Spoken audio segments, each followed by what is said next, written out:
Chapter 1. The Game Star King. Welcome to the world of Star Continent. Chen vaguely heard a female voice with an electronic tone, but he couldn't quite grasp what she was saying. Was this a dream? Please enter your nickname, player. Still feeling somewhat dazed, Chen hadn't fully processed the situation when the voice called out again. Please enter your nickname, player. What? It's asking for my name? Is this some kind of card game? Without overthinking, Chen simply stated, Chen. Please confirm that your nickname is Chen. Though everything was shrouded in darkness, and he couldn't see the appearance of the electronic female voice, he found it strange that it seemed to be asking for his name. Could it be that I'm experiencing a phenomenon commonly known as sleep paralysis? Please confirm that your nickname is Chen. Well, yes. Why would I need to deceive you about my name? Confirm. Player nickname recorded. Please set your appearance. Are you asking if I'm handsome? The answer is undoubtedly. Just average, you could say. By the way, didn't you see it already? Due to the player's inability to set an appearance, the system has automatically determined one. I can't quite grasp what you're saying. The system has pre-selected the player's class as Lord Knight. Please confirm again. What kind of Lord? What Knight? Hey, beautiful. What are you talking about? What's a Lord? What's a Knight? I don't want any of that. Player has canceled the Lord Knight class. Please choose a new class. Can I choose freely? Then being an ordinary person sounds quite good, living a simple life, working modestly, and growing old quietly. Player has selected ordinary person as their class. Recording system. The electronic female voice suddenly went silent, and Chen sensed a faint electric sound. Zizti, zizti, zizti. Surely this means they're going to shock me? Chen pondered, confusion swirling in his mind. Wait, why would they shock me? What has happened to me? I can't remember anything. Perhaps this is a dream?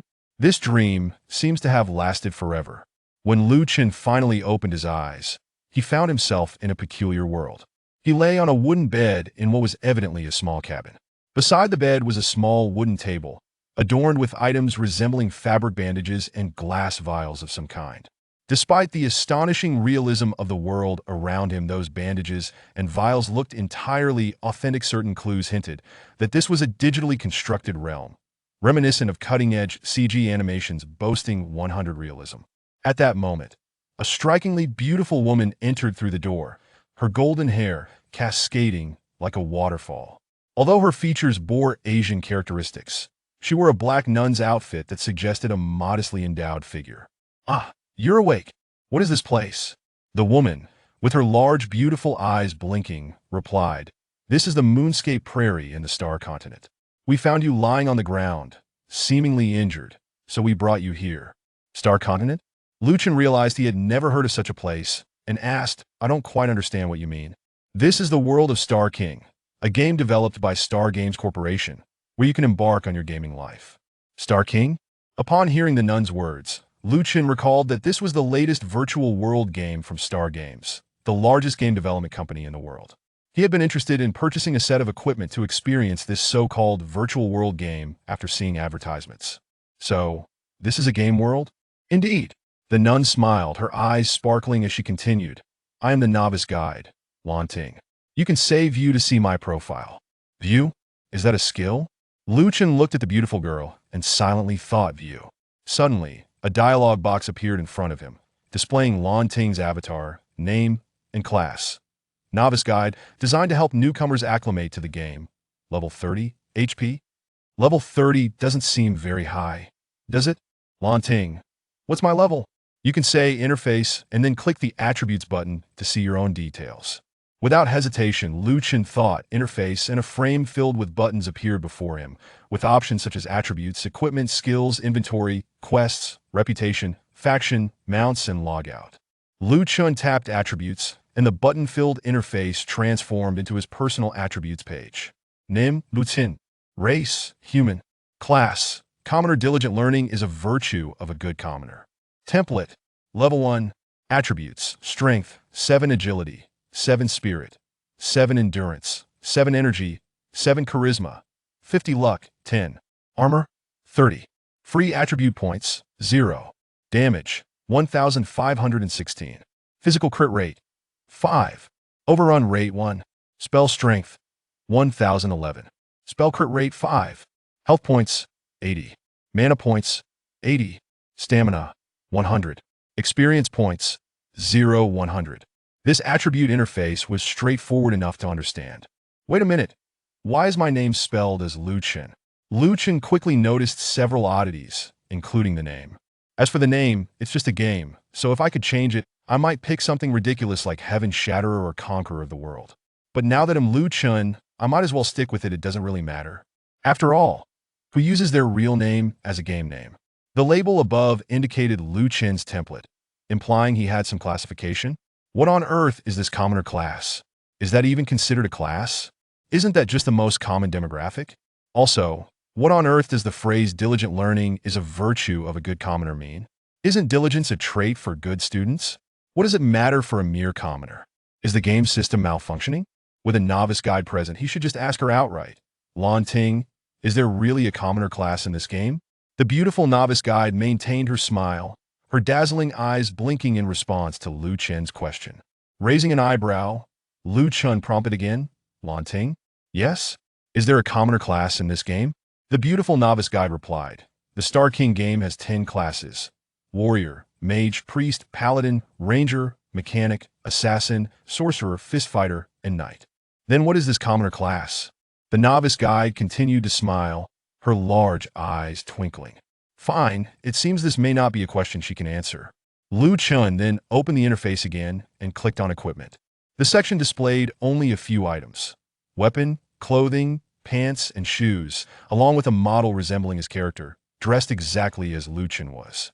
Weapon, ordinary short sword, white equipment, one-handed, damage 56, weight 1.7 kilograms, durability 1010. Clothing, white garb, white equipment, armor 10, durability 88. Pants, blue cloth pants, white equipment, armor 10, durability 88. Shoes, soft-soled shoes, white equipment, armor 10, durability 1010. So, these are the starting gear. Noticing the weapon on his waist, Lu Chen picked up the short sword. It appeared extremely plain, a very modest sword, not particularly sharp. Lacking any semblance of lethality, he mused that such a toy sword couldn't even kill a pig. It seemed that starter equipment would be simplistic. It wouldn't make sense for one to join a game and receive a legendary sword capable of slaying dragons, immediately leveling up to 999 by merely slaying a family pig. If it were that simple, what would there be left to play in the game? Exiting the equipment interface, Lu Chen then clicked on skills, but the screen was entirely empty, save for a specialization tab, which was also blank.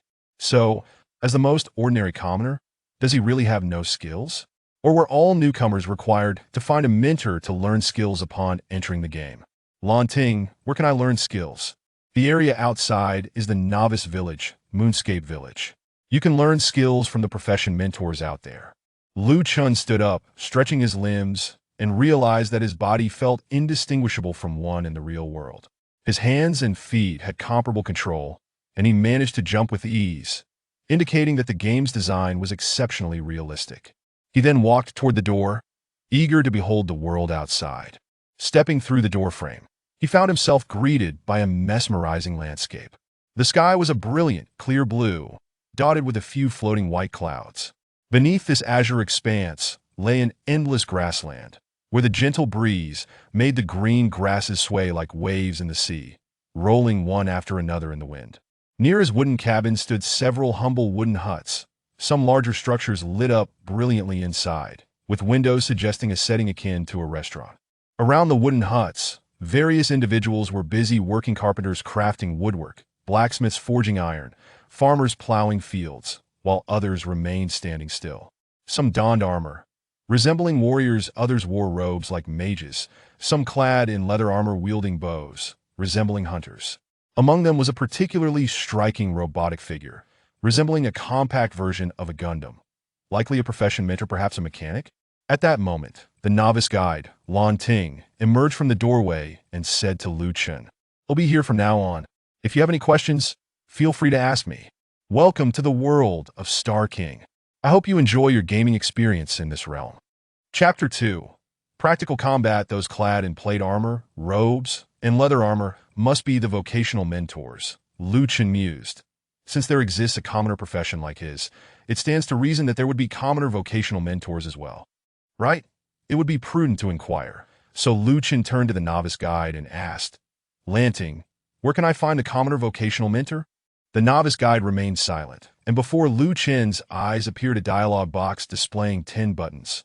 Warrior mentor, Mage mentor, Priest mentor, Paladin mentor, Ranger mentor, Mechanic mentor, Assassin mentor, Warlock mentor, Fistfighter mentor, and Knight mentor. Indeed, there was no commoner mentor that Lu Chen selected the Mage mentor, and an arrow appeared, pointing towards a woman clad in a robe. Following the arrow, Lu Chen approached the Mage mentor, only to discover that she was quite voluptuous. Her black robe barely covered her chest, revealing a conspicuous cleavage. Moreover, this Mage mentor was exceptionally beautiful, clearly a goddess among mortals.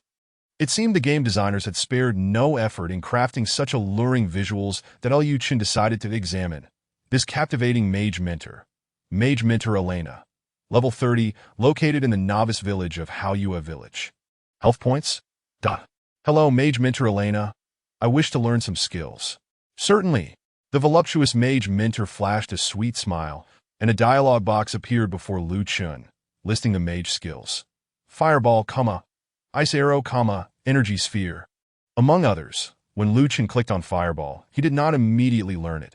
Instead, the box displayed a red 5 copper in the lower right corner, along with a Confirm button. That it costs money to learn? Exiting this interface, Lu Chen opened his backpack, and the currency section confirmed his balance. 0 gold, 0 silver, 0 copper. He was utterly penniless. In the item section, he found a key-shaped item. Lu Chen clicked on it and retrieved the key. A view revealed itself. Residential key. Key to the residence at number 19, Alley 3, Commoner District, Haoyue City.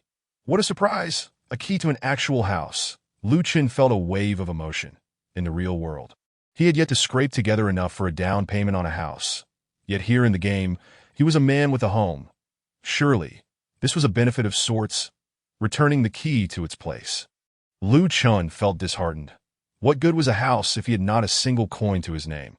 He could not even attempt to learn skills that he wondered if he could acquire skills elsewhere, if not from these vocational mentors.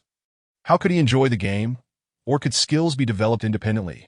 Lu Chen was uncertain, as he recalled that this game would not officially launch for some time. Though he had always been intrigued by it, he had not rushed to delve into its mechanics. Better to earn some money first.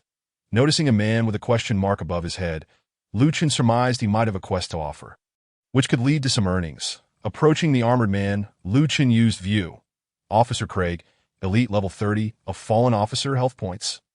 Upon seeing Lu Chen, Officer Craig said, Newbie, come here quickly, don't dawdle.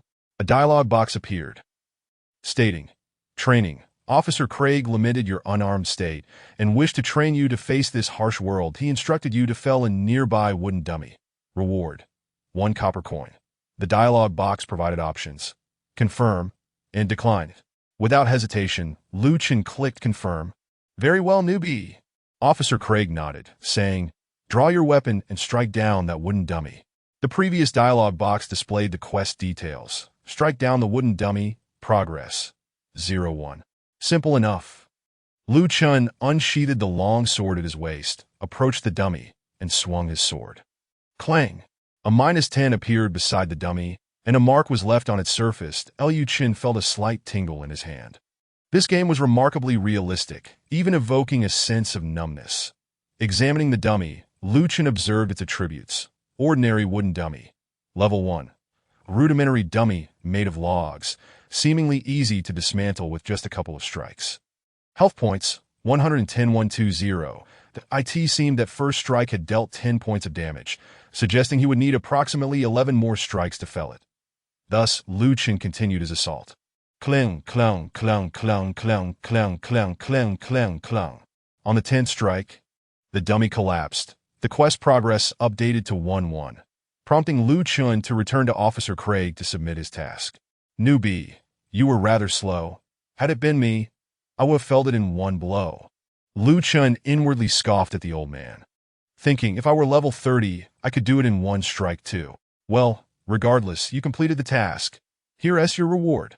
You have gained 5 experience points for completing the quest. Training. You have received 1 copper coin from the quest Training, which has been added to your backpack. Alright, newbie. Now that you wield a sword, venture out of the village and engage in practical combat. Another dialogue box appeared before Lu Chen. Practical combat. Officer Craig believes you are ready for real combat. You are to leave Haoyue village and slay a wild boar nearby. Reward: green headscarf for copper coins. That Lu Chen clicked confirm. And once more, he heard Officer Craig's voice. Excellent, newbie. Off you go. The wild boars 1T attack you unprovoked, but do exercise caution. Being charged by them can be quite painful. Okay. Officer Craig seemed rather gentle. Lu Chen made his way towards the village entrance. Upon stepping outside, a system notification appeared. You have entered Haoyue Plains. An endless expanse of grassland stretched before him. Under a blue sky dotted with clouds, truly a delightful sight. However, the wild boars were quite an eyesore. Lu Chen noticed many of them roaming the plains that he approached the nearest boar and used view. Wild boar. Level 1. The abundant food resources of Haoyue Plains have rendered these boars exceptionally plump. Health points. 85. Plump. Can it be roasted and eaten? Speaking of which, can one consume food in this game? Lu Chen approached the boar, which continued grazing, seemingly unperturbed by his presence. Wait a minute. Do wild boars graze? Without overthinking, Lu Chen gripped his toy sword and swung it at the boar's neck. Critical hit -18. Grr! The wild boar let out a furious roar and charged at Lu Chen. Before he could react, it slammed into his leg, sending waves of pain coursing through him as a -15 appeared above his head. This boar's charge had taken away 15 health points with a single hit. With only 80 health points in total, he had lost nearly 1/5 of his health. Based on this data, it seemed to be a light injury, aligning closely with the earlier pain. This game indeed simulated sensations remarkably well. If he were to be killed, would he also experience that pain? Lu Chen was unsure, and there was no time to ponder. He had to focus and continue swinging his sword. -11. The wild boar charged again, and Lu Chen had snapped out of his daze, deftly dodging its attack. That it was clear this was the lowest tier of beast. Such attacks were too easy to evade. Thus, he continued to evade while striking at the wild boar. -12, -11, -11, critical hit -17, -12. You have slain the wild boar and gained 10 experience points. You have obtained fresh wild boar meat, X5 from the wild boar.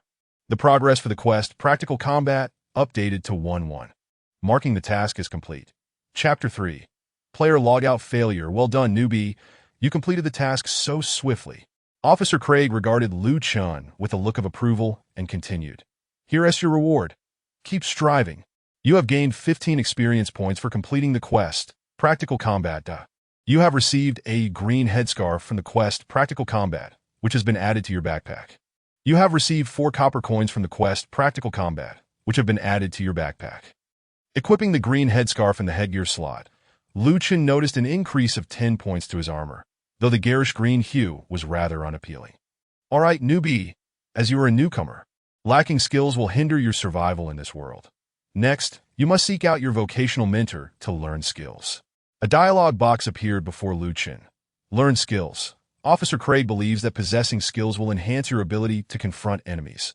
Go find your dedicated vocational mentor and learn your first skill. Reward: 5 copper coins. Naturally, Lu Chen accepted, but soon felt disheartened again. His profession was commoner, and there appeared to be no commoner vocational mentors here. Perhaps there were none elsewhere either. And even if there were, what skills could a commoner learn? Would there be any pretentious skills? Surely, those were unnecessary to learn. What about skills to woo women? No need for that. Lu Chen felt his flirting skills were already at level 100. Yet questions remained. The AI here seemed quite advanced. Thus, Lu Chen asked, Officer Craig, could you please tell me where I might find my commoner vocational mentor? Such a simple question, and you still need to ask me? Officer Craig appeared somewhat irked as he remarked, If you do not understand, consult your novice guide. Well, the query had returned to square one, and Lu Chen was certain that asking the novice guide would yield no answers. Thus, should he venture to the tumultuous mage mentor? Elena? In Lu Chen's recollection, he had never witnessed such surging waves in the real world, having only seen them in anime or some images. The only place he had truly seen them was here. Albeit Elena was not a real person. Nevertheless, it was quite a delightful sight, Given that the realism had at least reached 99, that Liu Chen had no desire to touch anything. After all, this was merely a game. Even with over 99 realism, the tactile experience would undoubtedly differ from that of a real person. Perhaps the designers had not intended to invest effort in that aspect. It was possible that attempting to touch something might lead to account bans or relentless chases across the virtual expanse. To validate this notion, Liu Chen decided to test his own sensations. He rubbed his hands together briefly and indeed felt nothing. This virtual appendage likely could not even become rigid. Further confirming, Liu Chen removed his trousers from the equipment bar, revealing his deep blue undergarments. However, he discovered that these undergarments could not be removed. What a pity it was not possible to observe his fictitious appendage and ascertain its grandeur. Regardless, Liu Chen resolved to seek out the tempestuous Elena to observe the waves. No, rather, to learn skills from her.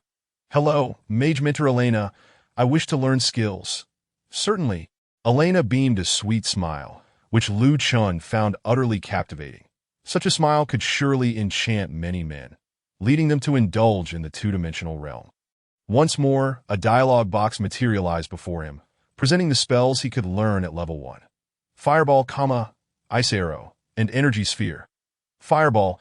Unleash a powerful fireball spell at the target, inflicting additional damage over 6 seconds upon impact. With the damage determined by the character's spell power, a casting time of 2 seconds, a range of 25 meters, and a mana cost of 10 points. Ice Arrow. Cast a formidable ice arrow spell at the target, slowing it for 3 seconds upon impact, with damage determined by the character's spell power, a casting time of 1.5 seconds, a range of 25 meters, and a mana cost of 10 points. Energy Sphere.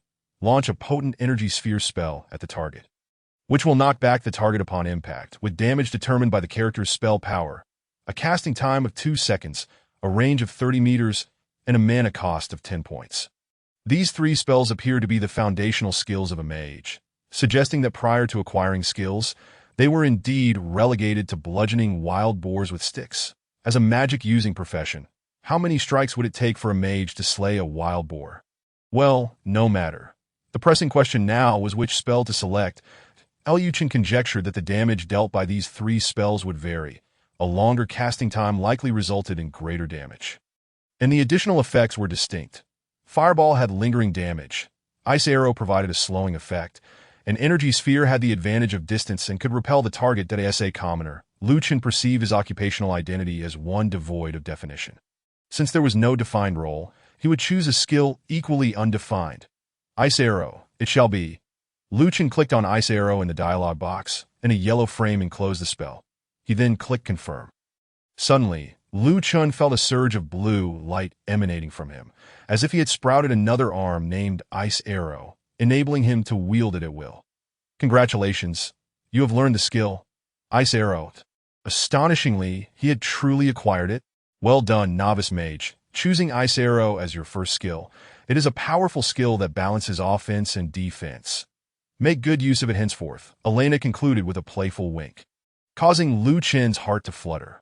Wait, did Elena just refer to him as a novice mage? Liu Chen opened his attribute panel, which still indicated his profession as a commoner. Why did this mage mentor consider him a mage? With questions swirling in his mind, Liu Chen inquired. Mage mentor Elena, why do you say I am a mage? Elena displayed a puzzled yet adorable expression, tilting her head as she replied. Because you are a mage. Huh. Just because he was labeled as such, he was indeed a mage. This response was astoundingly correct, with no flaws to be found. The only inconsistency lay in Liu Chen's attribute panel, where his profession still read as commoner. It was possible that the system was malfunctioning, misrepresenting his true profession as a mage. Having sufficiently experienced the game, Liu Chen decided to log out and ascertain where he had connected to this game. It felt as though he had merely dreamt and inexplicably entered this game world. He could scarcely recall what had transpired before entering the game world. It seemed he had dozed off after dining with his family. Liu Chen was uncertain, finding it all rather vague. Perhaps he should log out first and investigate. The logout button was conveniently located on the main interface, labeled Logout. Upon pressing it, a dialog box appeared with the following message. Please ensure the player is in a safe location to facilitate a smooth logout and prevent any unforeseen incidents upon the next login. Below this message were two buttons, confirm and cancel. Chen surveyed his surroundings. The Novice village should be quite safe, and if it was not, only the main city could be deemed secure. However, as a novice, he had no idea where the main city was. He surmised he would have to follow the main storyline to reach it. Not dwelling on it further, Chen pressed the confirm button. Player is logging out. Please wait. Finally, he would reunite with his family, and Chen felt as though he had not seen them in ages. Especially his younger sister. Her birthday was approaching, and he had promised to buy her a dress. Yet he had yet to do so. He needed to hurry and purchase it. However, the game world did not dissipate. Another message appeared in the dialog box. Player logout failed. Please try logging out again later. Chapter 4. The mage player logout failed. Please try logging out again later. Logout failure? This system was indeed rather faulty, riddled with bugs that Chen had no choice but to attempt logging out again later. After a few minutes, he pressed the logout button once more, and the familiar message reappeared. Please ensure the player is in a safe location to facilitate a smooth logout and prevent any unforeseen incidents upon the next login. Confirm. Player is logging out. Please wait. Player logout failed. Please try logging out again later. Another logout failure. Just how effective was this game system that logging out required multiple attempts? After several more minutes, Chen tried to log out again. Player logout failed. Please try logging out again later. What on earth? Player logout failed. Please try logging out again later. Player logout failed. Please try logging out again later. After more than 10 attempts to log out, Chen concluded that it was not merely a malfunctioning system. He was unable to exit the game. Perhaps the system was indeed broken, preventing his logout. Regardless of whether the system was faulty, he simply could not log out. Gazing into the boundless grasslands before him, where the grass swayed in the wind in a magnificent spectacle, Chen's mood mirrored the multitude of blades of grass. He was entirely devoid of the inclination to admire the scenery, feeling beads of cold sweat trickling down his face. What would happen if he could not log out of the game? At that moment, Chen realized something troubling. It seemed he had not entered this game of his own volition, that he had previously heard that entering the first virtual world game developed by the Starlight game company, Starry Monarch, required a specific device, akin to a helmet. However, he had not purchased such a helmet, so how could he possibly have entered this game? Could it be that I traversed into this game? More cold sweat broke out on Chen's brow. How exactly did I cross over? Chen was utterly baffled, unable to comprehend how he had arrived in this game world. His last memories of the real world were dining with his family at a Western restaurant, relishing an M9 Australian ribeye steak cooked medium. Succulent and unforgettable. Could it be that consuming a steak could transport one into a game world? Chen was incredulous, finding it implausible that eating a steak could lead to such a phenomenon. It defied logic and reason. As an individual who had undergone 9 years of compulsory education and revered science, Chen approached the notion of traversing with skepticism, leaning more towards disbelief than acceptance that if traversing were indeed possible. Why had foreign entities from ancient times infiltrated the great homeland, even ruling over it multiple times? Those who traversed should have been capable of easily repelling these foreign invaders with a modicum of modern knowledge. Even if they had not traversed to that era, they would have left behind some legacy to assist future generations in repelling these invaders with ease. What if he had traversed to another parallel world? That seemed even less feasible. Why had no other beings from parallel worlds crossed into this one? Ultimately, after much contemplation, Chen found himself still bewildered as to how he had entered this game world. Since he was already here and the enigma eluded him, he resolved to fully embrace and enjoy this realm. As a promising young man on the brink of his 30s, Chen possessed a remarkable capacity for adaptation. Perhaps it was not merely his adaptability that shone through, but rather a sense of tranquility cultivated by the realities of the world he hailed from, allowing him to go with the flow. With a deep sigh, Chen shook his head and momentarily set aside these thoughts, deciding to immerse himself in the game. For there was naught else to occupy his time, that he returned to Officer Craig and submitted his task. Newcomer, does it really take so long to learn a skill? In this world, if you don't pick up the pace, you will soon find yourself left far behind. You have completed the task, learn skill, earning 5 experience points. You have completed the task, Learn skill. Earning 5 copper coins, which have been added to your backpack. Newcomer, now that you have learned a skill, go and put it to use in combat. A new task appeared in front of Lu Chen.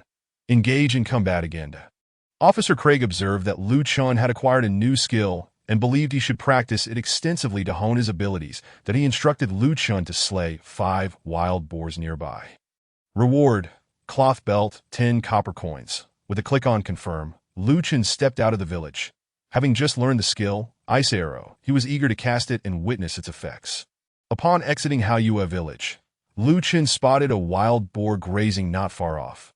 Without pondering why a boar would graze, he moved to a distance where he could unleash the Ice Arrow, stopping at approximately 23 meters away. After mastering the Ice Arrow, casting it proved to be a simple endeavor. With a mere thought, he began to chant the spell. During the incantation, Lu Chen noticed an ice arrow forming before his raised right hand. After 1.5 seconds, the spell coalesced successfully, and Lu Chen saw his mana decrease by 10 points, as the ice arrow swiftly shot forth with a whoosh, piercing the wild boar's flesh. 22 damage dealt. Such a high damage output. It rivaled the harm inflicted by Lu Chen's 2 knife strikes. The boar was enveloped in a veil of pristine frost, likely the visual manifestation of the ice arrow's slowing effect, that he continued to cast the ice arrow. Whoosh! 20-inch whoosh. 20-inch whoosh. -21. The wild boar's health dwindled to a mere 2 points. And in its slowed state, it was almost upon Lu Chen that he raised his long sword and, with a single swift slice, ended the boar's life. You have slain a wild boar, earning 10 experience points. You have killed a wild boar, receiving fresh wild boar meat x4. This was astonishingly effortless. Lu Chen felt that being a mage was indeed exhilarating. With just a few whoosh, whoosh, whoosh, he had dispatched his adversary. That it was no wonder that in previous games, the mage class was the most popular choice. High damage, minimal complexity, and unparalleled comfort. It felt akin to divinity. However, after casting the ice arrow 4 times, he had expended 40 points of mana, which represented half of his total. His mana pool stood at 80 points, seemingly insufficient. During the battle, Lu Chen also noted that his mana recovery was exceedingly slow, approximately 1 point every 5 seconds. Now that he had exited combat, it was slightly faster, about 2 points every 5 seconds. To fully replenish his 80 points would take less than 2 minutes, which, while not excessively long, could be taxing if his mana pool were larger and the recovery rate remained constant. He mused that mages might possess alternative methods for mana recovery, or that the game might feature other mana-restoring items. Glancing at his task progress, he noted he still needed to hunt for more wild boars. Observing several in the vicinity, Lu Chen resolved to continue casting his ice arrows to complete the task. That a few whoosh sounds later, he had effortlessly dispatched another wild boar, that if he ran out of mana, he would simply wait for it to regenerate. Engaging in melee combat was out of the question, as long as he had mana to rely on. Why resort to physical confrontation when battles could be resolved without lifting a finger? Chapter 5. Satiated and refreshed. You have slain a wild boar, earning 10 experience points. You have killed a wild boar, receiving fresh wild boar meat x5. Engage in combat again. Kill wild boars 5-5. At long last, having slain 5 wild boars, Lu Chen found himself completely out of mana. So be it, he thought. The task is complete, and now I must return to Officer Craig to report my success. Newcomer. Well done, you completed the task so swiftly. You have completed the task. Engage in combat again, earning 15 experience points. You have completed the task. Engage in combat again, earning cloth belt, which has been added to your backpack. You have completed the task. Engage in combat again, receiving 10 copper coins, which have been added to your backpack. Suddenly, a surge of energy coursed through Lu Chen's body, and he heard a melodic female voice. Your level has increased to level 2. Strength 1, Agility 1, Spirit 1, Endurance 1, Energy 1, Health 10, Mana 10. That you have gained 2 free attribute points. He had indeed leveled up. After equipping the belt, Lu Chen examined his attribute panel, which now displayed the following. Name: Lu Chen. Race: human. Class: civilian. Diligence and a thirst for knowledge are commendable traits of a good civilian. Template: level 2. Attributes: Strength 8, Agility 8, Spirit 8, Endurance 8, Energy 8, Charisma 50 luck, 10 armor, 50 free attribute points, 2 damage, 17 to 18 physical crit rate, 5 crush rate, 1 spell power, 12 to 13 spell crit rate, 5 health, 100 mana, 100 stamina, 80 experience. 200 his foundational attributes had all reached 8. With marginal increases in damage, spell power, health, and mana. Attack speed, crit rate, and crush rate remained unchanged, although his stamina had decreased to 80, likely due to the encounters with several monsters that asked for the 2 free attribute points. Lu Chen had yet to decide where to allocate them, so he opted to set them aside for the moment, as their impact would be minimal that moment. Lu Chen once again heard Officer Craig's voice.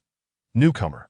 Having slain several wild boars, you must be famished to go eat something and return to me once you are satisfied.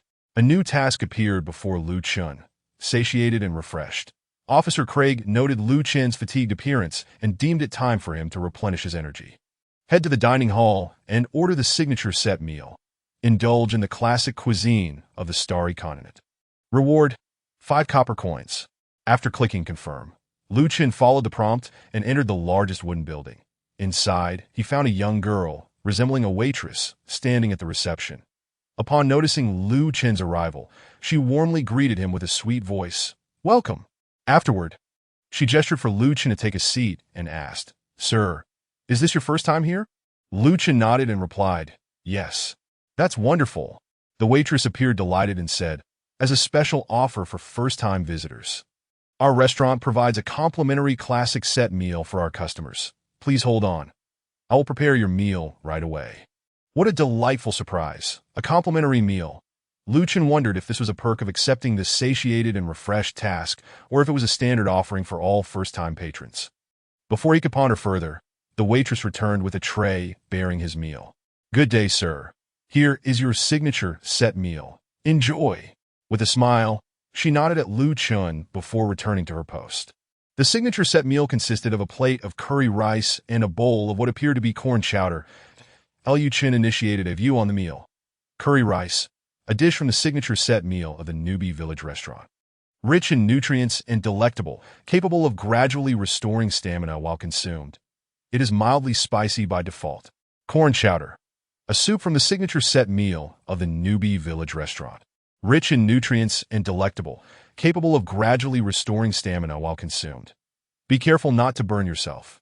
Grabbing a spoon, Lu Chen savored the curry rice that was delicious. He had not anticipated that even in a game world, he could experience such a delight in culinary indulgence. How was this even possible? Was it a result of connecting his mind to receive pleasurable sensations from the consumption of sumptuous food? Lu Chen took a spoonful of the corn chowder. It was scalding, yet it was equally enjoyable. He noticed a -1 damage display appear on his body, indicating that burning his mouth inflicted harm. However, the single point of health lost would replenish itself within seconds. As he relished his meal, Lu Chen observed continual notifications indicating stamina 1, suggesting that in this world, enjoying food not only provided mental satisfaction, but also restored physical vigor. When Lu Chen's stamina reached its maximum of 100, he found himself unable to consume any more. He was full. Remarkably, in this game world, he even experienced the sensation of satiation. Unable to eat further, he noticed that the task, satiated and refreshed, was now marked as complete. Prompting him to leave, as he approached the restaurant's exit, the waitress called out to him, Welcome back anytime, sir. If you have any ingredients on you, we can also process them for you free of charge. Ingredients? Lu Chen recollected that when he had slain the wild boar, he had acquired some pork, and thus he opened his backpack. Aside from a key, it contained fresh wild boar meat. X26, Lu Chen then inquired. I possess 26 portions of fresh wild boar meat. May I process them? Indeed, the attendant replied with a smile. 2 portions of fresh wild boar meat can be processed into 1 portion of smoked wild boar meat. Consequently, Lu Chen retrieved 26 portions of wild boar meat from his backpack and handed them to the attendant. After accepting the meat, the attendant remarked, Please hold on for a moment, before turning and entering the kitchen. A few seconds later, the attendant reappeared before Lu Chen and said, Hello, the processing is complete. Here is your finished product. You have received smoked wild boar meat, X13. Smoked wild boar meat. Wild boar meat that has been cured and smoked. Although somewhat tough, it is quite flavorful. Usage. Restores 10 stamina points and 50 health points within 20 seconds. Chen nodded and expressed, "Thank you." "You're welcome," the attendant replied with a smile, adding, "Just come by more often for meals." Quite satisfactory, Chen thought. This game seemed exceptionally friendly, and he would undoubtedly return for more meals. Upon exiting the restaurant, Chen approached Officer Craig to submit his quest. "Have you eaten well, newcomer? The food at that restaurant is delectable. Is it not? Even the attendant pair is particularly charming." Chen seemed to discern an infatuation on Officer Craig's face, realizing that he was, unexpectedly, a bit of a pervert with a penchant for younger girls. So that attendant's name was Pear. He hadn't even given her a review. "You have received the quest, satiated, and earned 5 experience points. You have received the quest, satiated, and earned 5 copper coins, which have been added to your backpack. All right, newcomer, why not take a stroll around the village and see if anyone is in need of assistance? I will call for you later to help me with something," said Officer Craig, waving Chen off dismissively. What a lecher, Chen mused. His casual demeanor belied the gentleness he had initially perceived. Glancing at the 20 copper coins in his backpack, he decided to learn a new skill first that he hadn't seen Miss Elena in quite some time and wondered if she had slimmed down. If so, she might not look as good. Chapter 6. Full-time civilian. As Chen passed by a robot, he halted, captivated by its striking appearance, unsure if it was a mere robot or a mech. He tossed it a view. Mechanic Mentor Lejana, level 30, located in the Novice village of Haoyue. Health points? Hidden within that imposing mech was a woman. That made sense. One could hardly tell the occupant's gender from the exterior. Mechanic Mentor Lejana. "May I learn skills from you?" "Of course, newcomer mechanic," came a feminine voice through the speaker, and a dialogue box appeared before him, listing mechanic skills that Chen intended to learn one skill to ascertain if he could indeed acquire mechanic abilities.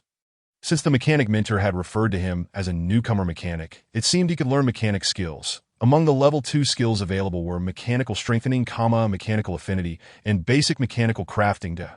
Mechanical strengthening. Upon casting the skill, mechanical energy envelopes the body, allowing the character to inflict additional damage on their next attack, with damage determined by the character's spell power, instant cast, consuming 10 mana points. Mechanical affinity. A passive skill that enhances your proficiency with machinery, granting additional attributes. Basic mechanical crafting. A crafting skill that enables you to learn how to create basic mechanical devices. Mechanical strengthening was an active damage skill. But Chen felt he already possessed Ice Arrow, a damage skill, so learning it seemed redundant. Mechanical affinity provided extra attributes while using machinery, but as he currently owned no mechanical devices, learning it would be futile. Basic mechanical crafting, however, was a creation skill that could prove beneficial.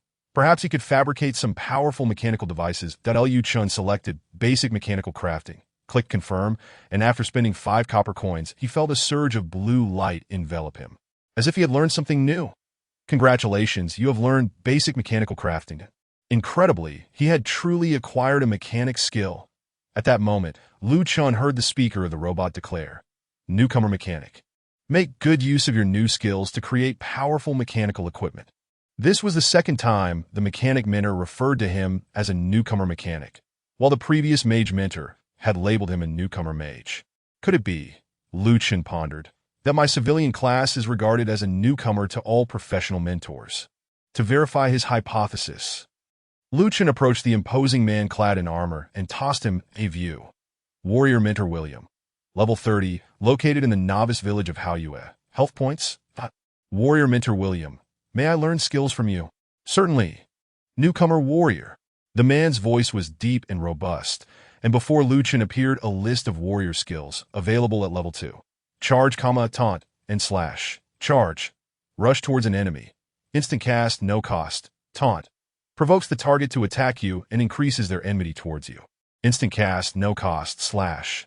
A passive skill that enhances damage dealt by slashing attacks, with damage determined by physical damage output. Out of these 3 skills, Chen found slash particularly intriguing, as it was a damage skill executed in a specific posture. Not only did it incur no cost, but it could be used at any time. Seeing this skill heightened Chen's anticipation for the game. Without hesitation, he resolved to learn slash, intending to test it shortly. Congratulations, you have learned Newcomer Warrior. I didn't expect you to choose first, Warrior Mentor William chuckled. This skill can only inflict additional damage when executed in the correct posture, so be sure to practice diligently. Noticing he still had 10 copper coins in his backpack, Chen considered experimenting further by learning another skill. Should he seek a healing skill from a priest? Who could the priest mentor be? After surveying his surroundings, Chen noticed that only the novice guide, Lanting, donned a nun's attire. Resembling a priest, he decided to inquire with Lanting. Thus, Chen approached her and asked, Lanting, are you the priest mentor? Lanting blinked her beautiful eyes and replied, I am not. The priest mentor is in the wooden cottage to the east of Haoyue village. You can go directly to find her. Chen spotted an arrow marker appear before him and followed it into the wooden cottage as instructed, where he found a lovely woman in a nun's dress engaged in prayer. Without further ado, he tossed her a view. Priest mentor Phoebe, level 30, located in the novice village of Haoyue. Health points? Priest mentor Phoebe, may I learn skills from you? The priestess turned and smiled at Chen, saying, Of course, newcomer priest. Before him appeared a dialogue box listing priest skills available at level 2. Healing spell, radiant strike, shield spell, healing spell, cast on a target, capable of restoring the target's health points. With the recovery amount based on the character's spell power, casting time 2 seconds, consuming 10 mana points. Radiant strike, a powerful light spell cast on a target, with damage determined by the character's spell power. Casting time 1.5 seconds, range 25 meters, consuming 10 mana points. Shield spell, cast on a target, creating a shield that absorbs a certain amount of damage, with absorption value based on the character's spell power. Instant cast, range 30 meters, consuming 15 mana points. Naturally, he would choose to learn the healing spell. After paying 5 copper coins, a surge of blue light enveloped him once more, and he felt as though he had grown an additional arm. Congratulations, you have learned healing spell. Newcomer priest, you have made the right choice. As a priest, you are the most steadfast support behind your companions. With 5 copper coins remaining in his backpack, Chen opted not to seek out any further mentors for skills. He had determined that he could indeed learn skills from all professions, that he decided to keep the remaining 5 copper coins for emergencies. The ability to learn skills from all professions must be a significant advantage. Or perhaps a bug. It seemed the game system had indeed malfunctioned. Suddenly, Chen recalled the statement on his attributes panel, which noted that diligence and a thirst for knowledge were commendable qualities of a good civilian. Hence, could it be that diligent and eager-to-learn civilians were allowed to learn all skills? This was undeniably a severe bug. He essentially possessed the abilities of 10 professions. Who would dare challenge him to a duel? In future dungeon raids, he could confidently sign up for any role that was lacking. However, was it possible to participate in dungeons? Would he need to form a party? Speaking of which, Chen realized he hadn't encountered any other players since entering the game. He was uncertain whether this novice village simply lacked players, or if there were no players around at the moment, or if he was destined to forever play a solitary game, that if he were to remain the sole player. It would indeed be quite lonely that Chen suddenly felt a wave of despondency wash over him. When, pray tell, may one log out of the game? Chapter 7. The Mole Hole in the quaint village of Haoyue. 3 individuals marked with exclamation points are available to accept quests. Blacksmith Mark, Carpenter Paul, and Farmer Jansen. All 3 are but ordinary beings. Each at level 10, Chen approached Blacksmith Mark to accept the quest titled Gather Materials, which required him to collect 10 iron ores from the nearby mole hole. From Carpenter Paul, he received the quest, The Saw is Broken, instructing him to gather 8 branches from beneath the great tree beside the mole hole. Lastly, Farmer Jansen tasked him with eradicating moles, which involved eliminating 5 moles and their leader residing in the mole hole. All 3 quests were situated in the same locale and following the given directions. Chen swiftly arrived at the entrance of the mole hole. A seasoned gamer, Chen understood that when multiple quests converge in one area, it is prudent to first complete the material gathering task, should he engage in combat first. The materials might lie perilously close to the monsters, which could lead to unnecessary conflict. Although defeating monsters grants experience, repetitively slaying quest monsters can be exceedingly tedious. It is far more beneficial to focus on quest completion unless a quest is interrupted. necessitating monster kills for leveling up. Thus, Chen set about collecting branches. The Haoyue plain boasted few trees, but there was a prominent one, unmistakably the source for his branch-gathering task. Upon reaching its base, he spotted glimmering, dark, and thick items, his quest materials. Collecting the branches required no loading time. He simply gathered them and placed them into his backpack. Within no time, he had successfully collected all 8 branches. Next, he ventured to mine for iron. Only the mole hole contained the iron ore requested by the blacksmith, while the exterior was already teeming with moles required for the quest. Eradicating moles. Upon sighting these creatures, Chen felt a jolt of surprise. These were no ordinary moles, but rather beasts far larger than wild boars. One might even call them giant rats. This was, however, to be expected, if the monsters were as small as real-world moles. Hitting them would prove quite challenging. Casting spells would suffice, as locking on would ensure a hit, but wielding a sword would allow for easy evasion. Observing these colossal moles, with their disproportionately large teeth, Chen imagined the pain of being bitten would be considerable. He decided to cast a skin on one of them, mole. Level 2, that the abundant food resources of the Haoyue plain have contributed to the extraordinary size of these moles. Health, 70. Noticing the mole's health bar was yellow, indicating it was likely not an aggressive creature, Chen stealthily approached. As anticipated, the mole did not attack. Therefore, he resolved to continue with his mining task, completing the gather materials quest before engaging the moles. Entering the mole hole, Chen discovered it was illuminated. Without any light, even in a game, few would dare venture inside, especially women, who are generally averse to rodents. Were the moles as gigantic as they appeared, the absence of light would surely deter most from playing. Nonetheless, Chen preferred it dark, as it would enhance the thrill of gameplay, compelling players to prepare candles or other light sources. However, this was impractical, as online games cater to a broad audience. Chen delved deeper into the mole hole. He encountered numerous moles scurrying about, utterly indifferent to his presence, not having ventured too far. He soon spotted the sought-after iron ore. Approaching the ore, he found it did not automatically transfer to his backpack. Exerting some effort, he extracted it before stowing it away. The task remained quite simple. Progressing further into the mole hole, Chen collected the iron ores, quickly amassing the required at this point. It seemed he was nearing the end of the mole hole, where he spotted an even larger mole, comparable in size to an elephant.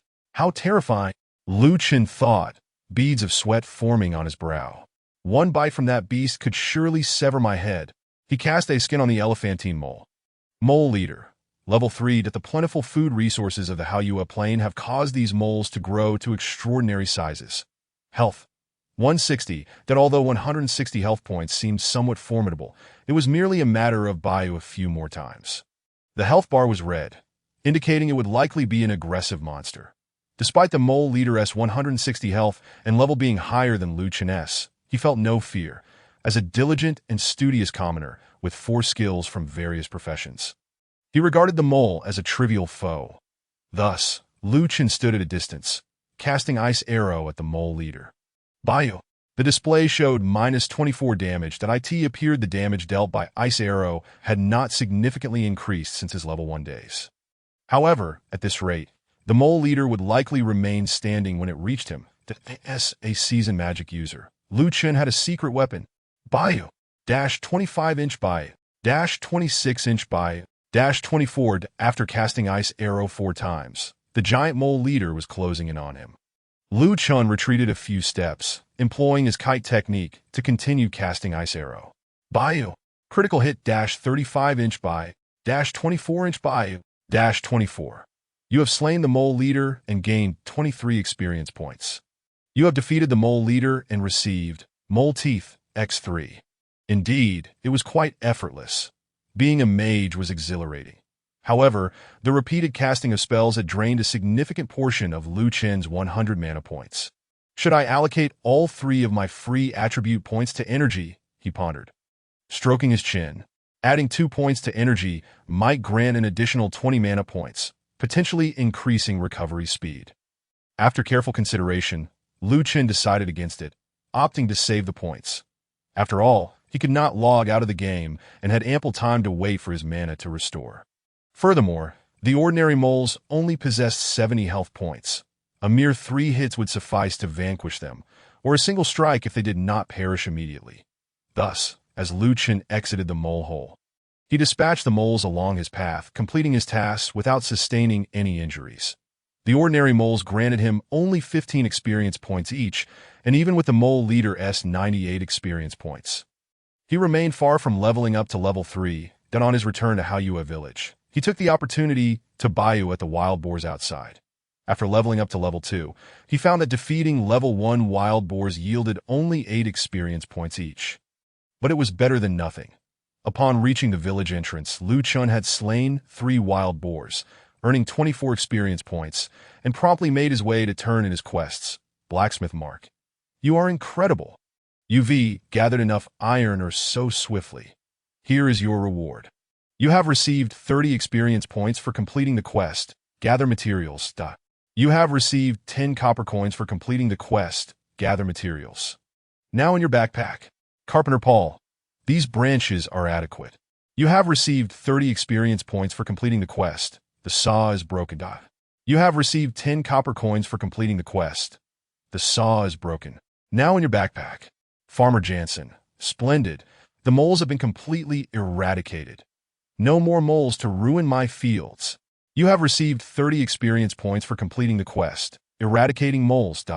You have received yellow shoulder armor for completing the quest. Eradicating moles. Now in your backpack. You have received 10 copper coins for completing the quest. Eradicating moles. Now in your backpack. Your level has risen to 3. Strength 1, Agility 1, Spirit 1, Endurance 1, Energy 1, Health 10, Mana 10. That you have gained 2 free attribute points. A level up. Chapter 8. The night in the game after reaching level 3. Chen noted that he required 350 experience points to ascend to level 4. While he currently possessed only 12 experience points, that he surmised that defeating level 1 and 2 monsters would yield even lower experience points, that it was conceivable that even defeating level 3 monsters would result in diminished rewards. At that moment, the sky began to darken, indicating that the game featured a night cycle. The experience during nighttime would likely be less enjoyable than that of the day. Suddenly, Chen recalled something and hurriedly approached the novice guide. Lan Ting inquiring, Lan Ting, how can one see the time within the game? The novice guide blinked her lovely eyes and replied, simply utter the phrase time, and the current real time will be revealed to you. How remarkably simple. Chen promptly spoke the word time, and a string of numbers materialized before him. 2050-11-29-18, 649. The seconds continued to tick by, and after 2 seconds, the display vanished. Has it truly become November 29th? Chen exclaimed in shock. For this date had already passed his sister's birthday, and the last family dinner had been on November 20th. So, I have unknowingly spent 9 days here. The more he pondered, the more unsettling it became. What on earth has transpired during my absence? Calming his rapid breaths, Chen recalled that the opening time for the game Emperor's Star seemed to be on Christmas Eve, December 24th, which conveniently fell on a Saturday, a most opportune day for a game launch, just before New Year's and a subsequent holiday. Now, however, it was November 29th, and the game had yet to launch. Did this mean that on Christmas Eve, countless players would flood into the game? He pondered that he might glean some information from the players at that time. At this moment, Chen's spirit reignited with determination and hope. Since there is nearly a month until the official launch, I might as well immerse myself in the game now. At this juncture, the blacksmith, carpenter, and farmer no longer bore exclamation marks above their heads. Yet the lecherous Officer Craig had a new one appearing above as Chen approached. Officer Craig spoke. Newcomer, not bad at all. Old iron, old wood, and old farmer have given you a commendable assessment, which has changed my perception of you. Here is the deal. I've heard there has been trouble at Winter Lake next to the village. Supposedly a manifestation of the demon clan that I need you to investigate. A quest dialogue box appeared before Chen. Investigation. It seemed that traces of the demon clan had emerged at Winter Lake in the Haoyue grassland. And Officer Craig requested that you investigate the Winter Lake to the west of Haoyue village. Main quest. Must accept. Officer Craig nodded and remarked, Excellent, newcomer. I am beginning to like you more. I certainly do not wish to be liked by you. Chen increasingly found the officer's advances distasteful. Following the system's instructions, Chen set off towards Winter Lake. The map indicated that Winter Lake was a considerable distance from Haoyue village, not merely next door, as the officer had claimed. At his current pace, it would take quite some time to reach, and as the moonlight dimmed, by the time it was 7 o'clock, the sky had completely darkened. Despite the moon's illumination, Chen's visibility was noticeably poorer than during the day, and wild wolves had appeared seemingly out of nowhere on Haoyue Plain. Adhering to the international norm, he cast a view. Wild wolf. Level 1. A beast that appears only at night, bolstered by the abundant food resources of Haoyue Plain, making these wolves exceptionally robust. With a health of 75, that the health bar of the wild wolf was red, indicating that it would likely attack proactively.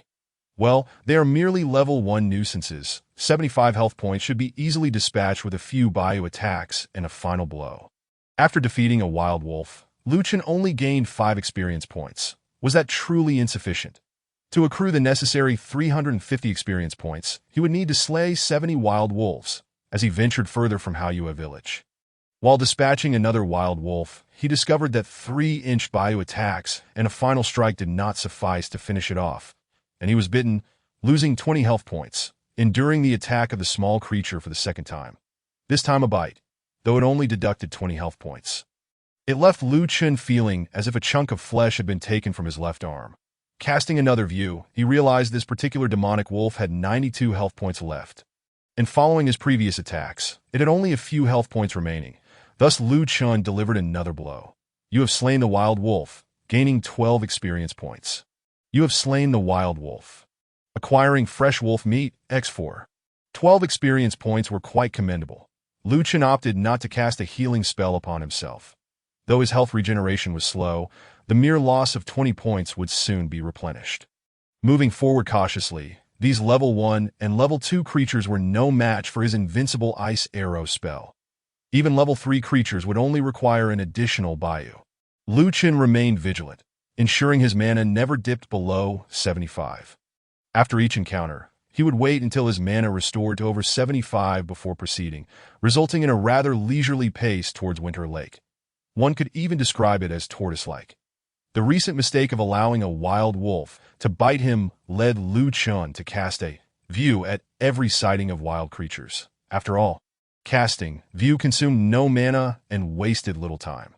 After traversing some distance, Chen finally encountered level 3 wild boars and wolves. Killing these level 3 creatures yielded only 20 experience points. Yet it was still significantly more than the level 1 and level 2 beasts. However, since he needed to cast Ice Arrow once more, his movement speed decreased further.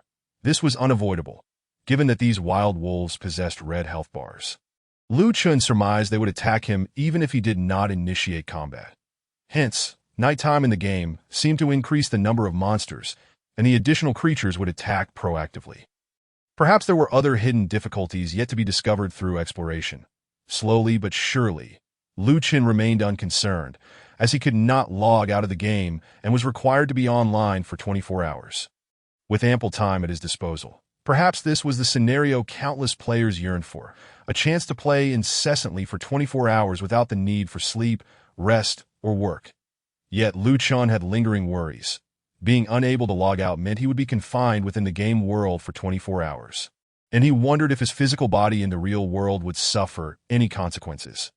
Deeper contemplation led Chen to ponder that if he truly entered the game through a form of traversal, perhaps he no longer possessed a corporeal form in the real world. To exist eternally within the game world might not be a blessing. What if one day the game ceased operations? Where would he go then? Would he vanish alongside the game? Thus, to prevent the game from shutting down, was it his responsibility to continuously create troubles and obstacles for the players, ensuring they could never complete the game? Speaking of online games, is there ever a point of completion? Even achieving the first kill of a dungeon or defeating a boss, clearing all dungeons does not equate to completing the game, does it? Moreover, no game can operate indefinitely. Despite creating numerous obstacles and challenges, players who are destined to leave will inevitably do so. Lost in thought, Chen finally arrived within the vicinity of Winter Lake, with the quest submission location seemingly just ahead. Chapter 9. The Grudge Between the Demon Clan and Humanity. You have entered Winter Lake. Chen glanced at the quest submission point, which was situated by the lakeside. Here, the number of minor creatures was noticeably fewer than on the Haoyue plain. Beneath a tree, he spotted a yellow question mark indicating the quest submission point. Upon approaching, he discovered a woman clad in a mage's robe standing beneath the tree and promptly cast a view on her to high-level mage Rosalind. Elite, level 30, a high-ranking mage of the Haoyue City Mage Alliance. Elf? This was the second elite he had encountered, the first being the lecherous officer in Haoyue Village, and now the high-level mage Rosalind before him. Upon noticing Chen's presence, she exclaimed, "Hero, are you here to investigate the appearance of the demon clan as well?" "Splendid. I find myself somewhat overwhelmed alone." To be addressed as a hero so soon was quite the rapid progress. However, if she did not call him a hero, would she refer to him as a newcomer? After all, they were no longer within the confines of the Novice village. Quest submission. You have received the quest investigation, granting 10 experience points. You have received the quest investigation, awarding 5 copper coins. Now added to your inventory. The demon clan is our mortal enemy, having invaded our human realm since their emergence on the star continent hundreds of years ago. They have entrenched themselves in the northern territories, and the war against us has never ceased. Countless humans, including many formidable warriors, have perished at their hands, and the number of civilians and children abducted is incalculable. Thus, when confronting them, there is no need for mercy, just kill. Hero, prior to your arrival, I had already conducted an investigation that a contingent of the demon clan has arrived via a portal. Their objective is to complete the initiation trials for new members. Our task is straightforward: to sabotage their initiation trials, which essentially means eliminating them all. Chen received 2 tasks from high-level mage Rosalind. Eliminate the demon clan, requiring the defeat of 7 demon initiates, and destroy the dragon eggs, necessitating the destruction of 10 dragon eggs. Not far from their location, the ominous atmosphere clearly indicated the demon clan's encampment. The site of the quest. The perimeter of the demon camp housed the required targets for elimination.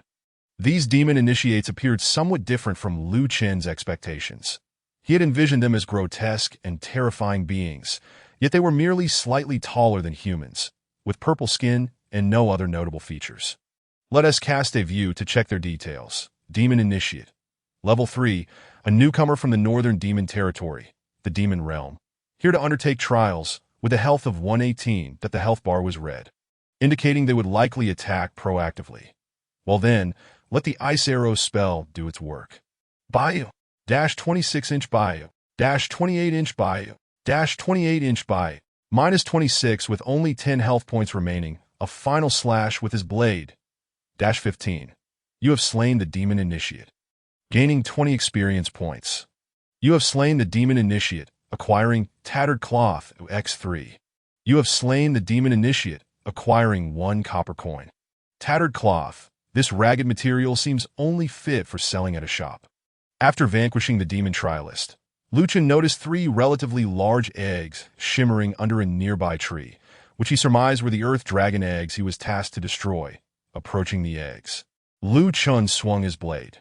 -17 the egg shattered, and the progress for the task, destroy Earth Dragon egg, updated to 110 that indeed, these were unmistakably Earth Dragon eggs that he continued to smash the eggs and slay the monsters. When Chen defeated the 5th Demon Trialist, the notification of his level up chimed again. Your level has risen to 4, Strength 1, Agility 1, Spirit 1, Endurance 1, Energy 1, Health 10, Mana 10, and you have gained 2 free attribute points. Chen's attributes now stood as follows. Name, Chen. Race, Human. Class, Commoner. Diligence and a thirst for knowledge are the hallmarks of an exemplary commoner. Template. Level.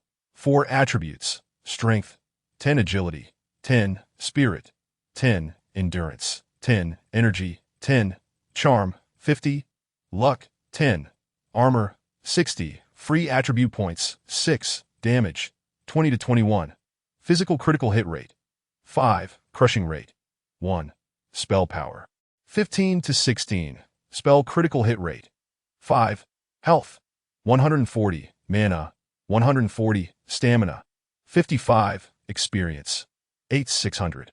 With 6 free attribute points accumulated, Chen had yet to decide where to allocate them. knowing that any addition would yield a significant enhancement. Having leveled up 3 times, he still did not fully grasp the implications of these attributes. He figured consulting the Novice Guide would yield answers, so he resolved to inquire after completing these tasks, continuing instead to buy the monsters and strike the eggs. Before long, the task was accomplished. Chen found no challenge in dispatching these creatures. Thus he returned to the high-level mage Rosalind to report his success. "Hero, you have performed admirably. The Earth Dragon is a companion of the demons, and their collaboration wreaks havoc upon our world. Thus, reducing the birth of even one Earth Dragon saves countless lives. Please select your reward." Since the task, Destroy Earth Dragon Egg, offered a weapon as a reward, players could choose the type of weapon. A task settlement dialog box appeared before Chen, showcasing options for a one-handed sword, two-handed sword, staff, dagger, gauntlets, longbow, and spirit crystal.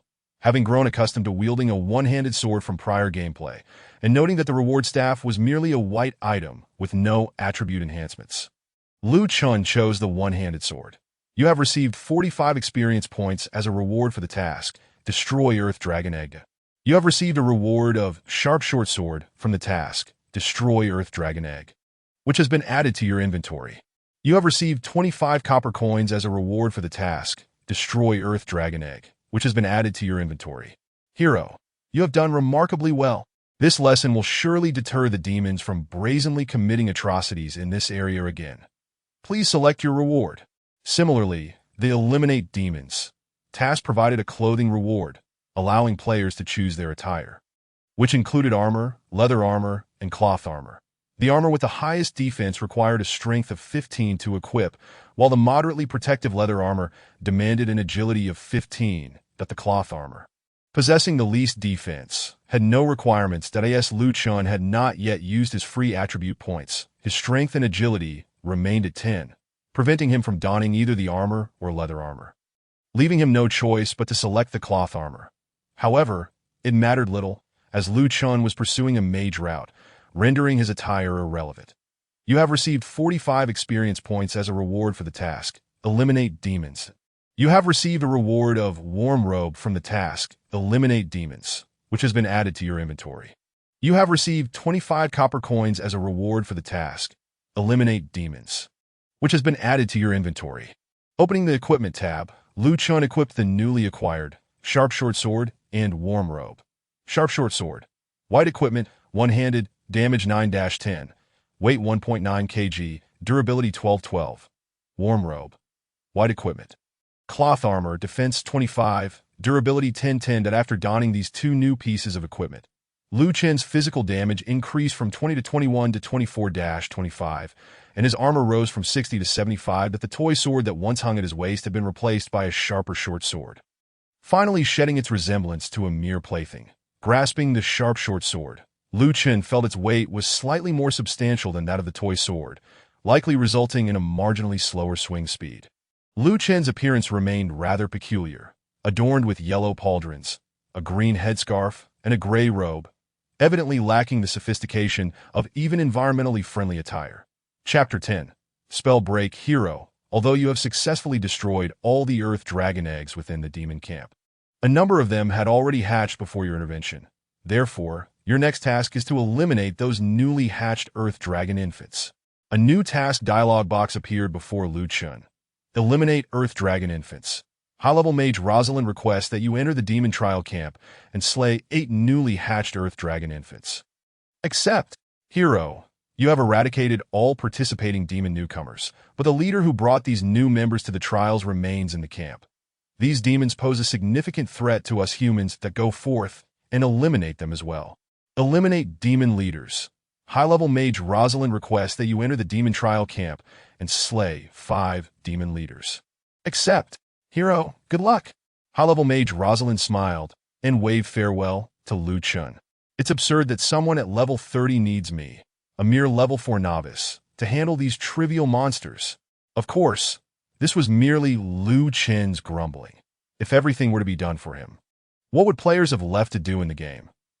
Chen continued deeper into the camp, noticing that the previously defeated demon trialist had not respawned, allowing him to advance further into the camp's depths. where he soon spotted creatures resembling Earth Dragon infants. Earth Dragon infant. Level 4, just hatched, possesses a vicious temperament. Health. 166. That initially, upon hearing the term Earth Dragon, Chen had imagined a dragon-like or lizard-like creature. However, upon inspection, he found that the creature before him was, in fact, the so-called Earth Dragon infant. Well, these Earth Dragons bore some resemblance to earthworms, primarily due to their worm-like bodies. However, they had eyes and limbs. And despite being infants, they measured a full 2 meters in length, with an estimated diameter of at least 60 centimeters. While they appeared somewhat repulsive as minor foes, the uglier they were, the more satisfying it was to bio them. As he kite and bio it, although the Earth Dragon infants boasted a health pool of 166, it took merely 6 bio shots, followed by a finishing blow. Even with the new weapon, the sharp short sword, boasting a rather formidable name. Chen remained afflicted with late-stage laziness, opting to bio whenever possible, even for the finishing blow if it conserved mana.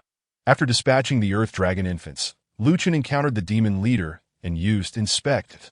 Demon Leader, Level 4, the squad leader who brought the Demon Trialists from the north to participate in trials at Winter Lake. Health. 97. It struck Chen as peculiar that a Level 4 creature possessed only 97 health. Especially when those Level 1 wild boars boasted over 80 health. How could a creature 3 levels higher have so little health? Well, time to bio. 31 slow after casting an ice arrow, Chen observed that the creature did not advance. Instead, it began to cast a spell. No wonder its health was so low. It turned out to be a spell-casting minor enemy. Once the Demon Leader completed its incantation, it unleashed a sphere of purple flame that sped toward Chen. Instinctively, Chen swung his new weapon, the sharp short sword, toward the incoming purple fireball. Despite the fireball's rapid movement, Chen, prepared for the distance, managed to strike it. Whoosh! The severed fireball split in two, yet still scorched Chen, who felt a searing pain. Spell break 22, feeling the intense agony. Chen swiftly retaliated with another ice arrow. Bio. -32. The ice arrow required a mere 1.5 seconds to cast, seemingly quicker than the purple fireball's chanting time. -31. Upon the ice arrow striking the target, the Demon Leader's spellcasting appeared to stall momentarily. Yet Chen did not cease his incantation. After releasing the first ice arrow, he immediately began chanting again. As Chen unleashed his second ice arrow, the opposing creature completed its spell, sending another purple fireball hurtling toward him, striking Chen with an even greater burning sensation. Ouch, that hurts! -43. The Demon Leader also displayed damage numbers. -31. You have slain the Demon Leader, gaining 28 experience points. You have slain the Demon Leader, receiving Tattered Cloth X4. You have slain the Demon Leader, gaining 1 copper coin. Although Chen successfully dispatched the Demon Leader, he noted with dismay that his health had dwindled to just over half of his total 140 points. Being a mage makes battling these spell-casting minor enemies quite troublesome. Chen felt an unprecedented sense of distress. Surely, the mage must possess some counterspell abilities. Had he cast a counter earlier, this predicament might have been avoided at that moment. Chen suddenly recalled that the initial damage he received was merely around 20 points, while the second instance had doubled. What could account for this phenomenon? Upon summoning the interface, Chen scrutinized the battle log and noticed the text that had just appeared, before the first instance of damage. A spell break was recorded. It seemed he had cleaved the purple fireball in two with his blade. Conversely, prior to the second instance of damage, Chen had just completed casting the ice arrow spell and thus did not cleave the fireball. He surmised that the 43 points of damage he sustained during the second instance represented the normal damage incurred, while the spell break had halved the damage from the first impact, effectively reducing the purple fireball's damage. Therefore, if one were to strike an opponent's spell, could it potentially have the spell's damage? Chen speculated that this might be the underlying mechanism, and he resolved to experiment further shortly. Perhaps the game system intended this spell counter mechanism to diminish the overwhelming advantages of magic-oriented classes during confrontations. For in many games, ranged magical classes tend to hold a greater upper hand, particularly the mages, who can not only slow foes, but also freeze them. Liu Chen's health regeneration was significantly slower than his mana recovery, prompting him to cast a healing spell. This was his first attempt at healing, and he commenced the incantation. As he chanted, a faint white glow enveloped him, and 2 seconds later, he was illuminated by a radiant white light. 31 health points. That seemed only marginally more than the damage inflicted by his ice arrow spell that if he were to engage in battle with the previous monster while low on health. The healing would scarcely compensate for the damage taken. This realization led Liu Chen to contemplate allocating all his free attributes to spirit or energy, as such an investment would likely enhance both his spell potency and healing capabilities. However, he restrained himself, for he was currently the most powerful commoner capable of learning all class skills. Perhaps he would soon uncover a more suitable combat style. It would be wiser to allocate points then. After all, if he made a misstep now and later found himself unable to respec, he would be left with no recourse. Thus, Liu Chen resolved to sit quietly, patiently awaiting the automatic replenishment of his health and mana. Moreover, he still needed to slay 4 demon commanders. Wielding a cleaver might make defeating these spell-casting monsters considerably easier. Chapter 11. Destroying the portal once his health was fully restored, Liu Chen remembered that he had smoked wild boar meat in his inventory. A consumable that could restore health, that if there existed food to restore health, surely there must also be items to replenish mana. Liu Chen decided he would inquire in the village upon his return. As a mage afflicted with severe laziness, he found it entirely reasonable to consume food to regain mana and continue casting spells without interruption. With that in mind, he resumed his quest. During the ensuing confrontation with the demon commanders, Liu Chen continued to experiment with spell break. As long as he maintained a safe distance and focused intently on the opponent's casting motions, successfully intercepting their spells proved relatively straightforward. Nevertheless, Liu Chen endured 2 magical assaults from the demon commander. While he unleashed 4 ice arrows, ultimately vanquishing it, the spell damage he sustained was halved by the spell break, amounting to a total of 45 points. Consuming a portion of smoked wild boar meat restored his health completely, though his mana could only regenerate naturally. Consequently, after considerable time spent, Liu Chen completed the quests Slay the Earth Dragon Youngling and Slay the Demon Commander. Hero, your efficiency is truly remarkable. The Earth Dragons have claimed countless human lives, and you have avenged many. Please choose your reward. The reward for the quest Slay the Earth Dragon Youngling included shoes, options of armor, leather, and cloth. Liu Chen could only select the cloth shoes. You have received 50 experience points for completing the quest Slay the Earth Dragon Youngling. You have received fleece cloth shoes as a reward for the quest Slay the Earth Dragon Youngling. It has been added to your inventory. You have received 30 copper coins as a reward for the quest Slay the Earth Dragon Youngling. It has been added to your inventory. Fleece cloth shoes, white equipment, cloth armor, defense 20, durability 12. Hero, your triumphs are deeply satisfying. All demons deserve extermination. Now, please select your reward. You have received 50 experience points for completing the quest Slay the Demon Commander. You have received gray cotton pants as a reward for the quest Slay the Demon Commander. It has been added to your inventory. You have received 30 copper coins as a reward for the quest Slay the Demon Commander. It has been added to your inventory. Gray cotton pants, white equipment, cloth armor, defense 25, durability 10. The 2 white equipment rewards bore no special attributes, merely offering slightly superior defense than the initial items. Better than nothing, albeit marginally so. Well done, hero. You have nearly cleared the demon encampment. Now you merely need to eliminate the mastermind behind it. A new quest dialog box appeared before Liu Chen. Eliminate the mastermind. High Mage Rosalind requests you to enter the demon trial encampment and slay the leader of the demons who brought all the demons and earth dragons to Winter Lake. This task entails defeating a single demon leader, presumably a minor chief. Accepting the task, Liu Chen ventured once more into the demon trial encampment. Traversing to its deepest recesses, at the heart of the encampment stood a massive door, the outline of which bore a hazy image resembling a portal. Before this portal stood a demon member. It was evident that this individual was the target of the quest, Slay the Demon Leader. Demon Leader, Level 5, the chief who led the demons to Winter Lake for the trial. Health, 269, that's such a high health pool. Chen calculated that each of his ice arrows inflicted approximately 30 to 32 points of damage. To eliminate this small adversary would require approximately 9 strikes, that if this creature could cast spells, it might use them 4 to 5 times, that if he could successfully counter those spells, having the damage. Chen believed he could prevail. Should this creature lack spellcasting abilities, it would be even simpler. He could kite it with ease. Thus, Chen positioned himself at a considerable distance and began to conjure an ice arrow. Bio. Critical hit minus 46. Fantastic. A critical hit.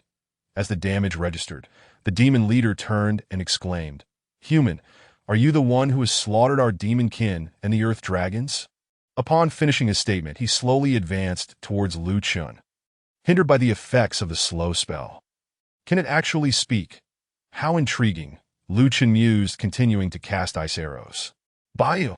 31 that despite being slowed, the demon leader persisted in his approach. It appears incapable of casting spells. Merely a creature capable of uttering a single phrase. With this revelation, Chen initiated his kiting strategy. Bio. Minus 32. Bio. Minus 30. Human, do not become too arrogant. We demons shall eventually reign over the entire starry continent. The words spoken by the minor monster momentarily unsettled Chen. Is it preparing to unleash a powerful spell? However, nothing transpired. The creature continued its slow march towards him. Was it merely a bluff? Regardless, Chen pressed on with his strategy. Bio. Minus 31. Bio. Minus 31. Bio. Minus 30. Bio. 31 that the demon leader's health dwindled to 7 points, prompting Chen to forego the kiting and draw his sharp dagger to finish the fight. /25 that before collapsing, the demon leader uttered his final words. So, this is how it ends. Death is death. Must it be a performance? You have slain the demon leader, gaining 42 experience points. You have slain the demon leader, receiving tattered fabric X4. You have slain the demon leader, obtaining 2 copper coins. The quest was complete, and it had been effortless. Monsters with high health posed no threat whatsoever. Chen felt vindicated in his decision. Playing as a mage was the way to go. Skill? Irrelevant. Just bio away. The thrill of close combat? Non-existent. Casting ice arrows provided the utmost exhilaration. The notion that melee combat exuded masculine vigor? Nonsense. Nothing could rival the delightful sound of Baibu. With his spirits lifted, Chen cheerfully returned to complete the quest. Hero, your prowess has utterly transformed my perspective. I never imagined such a formidable demon leader could be vanquished with such ease. Now, please select your reward. Was he truly formidable? Chen yearned to scoff at this level 30 character. With but a hint of his own might, he could obliterate the entire demon trial encampment, yet they insisted on entrusting this task to him, a mere level 4 novice. The reward for this quest was a necklace, from which he could choose one of 3 options. One enhancing strength, another agility, and the last spirit. Without question, Chen selected the necklace that augmented his spirit attributes as he prepared to embrace the path of the mage. You have completed the quest, eliminate the demon leader, and received 60 experience points. You have been rewarded with a bronze necklace from the quest, eliminate the demon leader, which has been added to your inventory. You have received 35 copper coins from the quest, eliminate the demon leader, which has been added to your inventory. Bronze necklace. White equipment necklace, spirit 1. Your level has risen to level 5, granting you 1 strength, 1 agility, 1 spirit, 1 stamina, 1 energy, 10 health, and 10 mana, along with 2 free attribute points. Remarkably, I have leveled up to 5. It seems I am now ready to leave the novice map, that on the map, the Haoyue grassland, where Chen is located, appears as a circular area, seemingly encircling a main city. Although Chen has only visited the novice village and Winter Lake, there remains a vast expanse of darkness in the Haoyue grassland that he has yet to explore. Nevertheless, the map indicates that the Haoyue grassland is designated for levels 1 to 5, suggesting that the dark regions are perhaps best left untouched, right? Hero, there is a portal at the demon trial camp that we need to destroy. Let us proceed together to obliterate it. Oh, there's another quest. Chapter 12. Level enemy, destroy the portal. The high-ranking mage Rosalind requests your assistance in venturing to the deepest reaches of the demon trial camp to dismantle the portal established by the demons, preventing their further incursion into the Haoyue grassland. This must be the final quest of this main storyline. Thus, I must accept. All right, hero, follow me swiftly. I know the location of the portal. With that, the high-ranking mage Rosalind began to run at a moderate pace towards the demon trial camp. Chen yearned to inform this esteemed mage Rosalind that he was already aware of the portal's location, urging her to hasten her pace. However, it was impossible for him to follow her actions. After all, having a level 30 elite fighter by his side would render him fearless in any journey. Although Chen is also a player, he has yet to discern his own capabilities that, at the very least, as a guide, he should be able to assign quests to players, right? Having only logged into the game for half a day. Chen had already studied the so-called templates, but the interface section bore no trace of such templates. The quests he was currently undertaking were merely player-driven and entirely unrelated. Perhaps the game system is truly malfunctioning. At this moment, trailing behind the high-ranking mage Rosalind, Chen overheard her speaking. Hero, you may not fully understand why we harbor such animosity towards the demons. And why is that? Chen inquired. The high-ranking mage Rosalind did not respond to his question. Continuing her steady "Are-you-in?" Chen felt quite vexed. Was she toying with him? After a while, the high-ranking mage Rosalind spoke again. I once lived in a village in the north, and one day, I witnessed the demons invade, slaughtering everyone in our village, including my beloved sister. High-ranking mage Rosalind, how did you escape the demons' pursuit? She remained silent. Well, it seems we are now in a narrative sequence where she will not engage with the player.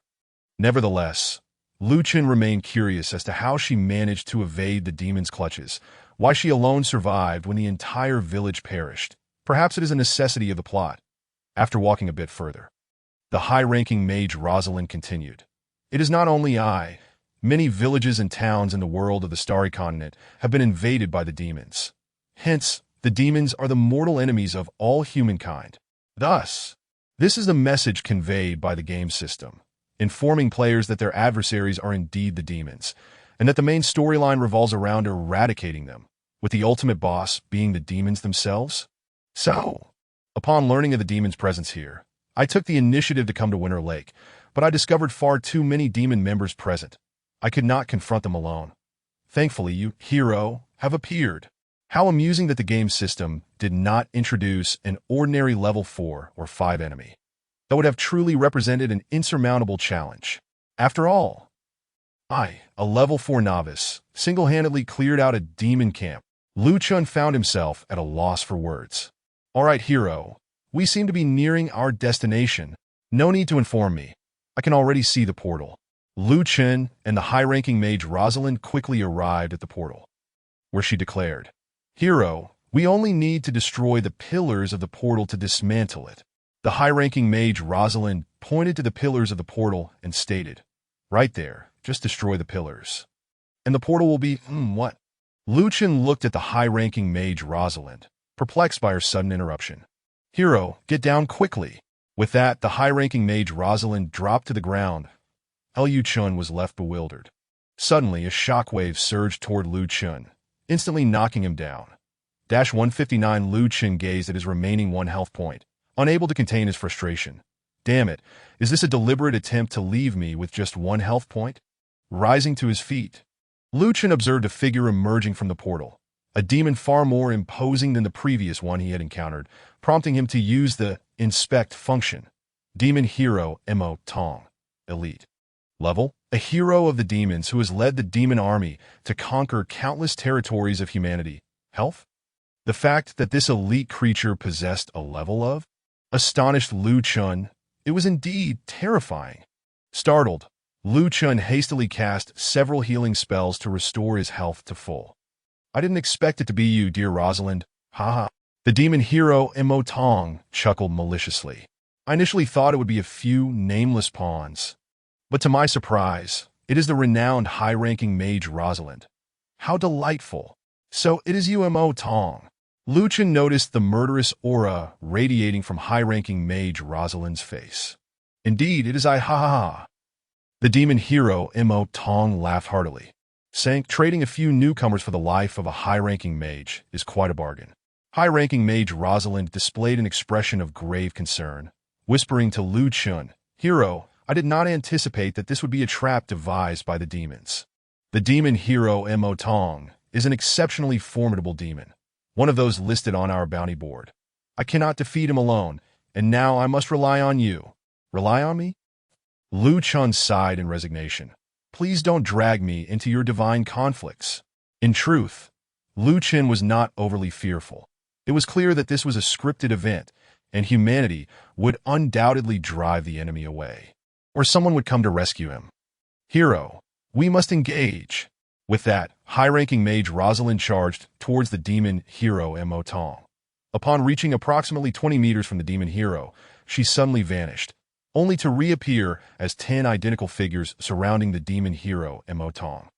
Beginning to cast spells, from the blue glow emanating from her hands, Lu Chen deduced that this was an ice-based spell. Indeed, powerful mages often favor ice magic. Those with slowing capabilities are the true kings in player-versus-player combat. "Ha ha ha! Rosalind, do you believe your clone technique will be effective against me?" the demon hero exclaimed, as a circle of purple dust swiftly radiated from his body. "Be careful, hero!" Simultaneously, an ice wall appeared before Lu Chun. Through the translucent barrier, Lu Chen witnessed the purple dust dissipating the clones of high-ranking mage Rosalind upon contact, while her true form seemed to incur considerable damage. Although Lu Chun could not see her exact health, he could tell from her health bar that it had already been reduced by half. The purple dust rapidly encroached upon Lu Chun, but was halted by the ice wall, which ultimately melted away, leaving Lu Chun unharmed, much to his relief. While high-ranking mage Rosalind suffered injury, her spell was completed, unleashing countless ice shards that pierced the area surrounding the demon hero Mo Tong. Lu Chun was astonished. This ice shard spell was utterly terrifying. The demon hero Mo Tong must surely be riddled with wounds. Chapter 13. Once a human hero, as countless ice shards struck the demon hero Mo Tong, Lu Chun heard a resounding crash. Boom! The multitude of ice shards collided, creating a blizzard of white frost. "Have we defeated him?" High-ranking mage Rosalind did not respond, maintaining her grave expression as she gazed at the location of the demon hero Mo Tong. As the storm of frost was gradually dispersed by the wind, Lu Chen could scarcely believe his eyes. The demon hero Mo Tong was still standing, laughing heartily while cradling his stomach. "So it seems we have not succeeded, after all?" A flicker of disappointment crossed high-ranking mage Rosalind's face as she turned to Lu Chen, saying apologetically, "Hero, I am sorry. It seems I have brought you down with me. Do not give up so easily." Lu Chen felt a wave of frustration wash over him. Although this unfolding drama was quite captivating, he sensed that it was not yet over, believing a turning point was imminent. "Surrender, Rosalind. I can offer you a complete corpse." The demon hero, Mo Tong, approached while saying, "Although your corpse will undoubtedly be displayed upon our city walls, I dare say it would be more comfortable than being tortured to death. Would it not?" "Hero, despite our lack of odds," the high-ranking mage gazed at Lu Chun and declared, "we must still fight with all our might. Right? Come, let us unite against it. Perhaps a miracle may occur." "Very well," Lu Chen mused, realizing that his assault might indeed be necessary to avert disaster, and he drew the sharp short sword that was sheathed at his waist, preparing for the fray. Suddenly, the high-ranking mage Rosalind, who had been beside Lu Chun, vanished only to reappear directly in front of the demon hero, Mo Tong. "What the hell? Why would you, a mage, teleport so close to the enemy?" Lu Chun lamented helplessly, having no choice but to follow her into the fray. Standing before the demon hero, Rosalind wielded a staff, atop which a flame flickered to life. To Lu Chen's astonishment, the high-ranking mage struck at the demon hero with her staff. "Is this how mages fight? Do you fancy yourself a melee fighter?" Lu Chen could only scoff in disbelief. However, to Lu Chen's utter shock, Rosalind's strike carried immense force and power, producing a resounding crash as it connected with Mo Tong. Boom! The demon hero was momentarily pushed back. After forcing back Mo Tong, Rosalind executed a series of intricate maneuvers, raising her staff in an offensive posture against the foe. Rosalind, I never imagined you were a battle mage. You certainly kept that hidden. The demon hero, Mo Tong, having been repelled, wore a mocking grin as he replied, but that is still insufficient. With that, a colossal purple hand materialized behind Mo Tong, striking down toward Rosalind with terrifying speed, just as she braced herself to defend. Teleport. You foolish mage, Chen shouted, only then realizing that Rosalind had seemingly just used her teleportation ability. It was quite foolish of her not to save it for evading an attack. Bang! Another deafening crash echoed. Unlike before, this time the sound emanated from Rosalind's position. Upon being struck by the purple fist, she was sent flying, crashing against a tree with such force that it snapped, leaving her sprawled upon the ground. Chen observed as her health plummeted to a mere quarter, and in the face of such overwhelming power, it seemed she was on the brink of demise. Spitting out dark, congealed blood, Rosalind managed to rise and slowly return to Chen's side. Gasping for breath. I told you, even as a battle mage, it is still not enough. The demon hero raised both hands, energy resembling purple flames swirling around them as he proclaimed, "Let this be the end. If you consider yourselves fortunate to have fought me this long, you may boast about it for the rest of your lives. However, that will not be the case, for you shall soon perish." With that, the two orbs of purple flame-like energy sped toward Chen and Rosalind. Instinctively, Chen closed his eyes and raised his hands to shield his face. Bang! Another tremendous roar. Yet Chen felt no impact. Only a gust of wind swept past. When he opened his eyes, he beheld a familiar figure before him. An enormous golden shield was protecting both him and Rosalind. You alone cannot handle this. Can I assist you, Mo Tong? Craig, it is you. A look of seriousness crossed the demon hero's face. The one who had saved Chen and Rosalind was none other than the infatuated officer from the Novice village, Uncle Craig. Who would have thought he would turn the tide of battle? Officer Craig drew a seemingly unremarkable longsword from his waist, pointing it at the demon hero Mo Tong, saying, "It is an honor to be remembered by the esteemed demon hero, Mo Tong, as a fallen soldier. Craig, though our encounters have been few, I am aware of your past as a hero of humanity and recognize your strength. However, I wonder why you disappeared for so many years, yet your name remains etched in my memory." The demon hero re-summoned the purple flame-like energy, declaring, "I have long awaited the opportunity to battle you again since your disappearance." As the demon hero began to gather power, Officer Craig solemnly addressed Chen and Rosalind. "Newcomer, an esteemed mage, we must advance." Rosalind, equally grave, added, "Sir, though I do not know you, I am profoundly grateful. I can sense your immense power. I believe that alongside you and this hero, we shall surely triumph over the demon hero Mo Tong." Heh! Why must I be dragged into this as a novice? Before Chen could voice his grievances, he felt himself enveloped in a protective shield. Rosalind turned to him, saying, "Hero, I have bestowed upon you a powerful magical shield that will absorb all damage. Fear not, for this shield will withstand the demon hero Mo Tong's assault. Why did you not apply such a formidable shield to yourself earlier?" Nevertheless, it was undeniable that the spectacle was truly captivating, leaving Chen utterly astonished. Now, adorned with an invincible magical shield, he resolved to charge forward and show this so-called demon hero a taste of his own medicine. Onward! At Officer Craig's command, Chen, alongside him and Rosalind, surged into battle. Chapter 14. This script is awry. Infatuated Officer Craig led the charge, racing toward the demon hero Mo Tong.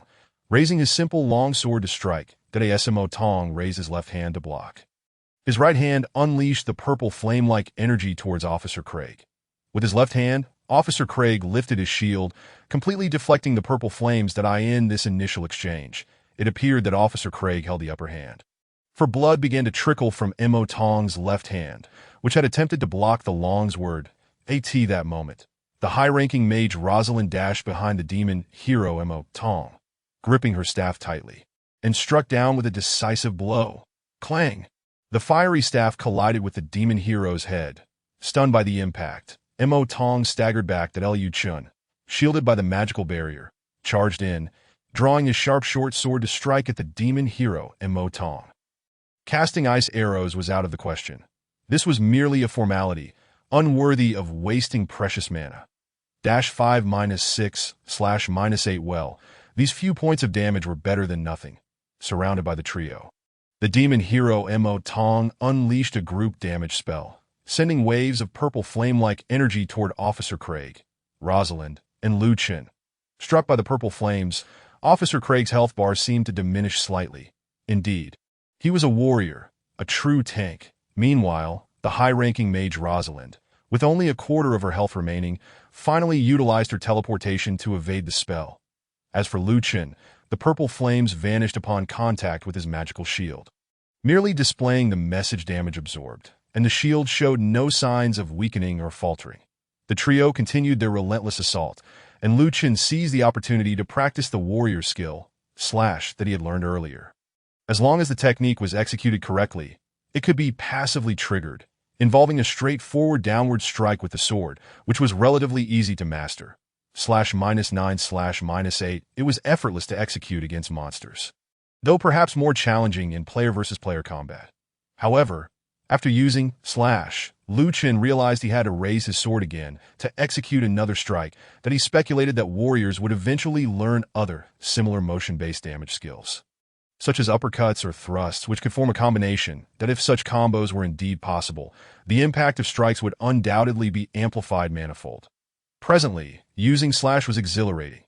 Officer Craig seemed to embody a warrior's essence. Wielding a shield, likely a tank with considerable health, Liu Chen observed him occasionally thrusting his shield toward the demon hero Mo Tong, while simultaneously raising his long sword to unleash unknown skills, inflicting substantial damage. Under his relentless assault, the demon hero Mo Tong's health steadily dwindled. As for Rosalind, her damage in close combat was significantly greater, although her attack frequency was lower than Officer Craig's. Each successful strike visibly reduced Mo Tong's health, while her remaining quarter health was remarkably resilient.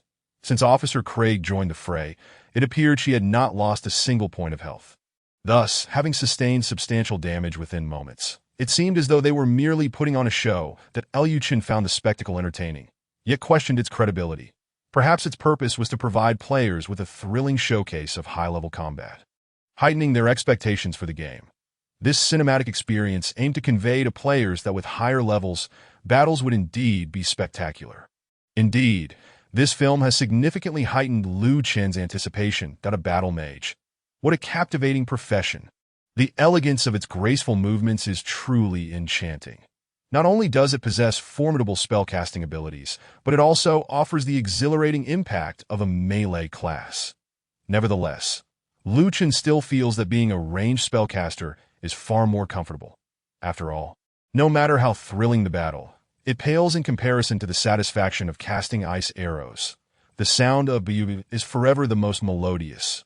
When the demon hero, Mo Tong, had only half of his health remaining, he suddenly unleashed a widespread skill attack, repelling both Officer Craig and the high-level mage Rosalind. As for Liu Chen, shielded by an invincible magical barrier, he remained completely unaffected by the knockback, continuing to wield his short sword beside the demon hero.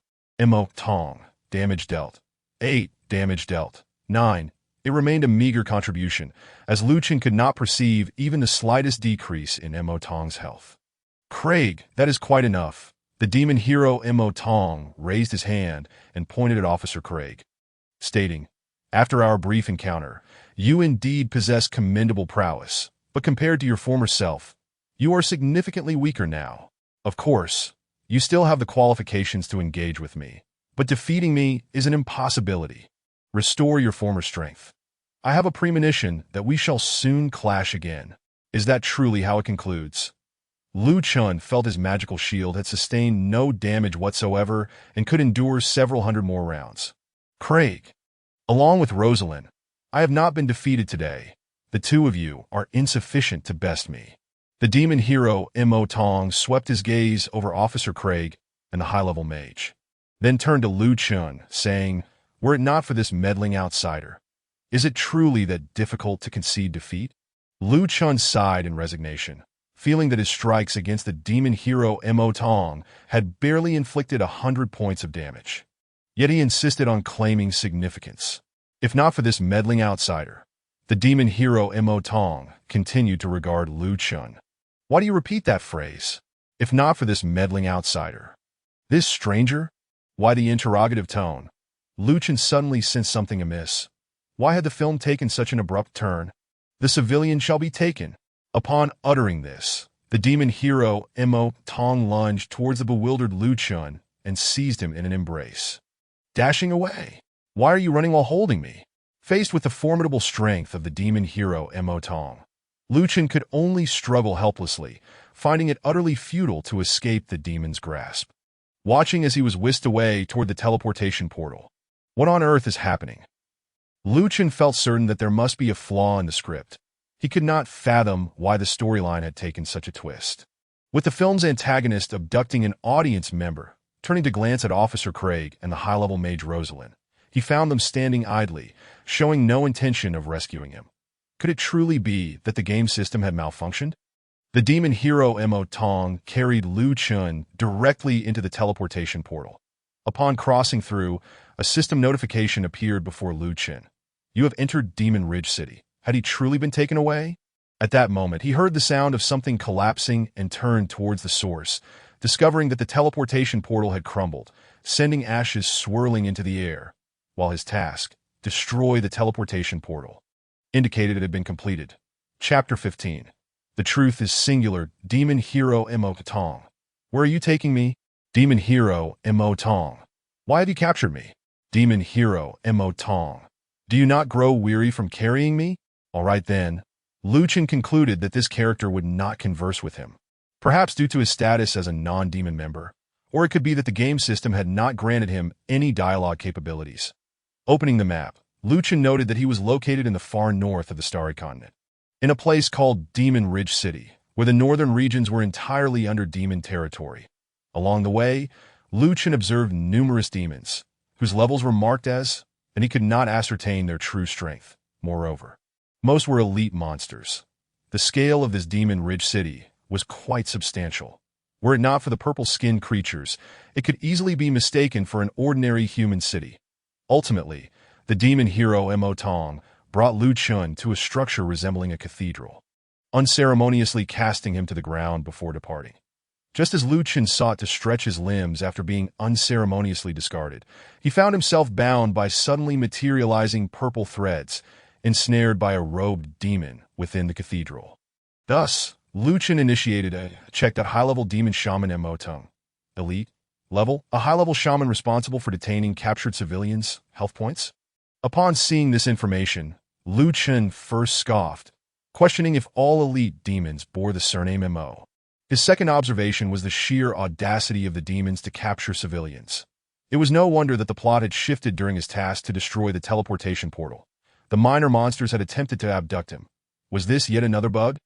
Lu Chun mused that the original flaw lay in his status as a civilian, that he vaguely recalled a dream before entering the game, in which an electronic female voice conversed with him. It seemed that the game system had initially defaulted him to the class of Lord Knight. What might have transpired had he chosen that profession? At this juncture, the high-level demon shaman Mo Tong approached Lu Chun once more and cast another purple thread to bind him, dragging Lu Chun away. Ouch! That hurts! Could you be a bit gentler? Lu Chun could not restrain his exclamation. This minor monster was utterly inhumane. The method of abduction employed by the demon hero Mo Tong had been far more tolerable, as he had at least carried him. Now, however, this minor monster resorted to dragging him. Haoyue felt damage notifications continuously rising from his health bar. With only 160 health points remaining, he feared he would soon perish under such relentless friction. Fortunately, he did not meet his demise. After losing 27 health points, Lu Chun was dragged into a room filled with green names, and the high-level demon shaman Mo Tong returned to his position after delivering Lu Chun inside. Observing his surroundings, Lu Chun noted that there were 8 others in the room, and upon checking, discovered that their names all bore the prefix civilian, with levels ranging unpredictably from 1 to 10. Thus, they were all civilians. Like Lu Chun, captured by the demons, Chen suddenly felt compelled to see how he was described in the check, and to his astonishment, it was indeed permissible. Civilian Chen, level 5, an ordinary civilian residing in Moonlight City. Health points 160. An ordinary civilian residing in Moonlight City. Chen could not recall ever having entered this so-called Moonlight City, despite possessing a key to a house there in his inventory. Now, having been captured in the demon territory, he was at a loss for what to do, uncertain of what awaited him the following day. Surely, he would not remain confined here indefinitely from the preceding plot. Chen had gleaned that the demons were the overarching antagonists of this game. This demon-rich city was likely the final version of the game map, was it not? Even if it were not the ultimate version, it would undoubtedly not be released anytime soon. That if players were to enter the game, it would likely take several versions before they reach this point, correct?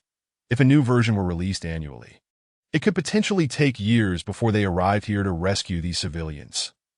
Chen felt strongly that those civilians captured by the demons were unlikely to survive beyond Chapter 3. After all, what author or designer would dedicate such extensive narrative to them? They might well be eliminated by the next day. However, the demons would not likely capture civilians only to dispose of them. If they intended to eliminate them, they could easily do so at the point of capture. Thus, gathering intelligence was paramount. Consequently, Chen turned to the civilian seated beside him, Ryan, and inquired, "Mr. Ryan, might I ask what will happen to us now that we have been captured by the demons?" Surely the demons would not converse. But these green-named individuals must surely engage in dialogue. "You do not know what will happen?" The expression of fear on civilian Ryan's face was evident as he spoke. "I have heard that tomorrow morning we will be thrown into the demon transformation pool." Indeed, they could converse. What exactly is the demon transformation pool? Mr. Ryan, could you enlighten me on what the demon transformation pool entails? Upon hearing Chen's question, civilian Ryan displayed a look of shock, exclaiming, "You mean to say you do not know about the demon transformation pool? The demons have captured so many civilians precisely to cast us into the transformation pool, transforming us into demon kin." Mr. Ryan, if we are transformed into demon kin, does that mean we will become demons? What is a demon kin? Chen still found himself perplexed by Ryan's explanation. Indeed, it means we shall become demons. Those born as demons are referred to as demons, while those transformed into demons through the transformation pool are termed demon kin. Chen began to grasp the concept. This was clearly a case of reciprocating the demons' tactics, capturing civilians to convert them into a later generation of demons, which would then be exploited against humanity. That it was highly plausible that these demon kin would serve as experience points for players. Perhaps Chen was situated within a quest scenario for players, where the demons had abducted countless civilians, necessitating player intervention for rescue. Hence the ample time allotted before their transport to the transformation pool the following morning. The game has yet to commence its operations, and as a result, there are no players within. Thus, will one merely be relegated to the demon transformation pool, becoming a demon? Chen, too, is uncertain about what fate awaits those like him upon entering the pool. Could it be that he would join the ranks of the demon race, ultimately existing solely to confront players throughout the game's unfolding? Chen feels as though he has stumbled upon the truth. Is it not so? Perhaps Chen's status as a commoner is not a mere glitch, but rather a deliberate design of the game system, intended for individuals like him to be captured by the demon hero, Magic Eye, during the quest to destroy the portal, subsequently thrown into the transformation pool to become demons, thereby perpetually creating obstacles for players and delaying the game's progression. Otherwise, a game could easily be overwhelmed or deemed too simplistic, dissuading any potential players from engaging. That Chen believes he is transformed into Conan, for there is but one truth. Hence, within this dwelling, perhaps there are others like Chen, who have also intruded. Chen cast his gaze across the faces before him, resolved to inquire about a question that might reveal their true identities. Chapter 16. Helplessness. Firstly, Chen need not pose any further questions to the commoner, Ryan, seated beside him, as it is evident he possesses ample knowledge. The remaining 7 commoners, however, are still suspect. Thus, Chen proceeds to interrogate them one by one. "Mr. XX, might I inquire if you are from Earth?" Chen considers this question flawless, impeccably crafted. If any among them were indeed players like himself, they would surely respond with something akin to, "What a coincidence! Are you also from Earth? Conversely, those who are not would likely be perplexed by Lu Chen's inquiry. I reside in the city of Moonlight. I reside in the city of Moonlight. I reside in the city of Moonlight. I reside in the city of Moonlight. I reside in the city of Moonlight. I reside in the city of Moonlight. I reside in the city of Moonlight. Such uniformity in their responses is rather disheartening for Lu Chen, who muses, could there not be a hint of surprise? He is convinced that his conjecture holds merit. If he, as a template player, has entered this small dark room, it stands to reason that others of similar nature may have as well, though perhaps he is merely the sole one at this moment. Nevertheless, Lu Chen remains somewhat hopeful, and thus turns to Ryan, asking, Mr. Ryan, may I ask if you are from Earth? I reside in the city of Moonlight. Lu Chen can only conclude that, by chance, no other template players have been captured, affirming that these 8 are indeed merely ordinary individuals that Haoyue Chen calls out, time, noting that it is past 11 o'clock, with several hours remaining until dawn. So, what is there to do now? Lu Chen feels the tight restraints binding his hands and feet. He knows that he cannot loosen them on his own, and with an elite demon shaman of unknown rank stationed outside and no windows in the room, even if he could break free, escape remains an impossibility. Well, since boredom prevails, and with an AI-bound individual at hand, perhaps he can glean some insights about this game.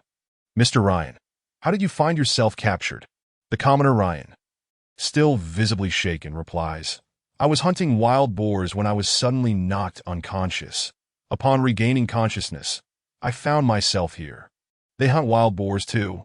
Lu Chen inquires further, Mr. Ryan, why do you hunt wild boars? Because hunting wild boars allows me to earn more money to support my family. During his time in the game, Lu Chen has yet to encounter any wild boars, let alone witness any monster killing. Driven by curiosity, he turns to another individual. Mr. John, might I ask how you were captured? Commoner John's expression mirrors that of Ryan, filled with fear, as he responds, while gathering twigs outside, I was suddenly struck by an arrow to the knee, fell to the ground, and was subsequently captured. Do demons also wield bows and arrows? At this moment, Lu Chen notices that John's trousers at the left knee indeed bear a hole, though the wound itself remains unseen, so it appears that health regeneration exists in this game. Mr. John, may I ask what purpose your twig gathering serves? Because gathering twigs allows me to earn more money to support my family. It seems the responses from these commoners are quite similar. Yet Lu Chen, feeling a sense of ennui, continues to indulge his curiosity, directing his gaze toward another commoner. Mr. Jack, how did you end up captured? I was merely peeking at Ah Fong bathing by the lake when she caught me. I fled, only to be knocked unconscious by a sudden appearance of a demon. They indulge in peeking at baths, too, moreover. Does he not feel the slightest shame in candidly confessing such an act, in pursuit of further clues to unravel the truth? Lu Chen, embodying his inner detective, queries, Mr. Jack, why were you peeking at Ah Fong bathing? Because I wanted to, so I did. Lu Chen nearly expected his response to be, because peeking at Ah Fong bathing allows me to earn more money to support my family. Through questioning these 3 commoners, Lu Chen confirms that this game world indeed allows for independent actions, such as hunting wild boars, gathering twigs, and even shamelessly peeking at women bathing. One wonders, can players also engage in such voyeurism? Mr. Jack, where exactly did you peer at Ah Fong bathing? Right by the Winter Lake, north of the city of Moonlight. Lu Chen resolves that upon escaping this demon territory, he shall rush to the Winter Lake, north of the city of Moonlight, to drive away all those scoundrels who dare to peek at women bathing. Even within the realm of gaming, Lu Chen cannot abide such lewd behavior, of course. It is absolutely not because he himself harbors any such desires. Lu Chen finds himself at a loss for further inquiries, his limbs bound, and boredom sets in that if he were a player, he likely would not have been captured in such a manner. Surely, a key player would not be taken hostage. Such a fate is likely reserved for commoners that Haoyue Chen estimates that he has already spent at least 8 hours playing today. Despite this lengthy duration, he feels no fatigue. However, given his current state of ennui, he decides to close his eyes and attempt to sleep. Time passes, and Lu Chen finds himself unable to fall asleep, utterly incapable of drifting into slumber. Whether he counts sheep, dumplings, or the waves of Elena, the mage tutor of Moonlight Village. He remains wide awake, that it seems that sleep eludes him within this game. Meanwhile, the commoners surrounding him remain gripped by fear, likely unable to sleep, possibly until dawn. Outside the room, the elite demon shaman remains stationed at the door, steadfast and unmoving, likely only stirring when new commoners are captured. How dreadfully dull, rendered powerless to do anything. The hour has now reached 1 o'clock in the early morning, and Chen has been lost in thought for 2 hours. He recalls his sister. Her birthday was on November 25th, just a few days prior. What might she be doing now? Perhaps she is quite concerned for her brother, just as she always has been. Not long ago, I exaggerated and told her I had prepared a mysterious birthday gift, only for her to receive nothing, which must be quite disappointing. Having just entered society, I worry whether she might encounter any unsavory characters. My concern for her is profound, that if she were to meet someone ill-intentioned, without me by her side, who could protect her? How dreadfully dull, rendered powerless to do anything. The clock now strikes 3 in the morning. Chen's thoughts drift to his parents that he had just shared a meal with them, assuring them that he would work hard to provide for them in their retirement. Although they constantly urge him to find a girlfriend and marry, likely yearning for grandchildren, Chen had told them he had a girlfriend and would introduce her to them when the opportunity arose. Yet, he dares not confess the truth, that he has no girlfriend at all. While his charm could easily attract a partner, none of his previous relationships have endured as the eldest son. He bears considerable pressure, not only to care for his family and provide for them, but also to look after his sister and fend off any threats. These are responsibilities he must uphold. Yet now, trapped within this game, he is rendered utterly powerless. How dreadfully dull, rendered powerless to do anything. Chapter 17. Transformation. Unbeknownst to him, dawn has arrived. That Chen utters time and finds it is now past 7 o'clock. The sounds of footsteps have increased outside. Presumably, these commoners will soon be cast into the demon transformation pool. That Chen surmises 2 possibilities. 1. They may be rescued by humans, perhaps by a powerful hero. Or 2. They may transform into demons, joining the ranks of those who oppose humanity. Given the choice, Chen would likely prefer the former, as the sight of these purple-skinned demons is not one he can readily accept. Furthermore, since entering the demon territory, he has yet to encounter a single voluptuous female demon. Thus far, he has only seen male demons, including those he previously vanquished in quests, all of whom were male. After being captured by the demon hero, Magic Eye, he has only observed male demons along the way. What a pity. Perhaps the female demons possess even greater allure. The thought of a voluptuous, purple-skinned beauty is undeniably thrilling.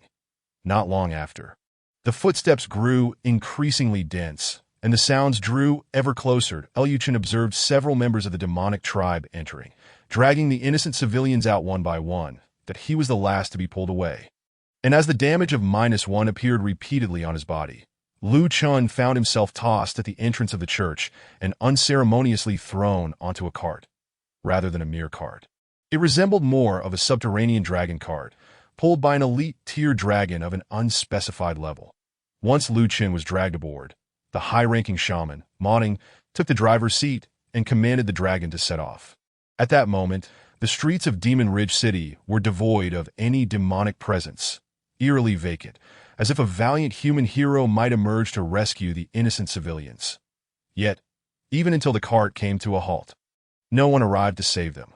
The ropes binding the civilians' feet were severed by the high-ranking shaman Modding, who then urged them to disembark. It was then that Chen noticed a vast, gaping pit not far ahead, filled with a viscous, purple liquid that emitted smoke and continuously flowed. The liquid appeared to have a high viscosity, reminiscent of something oily. Could this be the demon transformation pool? A wave of dread washed over him. Were they, the innocent civilians, to be cast into this horrific, repulsive abyss and transformed into demons? At that moment, Chen spotted a female member of the demonic tribe approaching. And indeed, her bosom was quite remarkable. The sight was overwhelming. This demonic woman was clad in a low-cut, form-fitting leather armor that appeared to be on the verge of bursting. The demons generally towered over humans, and Chen estimated that this female demon must have stood at least 2 meters tall. With such a statuesque figure and those ample assets, Lu Chen mused that had he encountered her in the real world, he would have likely succumbed to a nosebleed. After a night of boredom, this sight was worth it. Once his eyes had feasted long enough, Lu Chen directed a view at her. Magonghua. Elite, level, the overseer of the demon transformation pool. Elves? The name Magonghua was etched deeply into Lu Chen's mind.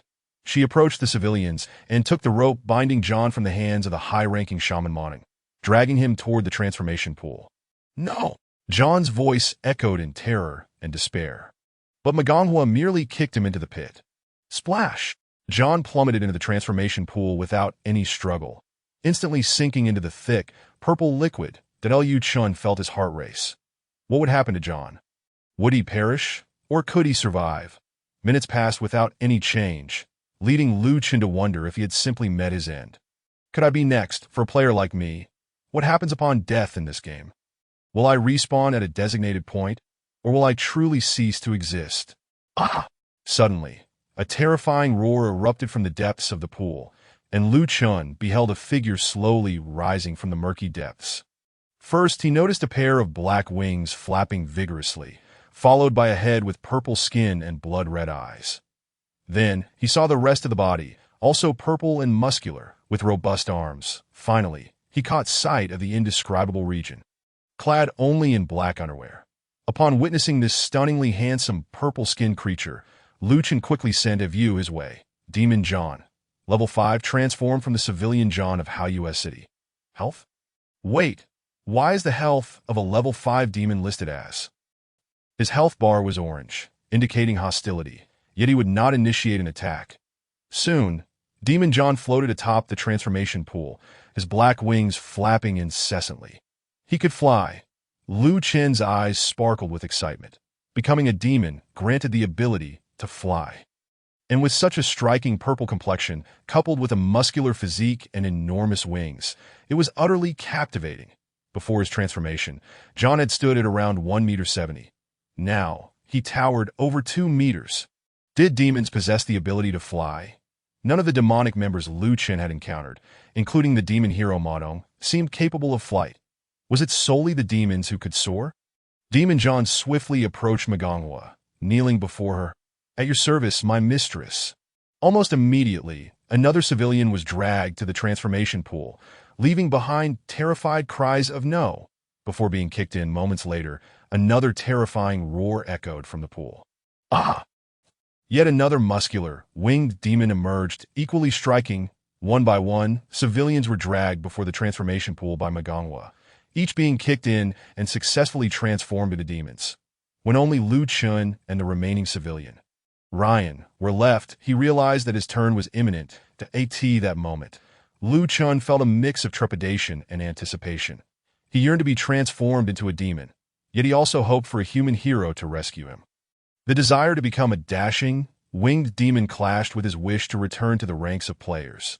Soon, Ryan was kicked into the transformation pool with a look of horror, and he too was successfully transformed into a demon. Magonghua now stood before 8 newly transformed demons, all half-kneeling in reverence. Lu Chen understood that he was next, beads of sweat forming on his brow. Whether from excitement or fear, he could not tell. A bittersweet smile adorned his face, a mixture of grimace and exhilaration. Magonghua approached him slowly, taking the purple rope binding Lu Chen from the high-ranking shaman, dragging him to the edge of the transformation pool. Witnessing the viscous purple liquid up close was terrifying. Being enveloped by such sticky substance would surely be nauseating. Before he could fully contemplate the situation, Magonghua delivered a swift kick, sending him plummeting into the thick liquid. Chapter 18. Demon Transformation. The sensation of being enveloped by the viscous liquid was profoundly uncomfortable. It was not a struggle for breath. Breathing was unnecessary in this game.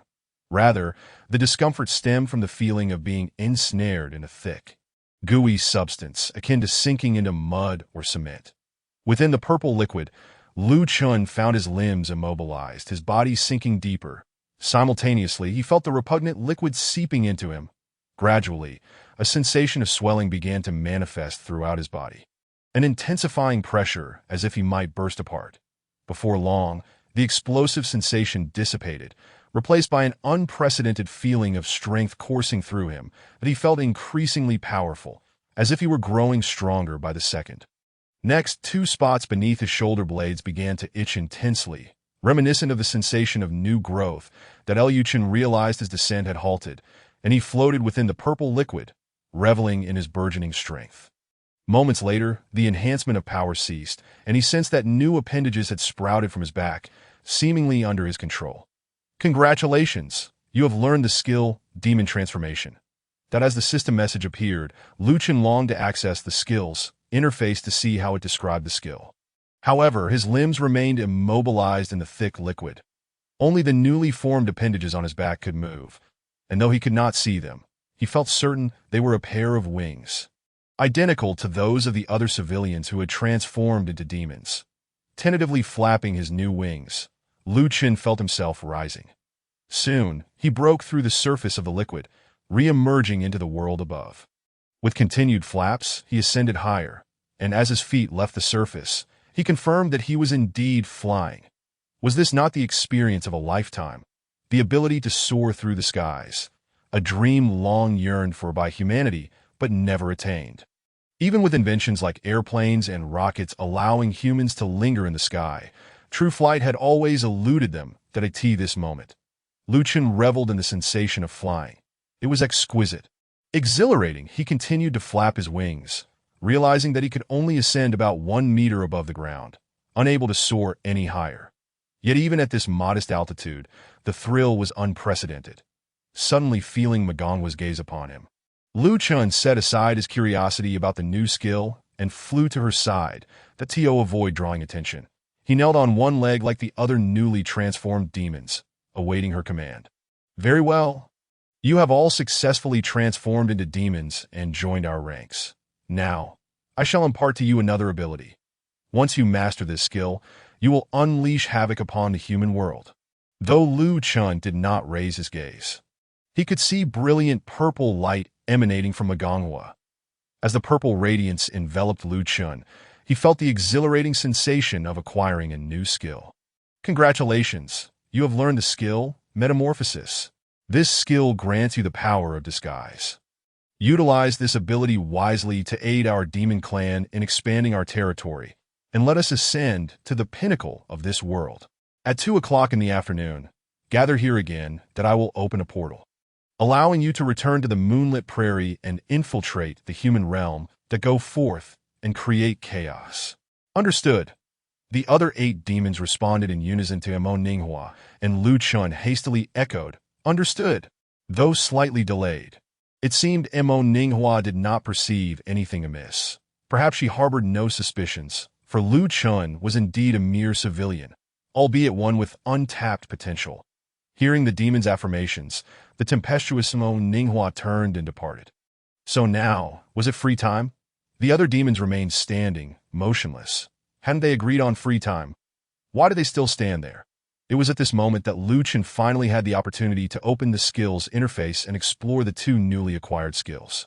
Demon Transformation unleashes the latent demonic energy within, transforming into a demon and gaining extraordinary power. Instantaneous, with no mana cost, and can be reversed at any time. Metamorphosis allows you to completely alter your appearance, assuming different forms and names, thus acquiring distinct identities. Instantaneous, with no mana cost, and can be reversed at any time. The demon transformation was easily comprehensible, merely a transformation into a demon. Metamorphosis seemed to enable one to change appearance and identity, akin to a form of disguise. Was this not the unique ability that allowed the demon clan to seamlessly blend into the human world? Chen found the progression of the game increasingly perplexing.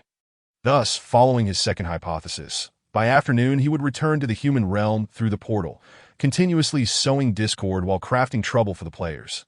Unable to fathom it further, he resolved to take each step as it came. Chen accessed his attributes to assess how much demon transformation had enhanced his stats. His attributes were as follows. Name: Chen, demonized state race. Human class: civilian. Diligence and a thirst for knowledge are the hallmarks of an exemplary civilian.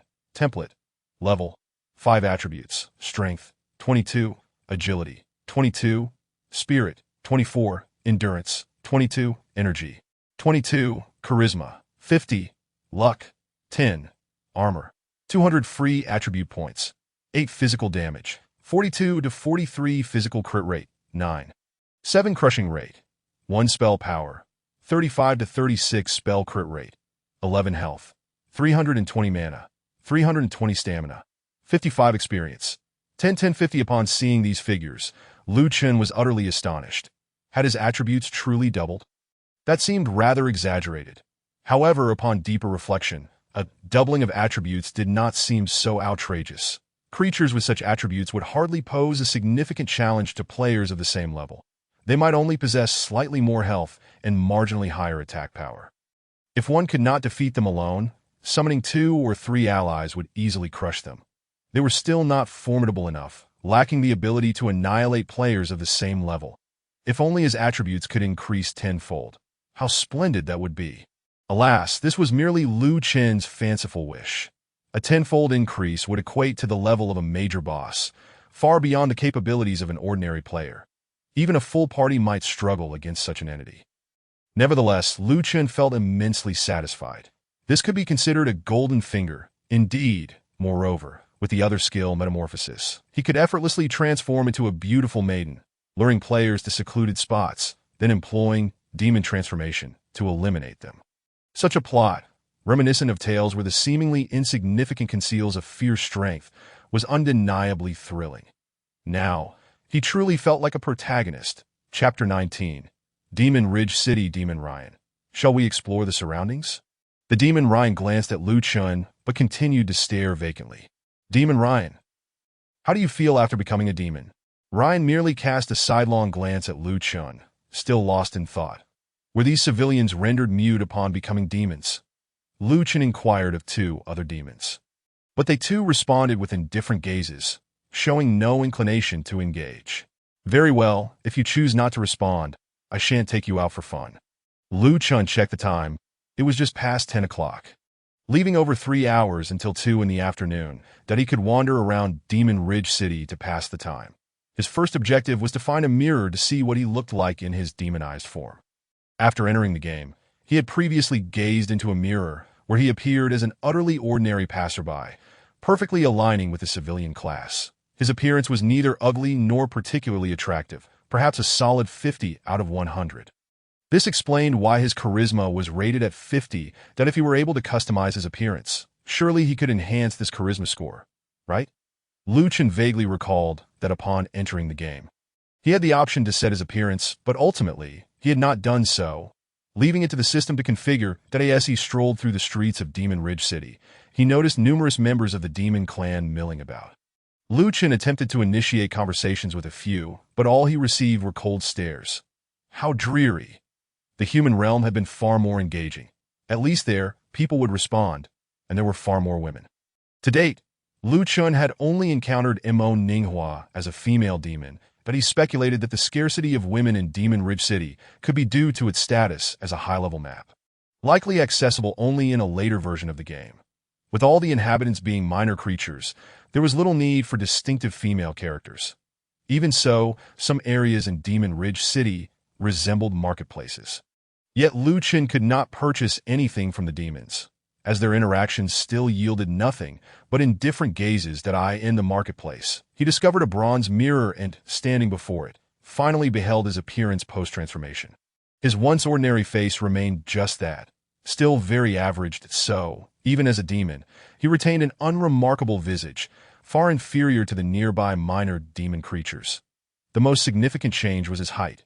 Chen, who had previously measured just over 1.7 meters, now appeared considerably taller. Without a ruler or a point of reference, he could not ascertain the exact height, but it was evident that he had grown significantly. Additionally, his skin tone and musculature had transformed remarkably. Although he still wore his environmentally friendly gear, his exposed skin now boasted a robust purple hue, looking far more powerful than his previous tan. Lean physique, Chen attempted to remove his shirt, revealing his purple muscular torso, and he found himself captivated by his own chest and abdominal muscles. Such definition could not be achieved without years of dedicated training. Without stringent dietary control, It would be impossible to develop such well-defined muscles in just a year and a half that Chen quickly snapped out of his reverie. After all, he was a normal man and not overly fixated on muscles. Had he transformed into a voluptuous woman, he might have found it harder to resist. Speaking of which, could male players create female characters in this game? If so, that would seem rather peculiar. One could easily envision a plethora of cross-dressers. Imagine striking up a conversation with a strikingly beautiful player only to discover they were a cute boy. How awkward that would be. In the mirror, Chen also noticed the striking black wings sprouting from his back. They were magnificent. As he flapped the wings, he found himself floating a meter above the ground. What a thrilling experience. Wings. Such enchanting appendages. Many players yearn for a piece of equipment called wings to showcase, yet those items, though animated, do not allow flight. That Chen did not see a wings slot in his equipment panel, suggesting that ordinary players likely lacked wings and the ability to fly. However, flying mounts might be a possibility. Controlling a mount in flight would be an entirely different experience from flying oneself. Akin to the difference between running and driving, that Chen suddenly felt an urge to try out his newly acquired skill, Metamorphosis, that he realized he needed to revert from his demonized state first. So he activated Demon Transformation. Once more, in an instant, the robust purple form reflected in the mirror transformed back into Chen's previous ordinary human appearance. It was that simple to revert. At that moment, Chen noticed the surrounding demons casting glances in his direction, startling him momentarily. Yet they did not attack, remaining in their spots, either dazed or wandering. Once assured of his safety, Chen cast Inspect on a demon. The previously green icon, denoting an ally, had shifted to orange, signifying enmity without aggression. Well, as long as I don't actively attack him, it should be fine. Thus, I attempted to cast Metamorphosis. That skill, Metamorphosis, failed to cast. Missing item, cosmetic powder. It actually requires an item. Chen did not notice any mention of an item in the skill description, yet it turns out that cosmetic powder is necessary. Where on earth can one procure such an item? I suppose I will have to wait until I return to the human world to find out. Perhaps the Novice Guide can provide the answer. Yes, the passing demons caught sight of Chen. They would glance his way, making him feel rather uncomfortable. Consequently, he decided to cast Demon Transformation. Once more, transforming into a demon. He invoked Demon Transformation again. A swirl of purple smoke enveloped him, and wings sprouted from his back, successfully completing his transformation. Chen felt a tinge of regret. At the very least, there should be a transformation theme accompanying it. Such a mundane transformation lacks the flair he desired. It would be perfect with some special effect music and a BGM. Alas, Chen knew such a thing was implausible. The game system certainly wouldn't provide sound effects or music for minor creatures. After checking his reflection, Chen decided to continue exploring that he should be gliding around instead. If he could fly, there would be no need to walk on foot. The vastness of Demon Ridge City was overwhelming. Chen had already wandered for an hour and had yet to traverse the entire city. Countless members of the demon race lined the streets, yet not a single female could be found. Perhaps only within certain specialized structures would there be female demons. Habitually, Chen cast Inspect on all the demons he encountered along the way. Curious to learn their names and any special introductions that moment, he noticed a peculiar demon in a corner. Although her appearance bore no distinction from the other demons, her name was Hero Wendy. Chapter 20. Emergency Maintenance. Hero Wendy. Elite. Level. The strongest knight assassin of Crescent Moon City, having assassinated numerous formidable demons. Hailed as a hero by humanity. Health. Is she perhaps a human disguised as a demon? Within the heart of the demon stronghold, Demon Ridge City, lurks a human assassin, the strongest knight assassin of Crescent Moon City. Who is she here to assassinate? Surely, her combat prowess would be spectacular, far surpassing that of the lecherous officer Craig. Chen yearned to approach her and exchange a few words. Yet upon seeing her blood-red icon, he wondered if she would attack him on sight. He canceled his demon transformation, reverting to his human form. And Wendy's icon turned green as expected. In his human form, Chen was regarded as an ally by humans, while in his demon form, he was perceived as an enemy. Nevertheless, even in his human form, Chen was not subjected to any hostile actions from the demons. Could it be that humans are merely one of the many adversaries in the eyes of the demon race, rendering it unnecessary for them to attack? Or perhaps, in the perspective of demons, humans are akin to ants, and whether or not to crush an ant depends on their mood. This could only be verified later. Stealthily, Chen approached the demon-shaped hero Wendy and inquired, "Hero Wendy, what brings you here?" Upon noticing Chen's presence, a flicker of surprise crossed her face as she replied, "Commoner, how did you arrive here? Do you require my assistance?" Truly, a hero of humanity, so amicable. "Hero Wendy, how can you assist me?" A hint of hesitation appeared on her face. "I am here on a mission, but if you need me to guide you away from here and back to Crescent Moon City, that should not be a problem." Touched, Chen felt tears welling in his eyes.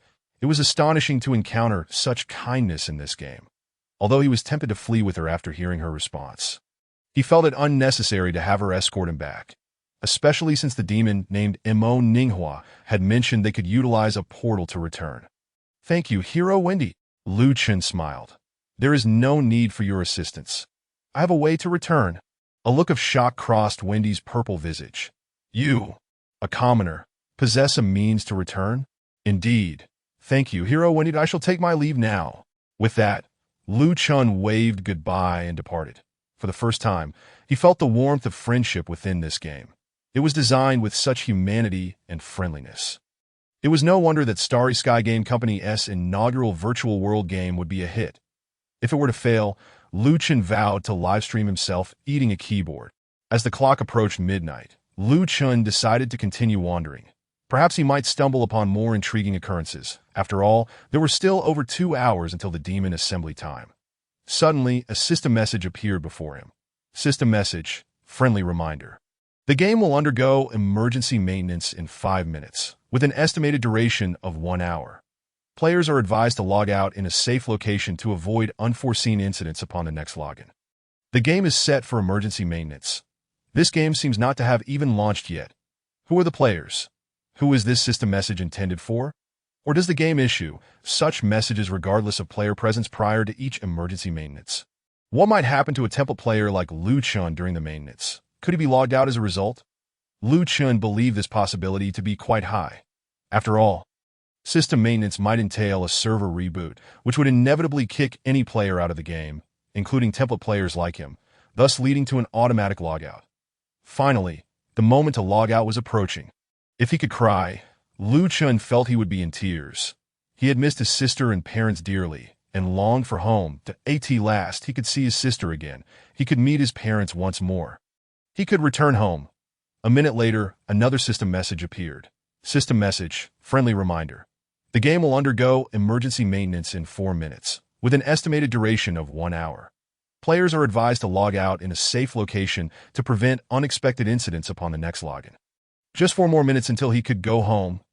Chen stood still, awaiting the system maintenance, anticipating the moment when the system would log him out of the game.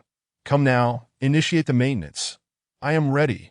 The system message continued its countdown. 0.3 minutes, 0.2 minutes, 0.1 minute, 0.45 seconds, 0.30 seconds, 0.15 seconds, 0.5, 4, 3, 2, 1. Could it be that the maintenance has been delayed? Why has he not logged off yet? Is it possible that template players do not log out during maintenance? Chen remained in place, spinning around to survey his surroundings. Everything appeared unchanged. The demons continued to stand around. The sky remained the same. No, the sunlight was different. During the countdown, the sun had been directly overhead, casting rays straight down, resulting in only a small shadow beneath him. Now, however, his shadow was noticeably elongated.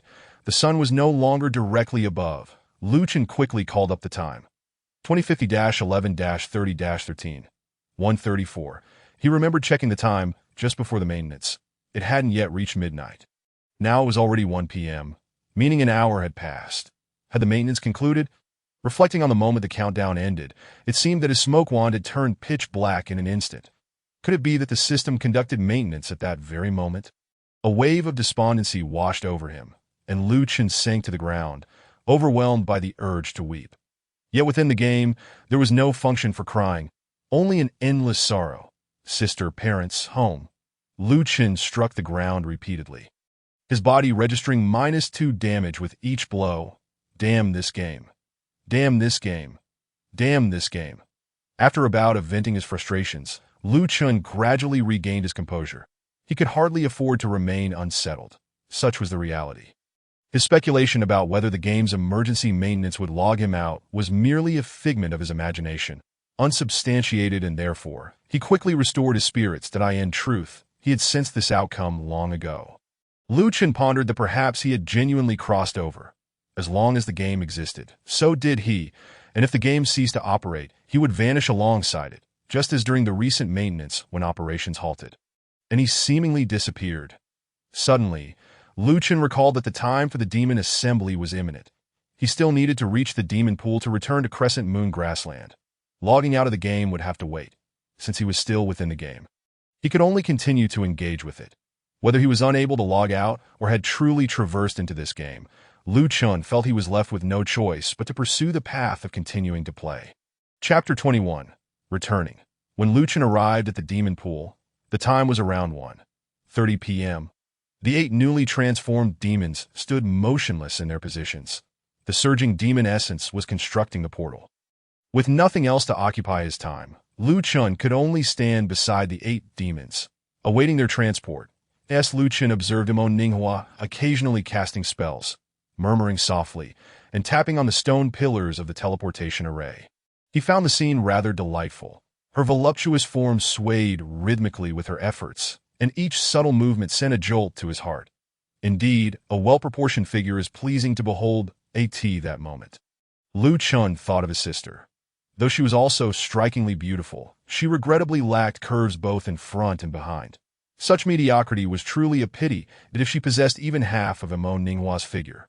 It would be remarkable. Having not seen her for over 10 days, he wondered if her physique had matured.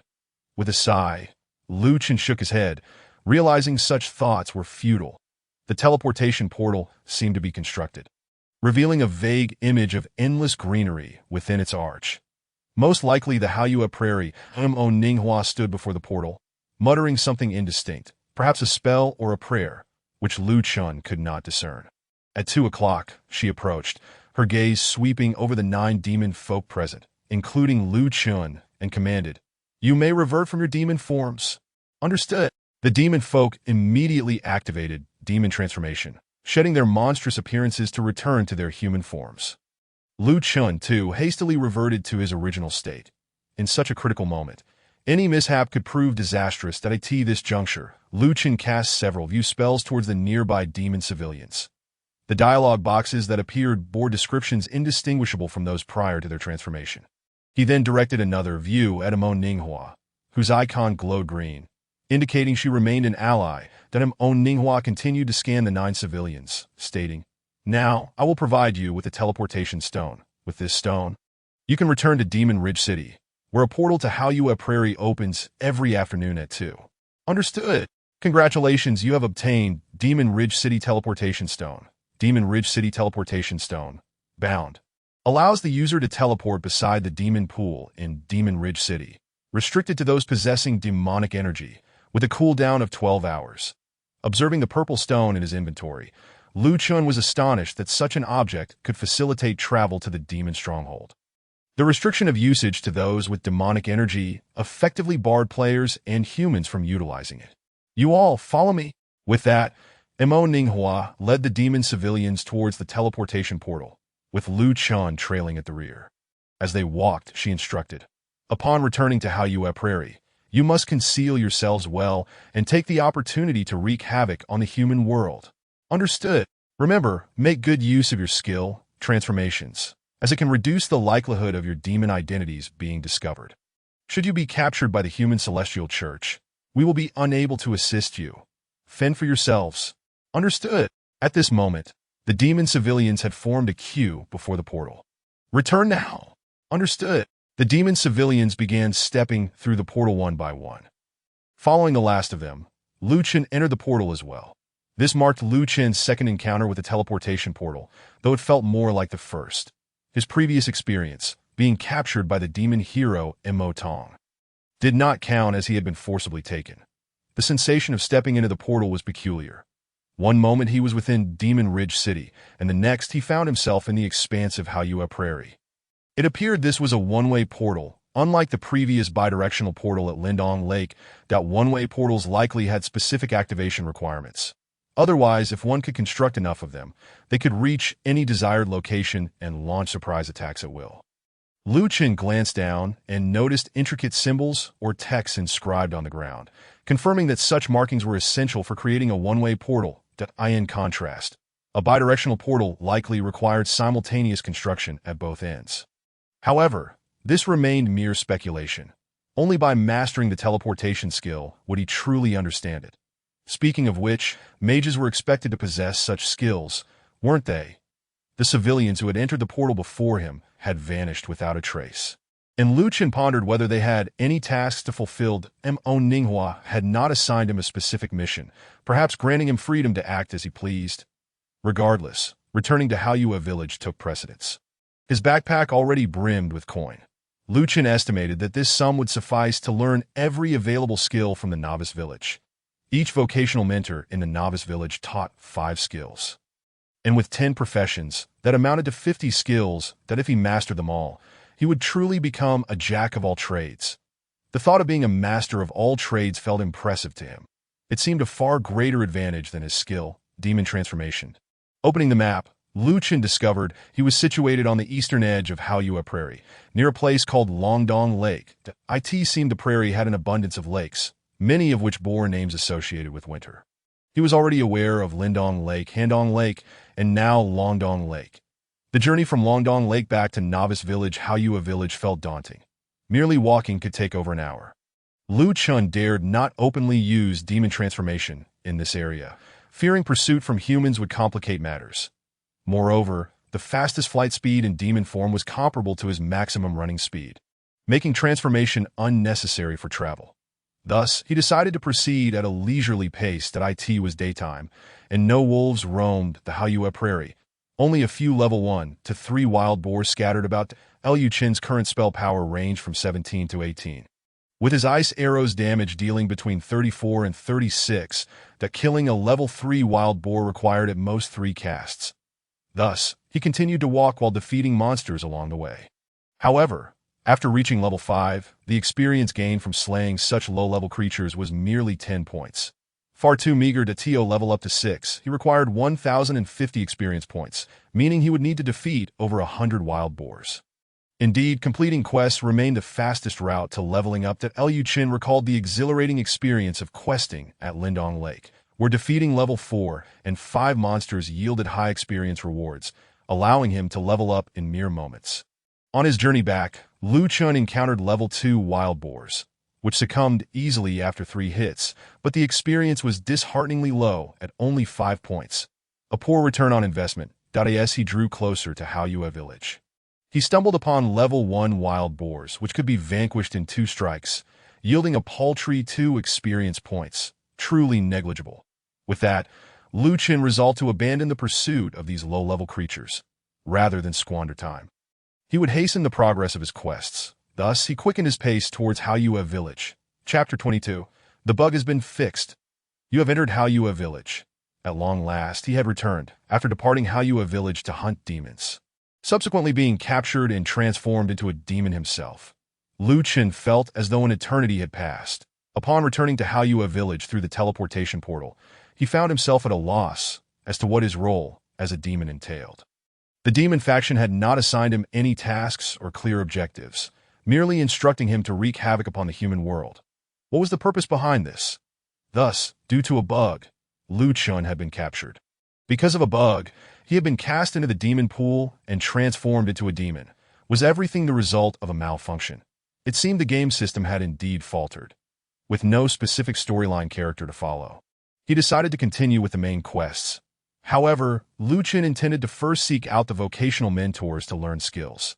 Now that he had reached level 5, he could learn from all the vocational mentors in the novice village. And his purse was sufficiently full to cover the cost of all the skills. Moreover, he had not seen the mage mentor, Elena, in quite some time, and he felt a strong yearning to reconnect. Hello, mage mentor Elena, I wish to learn skills. After such a long absence, Elena remained as enchanting as ever. Apologies, civilian sir, but I cannot teach you any skills. Elena tilted her head slightly, a frown gracing her brow as she smiled. Chen was taken aback. Mage Mentor Elena, why are you unable to teach me skills? Because you are not a mage. Chen was astonished by Elena's response. Just yesterday, she had referred to him as a novice mage. And now, the very next day, he was no longer considered one. Mage Mentor, if I am not a mage, then what am I?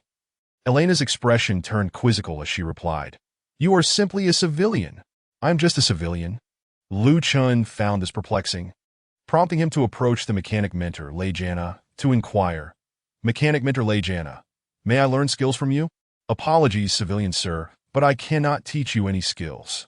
As expected, Chen began to comprehend that the bug allowing him to learn any skill had been rectified by the system. Was this due to the emergency maintenance conducted earlier in the morning? He surmised this must be the case.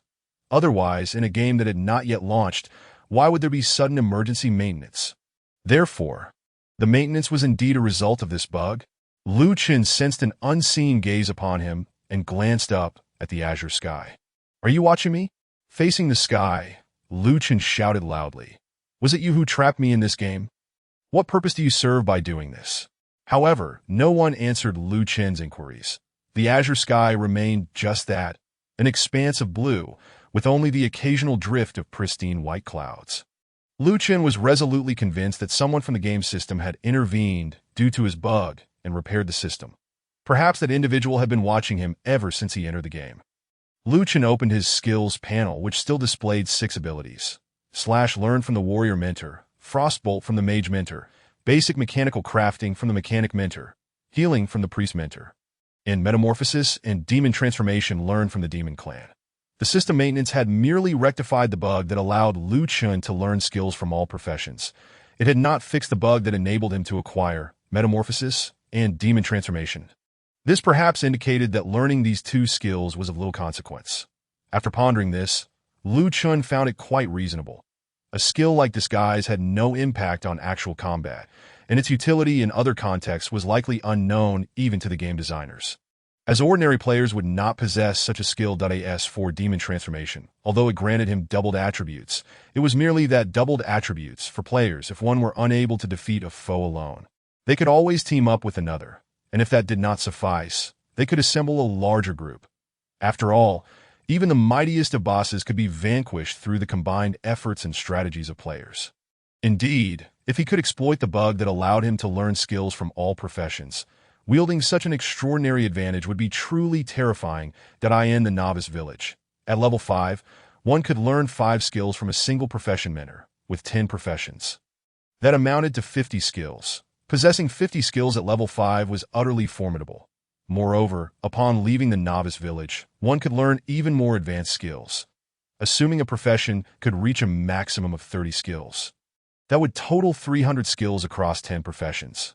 Even after excluding half of those that were similar, redundant, or useless, one would still have around 150, an astonishingly powerful advantage. Gazing at the azure sky, Chen smirked, contemplating. Since you have prevented me from obtaining the bug that allows me to learn skills from all professions, I shall continue to seek out other bugs, causing you further headaches. However, finding bugs did not seem an easy task. Chen could only sigh, regretting not having learned a few more skills back then. Yet, regret was futile now. Who could have known that the system would suddenly rectify this bug? Indeed, it took the system an entire day to conduct emergency maintenance to fix this bug, which seemed rather inefficient. Thus, Chen believed that even if the system discovered he had gained great power through a bug, it would not immediately rectify it. Therefore, as long as he made good use of the bug, swiftly harvesting the benefits, the system would be powerless to intervene. Surely it would not revert his progress? Chen considered that his greatest bug at present was his civilian profession, which initially allowed him to learn skills from all professions. Subsequently, he would likely be captured by the demon clan and transformed into a demon. In the future, this civilian profession might lead him to discover even more bugs. An idea suddenly struck him, prompting him to inquire of the mechanic mentor, Lejana. Mentor Lejana, where might I learn skills? The mechanic mentor pointed in the direction of Chen's birthplace, saying, there is a craft mentor over there. You can seek him out to learn skills pertaining to your civilian profession. As expected, Chen's assumptions were correct. As the saying goes, when God closes one door, he opens another. Since the game system had repaired the bug allowing Lu Chen to learn skills from all professions, it could not possibly intend for him to be limited to just these 6 skills. Moreover, demon transformation could not be freely used in the human realm. Using such a skill might lead to dire consequences that Liu Chen surmised that players with only 5 skills, or template players, would be unable to progress in the game. Hence the system had, while fixing the bug, opened a small window for him, allowing him to learn some exclusive skills that I asked for what these exclusive skills might be. He would soon find out that at the entrance of Lu Chen's birthplace. To the left stood the novice guide, Lanting, and to the right appeared a newcomer, a man clad in leather armor, wielding dual long swords and sporting a beard. Liu Chen initiated a view on him. Craft Mentor Anthony, level 30, responsible for teaching new players combat techniques, health points. Approaching this individual, Lu Chen asked, Craft Mentor Anthony, may I learn skills from you? Of course. Young Civilian. Chapter 23. Stirring Up Trouble. Indeed, this Craft Mentor Anthony was the small window the game system had provided for Lu Chen that a dialogue box appeared before him, displaying the skills available for learning. Stab. Passive skill. Attacks executed with a stab will increase damage, which is contingent upon physical damage. Thrust. Passive skill. Attacks executed with a thrust will increase damage, which is contingent upon physical damage. Swipe. Passive skill. Attacks executed with a swipe will increase damage, which is contingent upon physical damage. Cleave. Passive skill. Attacks executed with a cleave will increase damage, which is contingent upon physical damage. Liu Chen finally understood why this mentor was referred to as a craft mentor. He taught various techniques, enabling players to learn action-based skills.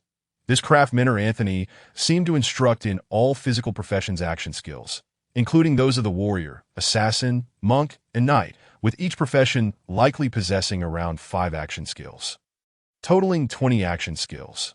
Having already learned slash from the warrior, Lu Chen found that only 19 skills remained unlearned. He chuckled softly, gazing up at the azure sky, murmuring, Is this to make me a melee physical profession? To transform me into a master of all weapon skills? It was evident that after the system fixed the bug permitting Lu Chen to learn all skills, it had segregated the action skills of physical professions into a new category, likely to facilitate players in learning these skills while enabling Lu Chen, as a civilian, to acquire the skills he was entitled to, having experienced urgent maintenance and being unable to learn skills from all professions. Lu Chen now grasped an important lesson. Learning was never a waste, so he resolved to learn what he could first. Congratulations, you have learned stab. Congratulations, you have learned thrust. Congratulations, you have learned swipe, of course. Acquiring these skills did not signify Lu Chen's capitulation. It was merely a fade of acceptance of the system's arrangement, while secretly plotting his own schemes. That to engage in schemes was the hallmark of an exceptional player. As for how to proceed, he decided to first examine what options were currently available and conduct further research. Liu Chen opened his skill panel, now showcasing a total of 25 skills, of which 20 were action skills that the system intended for him to learn. So he set those aside for the moment. Additionally, he retained demon transformation and metamorphosis learned from the demon clan, as they were not particularly visible and lacked combat effectiveness. As for Frostbolt, healing, and basic mechanical crafting, he had already utilized Frostbolt and healing, which seemed to offer little potential for scheming. Thus, only basic mechanical crafting remained. Since learning this skill, Lu Chen had not explored it, and he was uncertain what mechanical creations he could produce. Therefore, he opened the crafting skill interface. Upon opening it, Lu Chen discovered that the interface was filled with crafting methods for firearms, including guns, cannons, bombs, and energy crystals, none of which indicated that only a mechanic could utilize them. This is it. Lu Chen suddenly felt a surge of inspiration. He was ready to stir things up. First, he needed to craft a firearm. Liu Chen examined the crafting requirements for firearms. 10 units of bronze for firearms, 12 for cannons, and even fewer for bombs, with the most substantial requirement being 20 units of bronze for the energy crystal. The energy crystal was a type of energy core essential for mechanical weaponry. Mechanical weapons, in themselves, possessed no offensive capabilities. They only gained such abilities upon the insertion of an energy crystal. The stronger the energy core, the more potent the mechanical weapon's attacks. Thus, it was accurate to say that the true power of a mechanic's weapon lay in the energy crystal. The crafted mechanical weapon was merely a matter of aesthetic design, without which combat would be impossible. Observing these crafting requirements, Chen found the materials required for mechanical crafting to be exceedingly simple. However, he pondered, how might one obtain bronze? When questions arose, one must seek answers. Chen approached the novice guide, Lanting, and inquired, Lanting, how can I acquire bronze? The novice guide blinked her beautiful eyes and replied, you can learn the life skill, mining from blacksmith mark, allowing you to gather bronze or in the wild, which can then be smelted into bronze. What other life skills are available besides mining? Aside from mining, players can also learn gathering, woodcutting, skinning, mining, leatherworking, alchemy, carpentry, enchanting, and tailoring. However, players may only learn 2 of these life skills. Additionally, they can learn unlimited cooking, fishing, and brewing skills, all of which can be found in Haoyue village. Is it possible that such a dilapidated village harbors so many inhabitants? At this moment, Chen took a closer look, noticing that some individuals were positioned behind the houses, others in more secluded areas, and some within the structures themselves, which perhaps explained their lack of presence. Upon confirming that bronze could be smelted from the life skill of mining, Chen hurried to the blacksmith. Mr. Mark, may I learn mining? Certainly. A dialogue box appeared before Chen, presenting the options of beginner mining, intermediate mining, and advanced mining. As a novice, he could only learn beginner mining. Congratulations, you have learned beginner mining. Congratulations, you have learned beginner smelting. Recalling what the novice guide Lanting had said, that a player could learn 2 life skills, Chen, being a skilled gamer, recognized the necessity of learning enchanting. Not only could it yield substantial profits, but it would also save him money on enchantments. Thus, he rushed off to learn enchanting. Congratulations, you have learned beginner deconstruction. Congratulations, you have learned beginner enchanting. Should he attempt to learn additional life skills? What if he could learn them all? Seizing the moment, Chen approached the carpenter Paul and inquired, Carpenter Paul, may I learn lumberjacking? Certainly. A dialogue box for learning lumberjacking appeared, and Chen selected beginner lumberjacking before clicking confirm. Congratulations, you have learned beginner lumberjacking. Congratulations, you have learned wood refinement. To his astonishment, he could indeed learn. Chen then approached Farmer Jansen to attempt learning gathering. Congratulations, you have learned beginner gathering. At last, Chen was certain he could learn all life skills. Perhaps it was due to his prior lack of experience with life skills that the game system had yet to identify this glitch. Truly, he was a commoner, and the potential was remarkable. Without delay, Chen proceeded to learn all available life skills. After successfully acquiring them all, he felt a sense of accomplishment that he remembered from his previous experiences with online games that learning life skills could enhance certain abilities. Now that he had mastered all life skills, he pondered whether there would be an improvement in combat capabilities. Perhaps once he increased his proficiency, there would be enhancements. If not, it wouldn't constitute a genuine achievement. Nonetheless, it was certainly superior to the limitation of 2 life skills faced by other players. With these thoughts set aside, Chen focused on gathering bronze ore, smelting it into bronze, and forging a firearm to take the first step in his grand endeavor. Chapter 24, AK 47. You have entered the mole hole. The endless moonlit grassland surely lacked ores on its surface. Any player with even a modicum of intelligence would recognize that only the holes would yield such resources. Immediately, Chen thought of the mole hole and made his way there. As expected, he spotted shimmering bluish-green ore at the entrance, prompting him to click View. Bronze ore, the most common ore, requiring a proficiency of 0. Approaching the ore, Chen attempted to extract it as he had done previously during his mining tasks. And indeed, with a little effort, he was able to pull the ore free and stow it in his backpack. You have obtained bronze ore X3. Your proficiency in mining has increased by 5 points. Extracting a single ore yielded only 3 pieces. Oh well, Chen had no choice but to continue mining. Observing the large moles around him, he disregarded them, adhering to the principle of, as long as the moles do not bother me, I shall not bother them. As he entered the mole hole, he found an ample supply of bronze ore, and with no one competing for it, he quickly gathered 10 pieces. Yet, it was still insufficient. Without a core, what he fashioned would merely be a toy gun. Thus, he pressed on, pulling out one or here. Another there, Chen found the experience reminiscent of pulling radishes, though he had never actually pulled any radishes himself. Pulling radishes, pulling them without end. Before he realized it, Chen had extracted 50 pieces, no, 50 bronze ores, and it was time to return. Manufacturing machinery seemingly required no specific location. One could create at any time and place. Nonetheless, Chen intended to return to Moonlit Village to craft. As the eerie cave, with its large moles scurrying about, made him somewhat uneasy. Upon returning to Moonlit Village, Chen approached the mechanical mentor, Lejana, and asked, "Mechanical mentor Lejana, may I learn skills from you?" The towering figure shook her head, replying, "I'm afraid, commoner, that I possess nothing you could learn." As anticipated, Chen responded, "Mechanical mentor Lejana, I can fabricate mechanical devices. Thus I am a mechanic. May I study mechanical skills from you?" Upon hearing Chen's inquiry, the mechanical mentor tilted her head slightly, but remained silent. Was it truly impossible? Had he misjudged?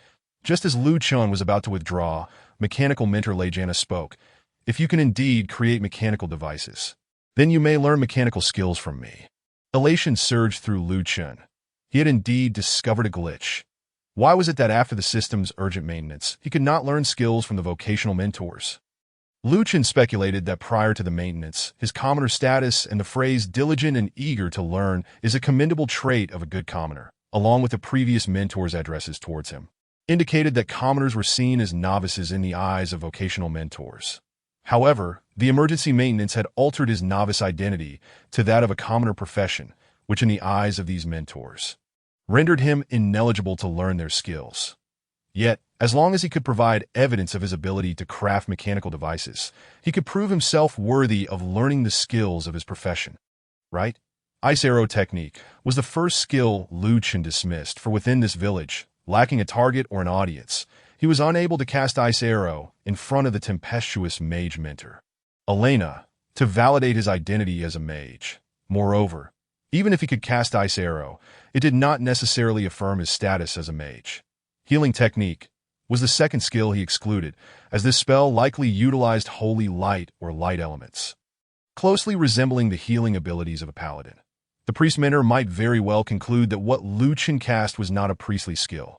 Thus, only the mechanic remained, that Chen possessed the skill, basic mechanical fabrication, as long as he could construct mechanical devices.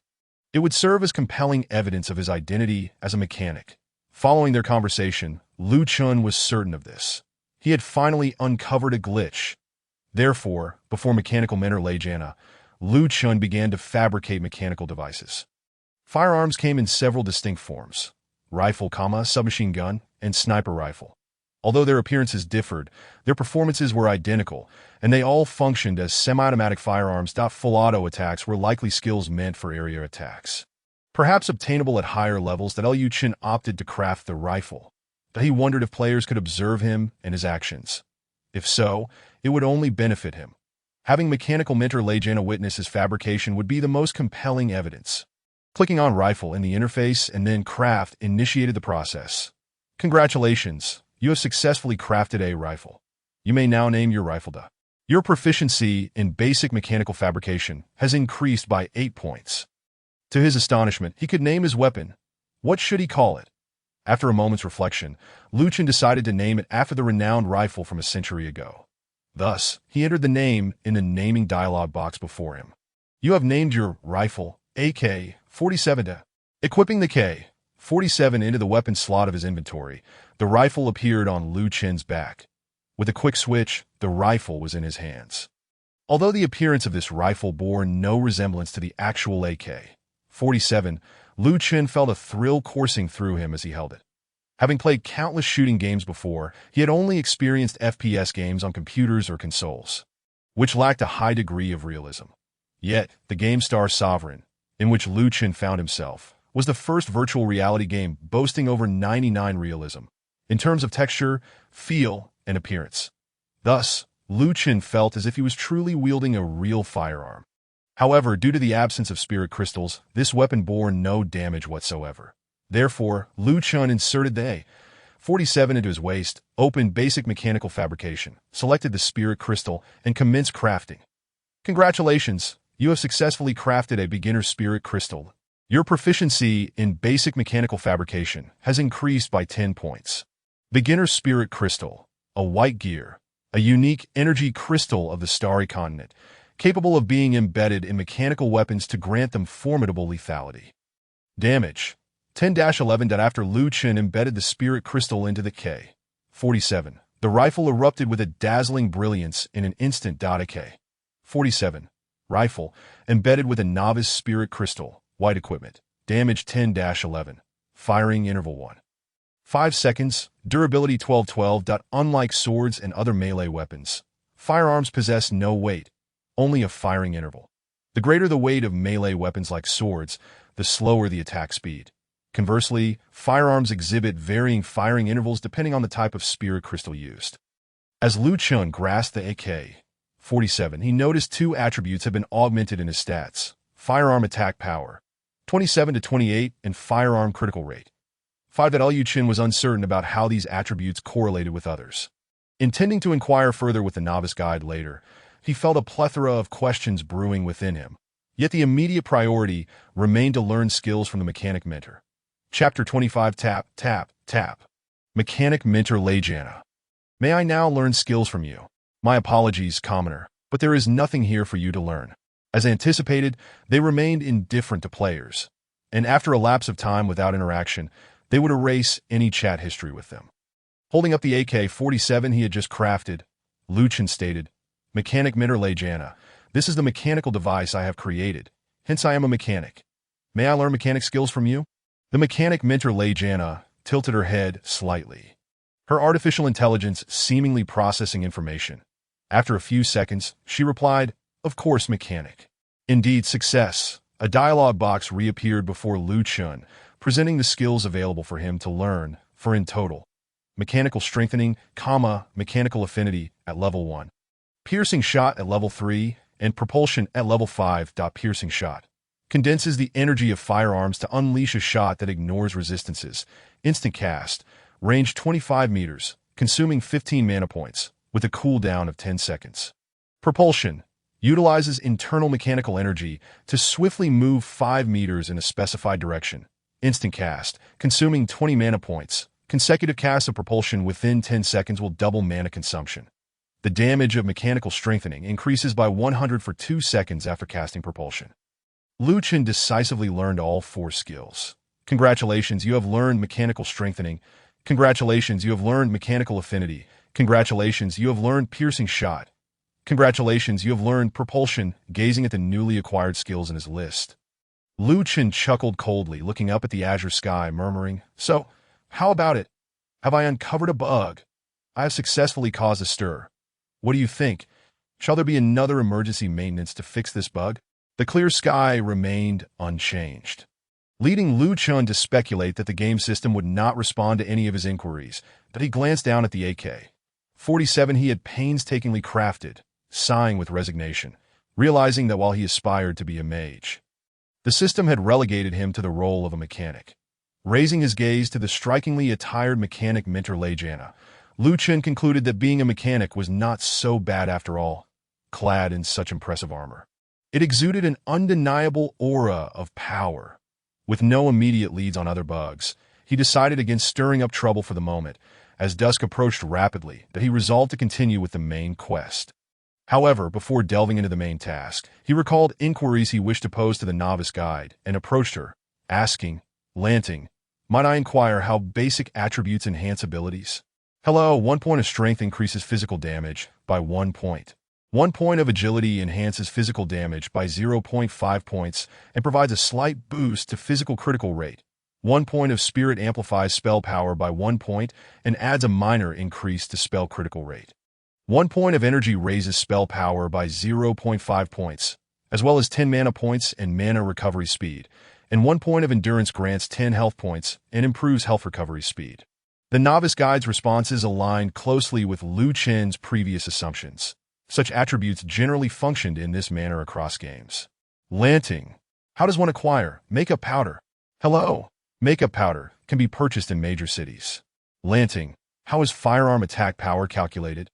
1 point of spirit increases firearm attack power by 1 point and provides a slight boost to firearm critical rate. 1 point of energy enhances firearm attack power by 0.5 points. These were the only queries Lu Chen could currently recall. He would return for further questions as needed. Thus, he proceeded to submit his main quest, Destroy the Portal.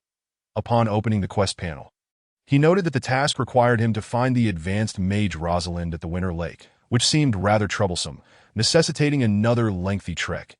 Exiting the Moonlight village, Lu Chen positioned himself at a safe distance from a level 1 wild boar, intending to test his newly acquired piercing shot. Drawing the AK-47 and aiming at his target, Lu Chen felt ready to unleash piercing shot. This skill was instant cast. With a thought, he activated it. Bah! A beam of blue light shot forth, striking the wild boar with incredible speed. Critical hit -49. That the critical hit dealt 49 points of damage, and Lu Chen was quite satisfied with the skill's damage output. The wild boar, with 85 health points, lost over half its health in a single blow. Before he could finish off the creature, Lu Chen followed up with the AK-47's regular attack. Ba! Hai Mui Tam Ba! -27. You have slain the wild boar, earning 2 experience points. You have slain the wild boar, obtaining fresh wild boar meat x5. This was exhilarating. Lu Chen continued his hunt for other wild boars, executing another piercing shot. Bang! -33 that the non-critical piercing shot dealt only slightly less damage. Yet since this skill was independent of normal attacks, he could immediately follow up with another regular attack. Bang! Hai Mui Tam Ba! -27. You have slain the wild boar, earning 2 experience points. You have slain the wild boar, obtaining fresh wild boar meat x4. What delightful fun! He pressed on in pursuit of more wild boars. Ba! Ba Mui Tu Ba! Hai Mui Tam Ba! Critical hit -42. You have slain the wild boar, earning 2 experience points. You have slain the wild boar, obtaining fresh wild boar meat x5. This was simply too enjoyable. Lu Chen felt he had become enamored with his firearm. He had not anticipated such excitement from shooting with a mere press of a button. He dispatched wild boars, and regular attacks required no mana, freeing him from concerns about mana replenishment. Following regular attacks, he could move during the firing intervals, effortlessly executing his signature kiting technique, although he currently lacked the ability to slow enemies. This kiting capability was not inferior to that of a mage. Thus, during his journey toward the Winter Lake, Lu Chen continuously fired bang, bang, bang, while the experience from minor creatures was minimal. Only 2 points for level 1 wild boars, 5 points for level 2, and a mere 10 points for the occasionally encountered level 3 boars. The thrill of shooting made the experience worthwhile and did not significantly hinder Lu Chen's map traversal speed. While traversing the map, Lu Chen also attempted to cast the newly learned mechanic skill, Mechanical Strengthening. This skill enhances the next attack, proving effective for the firearm's regular attacks, albeit it only provided about a 10 increase in damage, which was not particularly noticeable. As for propulsion, the skill's effect deviated slightly from its description. While it was supposed to allow rapid movement of 5 meters in a chosen direction, it instead resembled a brief burst of speed, propelling him forward. It likely served as an escape mechanism. Additionally, the learned mechanical affinity was a passive skill, described as allowing you to use machinery with greater ease, augmenting additional attributes. After some searching, Lu Chen discovered that his critical rate for firearms had increased by 2, which seemed to be the skill's effect.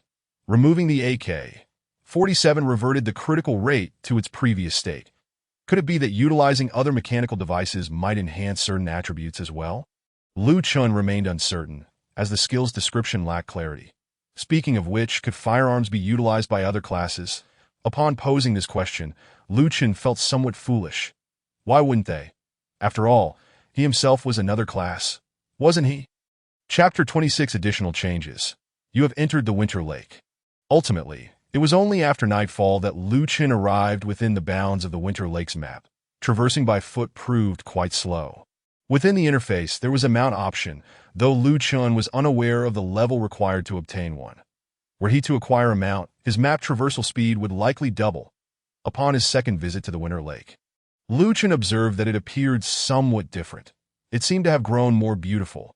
Recalling his impressions from the previous day, the winter lake had been shrouded in a slight haze, marred by unsightly demon creatures and numerous demon tents, particularly near the demon trial camp. Now, however, the camp had vanished, and not a single creature remained.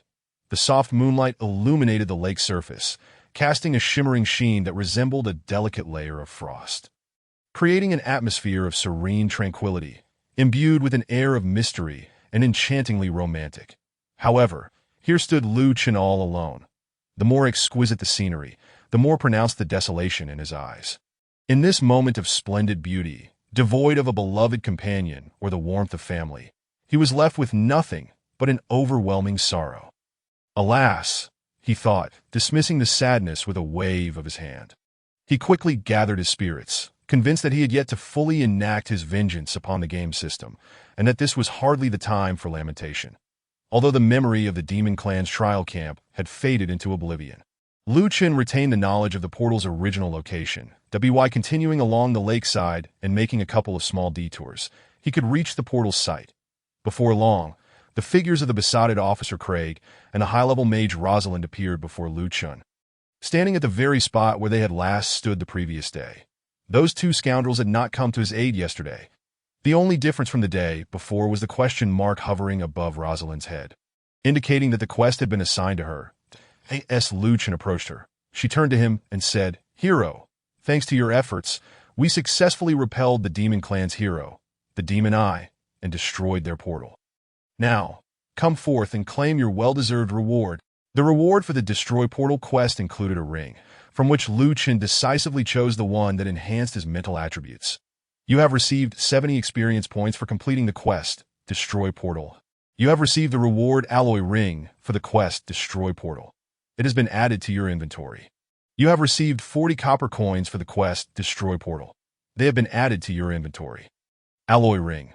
White equipment, ring, 1 mental attribute. Hero, I have heard that both you and this warrior hailing from the Moonlit Prairie's Moonlit village are here. Since there is still time, I shall visit your village and see what extraordinary qualities have cultivated such exceptional heroes like yourselves. With that, the high-level mage Rosalind vanished from sight. Simultaneously, the besotted Officer Craig, with a yellow exclamation mark above his head, indicated that he had a quest for Chen. Newcomer, no, I ought to refer to you as a hero now. I never expected you to grow so much in such a short time. Let us return to Moonlit Village and continue our conversation there. A new quest dialog box appeared before Chen. Return to Moonlit Village. The Demon Clan has been eradicated, and Officer Craig has requested that you return to Moonlit Village to continue your discussion. Discuss what? I have nothing to converse about with this besotted fool. After accepting the quest, Officer Craig's figure vanished from Chen's sight once more. And he didn't take me back with him. Chen felt a wave of frustration wash over him. Having just endured a strenuous journey from Moonlit Village to Frost Lake to complete a task, he now had to traverse back again. The tediousness of running maps was truly vexing. With a sigh, he resigned himself to the situation. Despite the annoyance, the breathtaking surroundings provided a certain aesthetic pleasure during his journey. He imagined that once the game officially launched, many lovesick couples would be wooing each other amidst such picturesque landscapes. Fortunately, this game did not allow for disrobing. If it did, the visuals would indeed be quite unseemly. Upon exiting Frost Lake and returning to the Moonlit Prairie, Chen spotted wild wolves and wild boars. Without further ado, he targeted the nearest wolf with a piercing shot. Thud. -18. Why was the damage so low? Thud. -14. Thud. -15. Even his ordinary attack damage was disappointingly low. Was it possible that this wolf was an anomaly? Assuming the monsters here were at most level 3, he had not been as cautious as he had been the previous day, choosing not to inspect each creature with a check, that if he were to suffer for his lack of vigilance again, he might very well smash his head against a wall. Thus, he promptly cast check on the wolf. And indeed, the dialogue box confirmed that it was merely a level 3 common monster. After firing 3 more shots, he finally dispatched the level 3 wolf. You have slain a wild wolf, earning 10 experience points. You have defeated a wild wolf and obtained fresh wild wolf meat, x5. The experience points and drops were no different from those of previous kills. Why had his damage suddenly halved? After searching for a while, Chen finally noticed an unfamiliar debuff in his status bar. Hunger. Your health points have fallen below 20, resulting in a 50 reduction in damage. Please eat at the restaurant as soon as possible. Upon opening his attribute panel, he discovered that his health points had dwindled to a mere 18. That was it necessary to consume food to restore health when his points were low? Wasn't this setting rather peculiar? He then took out smoked wild boar meat, recalling that this food item could restore both health and stamina. However, the current description indicated it only restored health, not stamina. Nevertheless, Chen clicked to use one smoked wild boar meat. And notifications of 0 health restoration repeatedly appeared, with no other prompts following that he had used this food the previous day, and it had restored health alongside stamina. Clearly, the emergency maintenance that morning had altered the food's effect. Did this mean that to restore stamina, one had to return to the restaurant for nourishment? Why impose such a design? Chen pondered, finding the requirement for players to return to the restaurant rather unfriendly. Yet if stamina could be restored anytime through food, the stamina attribute would lose its significance. Perhaps this stipulation was intended to give that attribute some utility, forcing players to rely on the restaurant for recovery. This design seemed rather flawed. However, as the game had been set up this way, Chen had no choice but to return. He wondered if there were any items that could teleport him back to the village. He resolved to inquire with a novice guide, Lan Ting, upon his return. For now, he could only make the slow journey back. He decided against battling any more monsters along the way, as the damage reduction rendered it inefficient. Furthermore, with such low damage, the thrill of thudding was entirely lost. Chapter 27. Internal Testing. You have entered Moonlit Village. At long last, he had returned. That Chen felt as if he had been traversing maps since coming back from Demon Ridge City. If he had been completing quests, he would have embraced the journey with enthusiasm, but being forced into it by the game system's malice was profoundly disheartening. Gazing at the inky night sky, Chen resolved that whenever the opportunity arose in the future, he must continue to stir up trouble.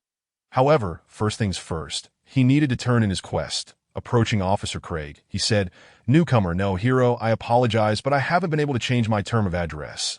Seeing your adorable demeanor makes it hard for me to refer to you as anything but a newcomer." Was that intentional? Hero. As you just heard from the Demon Eye, I was once a hero here, defending our homeland and slaying countless demons, repelling their armies time and again. All right, go on, Chen encouraged. It was only upon receiving the news of my wife's passing that I realized I had not seen her for several years. I was completely oblivious to her illness, and only later did I learn that she had deliberately kept it from me. Yet, despite my relentless efforts to protect humanity, I lost the most important person in my life. From that moment on, I was shattered. I drowned my sorrows in drink, living in a haze, only able to see her in my dreams. Tears streamed from Officer Craig's eyes. Until your arrival, hero, when I witnessed you repel the Demon Eye. Your graceful movements, your agile form, your unwavering courage, it illuminated the darkness for me. How nauseating! Just as Chen had begun to feel a flicker of empathy, Craig's words repulsed him. You are mistaken. I still cannot accept you. From this day forward, I am resolved to embark on a path of diligent reform, to reclaim my duty of safeguarding humanity. It is truly fortuitous to have a hero like you alongside me on this arduous journey filled with challenges and thorns. Not at all fortunate. You have received 30 experience points for completing the quest. Return to Moonlit Village. You have received 20 copper coins for the quest. Return to Moonlit Village. They have been added to your inventory. Well, I have said all I needed to. Hero. High-level mage Rosalind has already returned to Moonlit City. She has requested that you seek her out there. A new quest dialog box appeared before Chen. Head to Moonlit City. High-level mage Rosalind awaits your arrival in Moonlit City. At last, he could leave the Novice village. Naturally, he accepted the quest. Hero, I too must take my leave. That I have a premonition that we shall meet again soon. Farewell. With that, Officer Craig's figure did not vanish. He remained standing there. What happened to leaving? Chen turned away, indifferent to the besotted officer, and he decided to head to the restaurant for a meal. It would be miserable to be without stamina. Upon entering the restaurant, an enthusiastic waitress greeted him. Welcome. What would you like to eat, dear guest? A dialog box appeared with only one option on the menu: signature set meal, costing a mere 5 copper coins. After confirming his choice, the waitress smiled and said, "Please wait a moment. Your meal will be brought to you shortly." Before long, the waitress approached with a set meal, saying, "Enjoy your meal, dear guest." It was the familiar curry rice accompanied by a bowl of corn chowder. Lifting the spoon, Chen brought the curry rice to his mouth. Though quite ordinary, it was exceptionally delicious, and immediately, a notification of one's stamina appeared above him. After finishing his meal, Chen found his stamina restored to a full 100. He felt an overwhelming sense of satisfaction.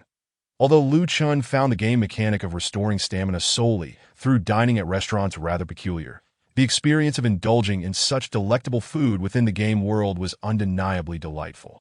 Stepping out of the restaurant, Chen activated the time feature. 2050-12-01-04. 28:09 dawn was approaching. Haoyue City lay to the north of the Novice village, Haoyue Village, by merely exiting the village and following the road northward.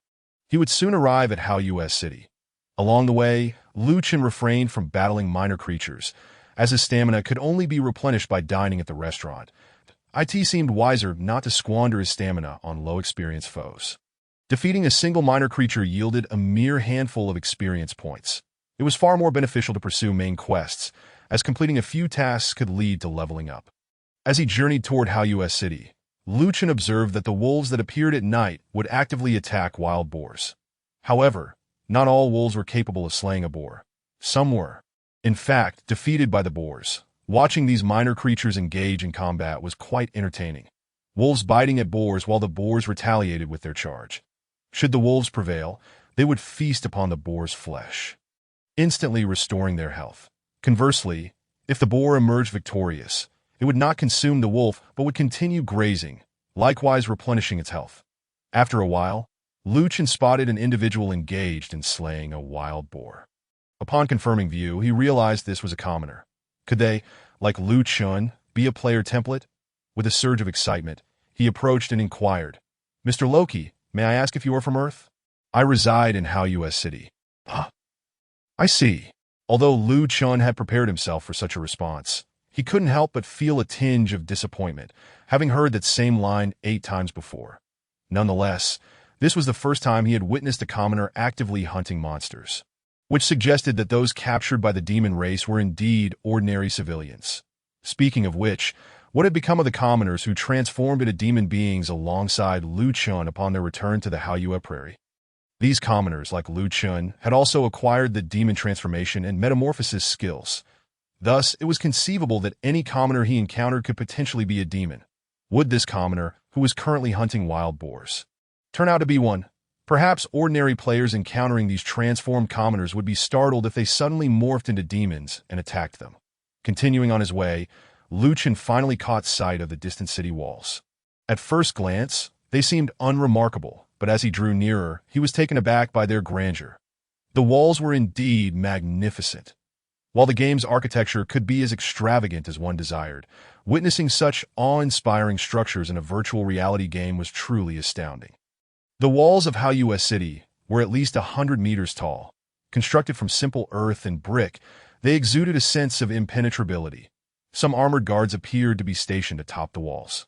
As Chen moved closer, he soon found himself at the city gates. Compared to the towering walls, the gates seemed rather modest. The entrance was quite small, but perhaps that was typical for city gates, as larger openings would be easier to breach. Before the gate stood a notice board, seemingly containing some information.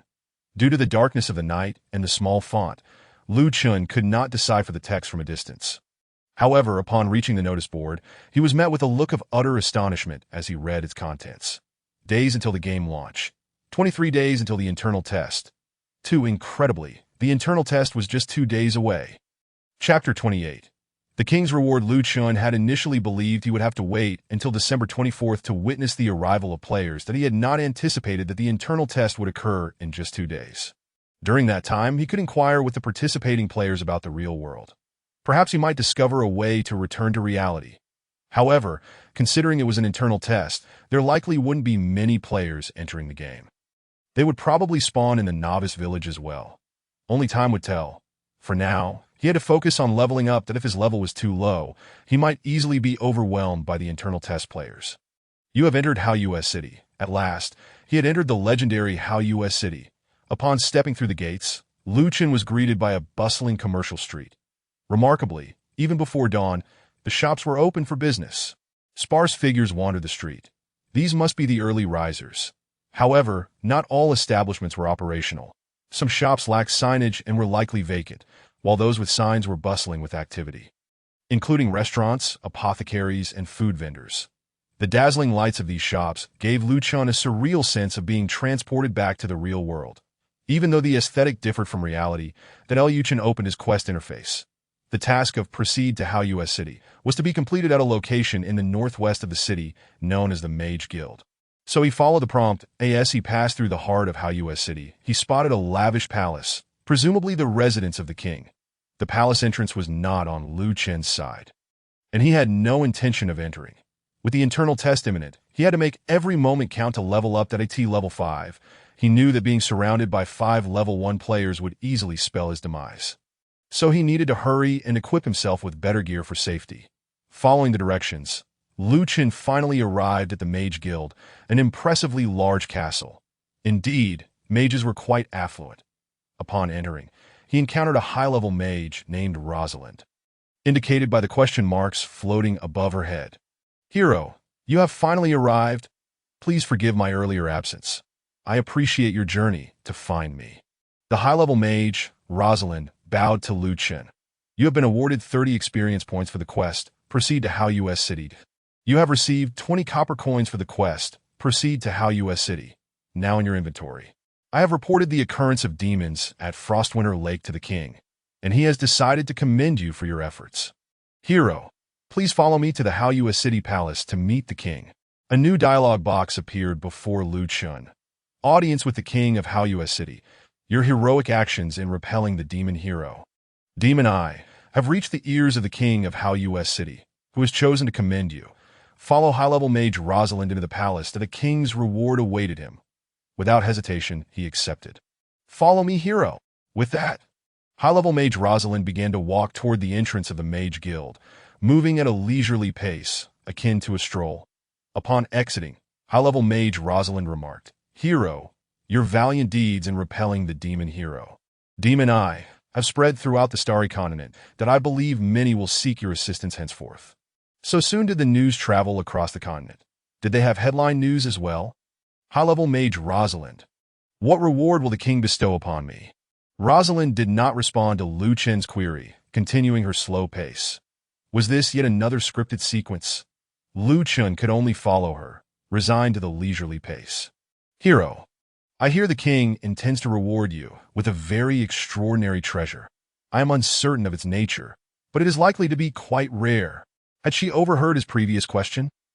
At this moment, Chen and high-level mage Rosalind arrived at the entrance to the palace courtyard. Opening his map, he noted that the entrance was located on the eastern side of the palace. "Hero, stay close. The paths within the palace are quite intricate, and first-time visitors may easily get lost." To his surprise, they traversed a straight path into the palace. Was this what they deemed a complex route? Upon entering, Chen beheld a middle-aged man adorned with a crown and lavish attire seated upon the throne that Chen promptly activated view. King Aragon III, elite, boss level, current king of Haoyue City. Elf? Boss level. What does that even mean? "Hero, this is our king, Aragon III of Haoyue City. You have been awarded 30 experience points for the quest, Audience with the king of Haoyue City. You have received 20 copper coins for the quest, Audience with the king of Haoyue City. Now in your inventory." At this moment, a notification appeared above King Aragon III's head, and as Chen approached, he heard his booming voice. "So, this is the hero who has repelled the demons. Truly impressive, a figure of great stature." A new task dialog box appeared before Chen. Recognition of the hero. Your actions in repelling the demons have saved countless lives, and King Aragon III of Haoyue City wishes to commend you. Reward. Return to Town Teleportation Stone. That is, this Return to Town Teleportation Stone, the so-called extraordinary treasure. Chen also possessed a teleportation stone to Magic Ridge, which served the purpose of transporting him to Magic Ridge. Thus, could it be inferred that this Return City teleportation stone was indeed meant for returning to the city? Suddenly, Chen recalled his earlier intention to inquire with the novice guide, Ting, about any items that could enable instant return to the city, a question he had ultimately forgotten to ask. Therefore, this must be the item for returning, he thought decisively. Hero, on behalf of the Moonlight City, the Moonlight Prairie, and the entirety of the human realm, I extend my heartfelt gratitude to you. Upon finishing his words, King Aragorn III rose from his seat and spread his arms wide. Did this gesture signify gratitude? Rather than resuming his seat, King Aragorn III descended from his throne and approached Chen, declaring, Hero, I hereby announce that from this day forth, you shall be known as the champion of Moonlight City. You have earned the title Champion of Moonlight City, a title devoid of any grandeur. Hero, there is no need for modesty or humility. This is your rightful due. Furthermore, I have a treasure to bestow upon you, so please accept it. At that moment, a question mark appeared above King Aragorn's head, indicating a quest could be assigned. You have received the quest, Hero's Recognition, reward, 30 experience points. You have received the quest, Hero's Recognition, reward, Return City Teleportation Stone. You have received the quest, Hero's Recognition, reward, 20 copper coins, now in your inventory. Return City Teleportation Stone. Bound allows the user to teleport to the restaurant in Moonlight City. Binding to this restaurant can be accomplished through dialogue with the designated restaurant staff, with a cooldown period of 1 hour. Well, it seems this item aligns perfectly with Chen's conjecture. He could indeed utilize this teleportation stone to return to the city.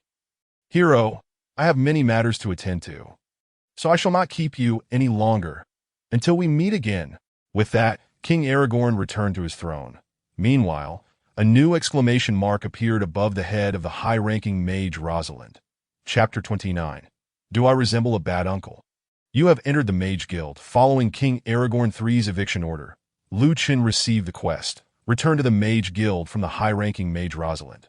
This time, she did not instruct Chen to follow her, but instead vanished before his eyes. Thus, Chen promptly returned to seek her out. Hero, it appears that King Aragorn III holds you in high regard, granting you such a precious treasure. Is it truly that valuable? Chen speculated that all players could acquire this teleportation stone. You have received the quest, Return to the Mage Guild, reward, 30 experience points. You have received the quest, Return to the Mage Guild, reward, 20 copper coins, now in your inventory. Hero, while I would love to converse further, we have received an urgent plea for assistance from the Sunlet Forest Town, where a crisis seems to have emerged. However, our Mage Guild is currently unable to spare any personnel to respond. Could I entrust you with this task? A new quest dialog box appeared before Chen. Urgent plea from Sunlet Forest Town. It appears that a crisis has arisen in Sunlet Forest Town, and high-ranking mage Rosalind requests your assistance in discovering the nature of the situation and aiding the local residents in their time of need. With a new map and a primary quest at hand, Chen readily accepted. As expected of a hero, I shall not say more. Wishing you swift success. Upon exiting the Mage Guild, Chen did not immediately venture to the new map, for he had several matters to attend to first. His first task was to procure the essential item, cosmetic powder, for utilizing the skill, Transform. That he approached a guard and learned that cosmetic powder could be purchased at the Moonlight City beauty shop along the commercial street. Chen quickly located the beauty shop as described by the guard. Upon entering, he was greeted by a stunning blonde beauty. Welcome, esteemed guest. How may I assist you? While she was indeed beautiful, Chen had encountered numerous attractive women since entering Moonlight City, rendering his gaze somewhat dulled, but he swiftly cut to the chase. Hello, I would like to purchase cosmetic powder. Of course. Upon her words, a purchase dialog box appeared before Chen, displaying not only cosmetic powder, but also items like lipstick and eyebrow pencil. The effects of these cosmetics were identical, providing a boost of 10 charm points for 2 hours after application. Indeed, even within the confines of a game, one could remedy a lack of physical appeal through makeup. The price of cosmetic powder was 5 copper coins each, and Chen promptly bought 10, spending a total of 50 copper coins. He felt a pang of regret, as his finances were rather meager. after this expenditure. He was left with just over a single silver coin.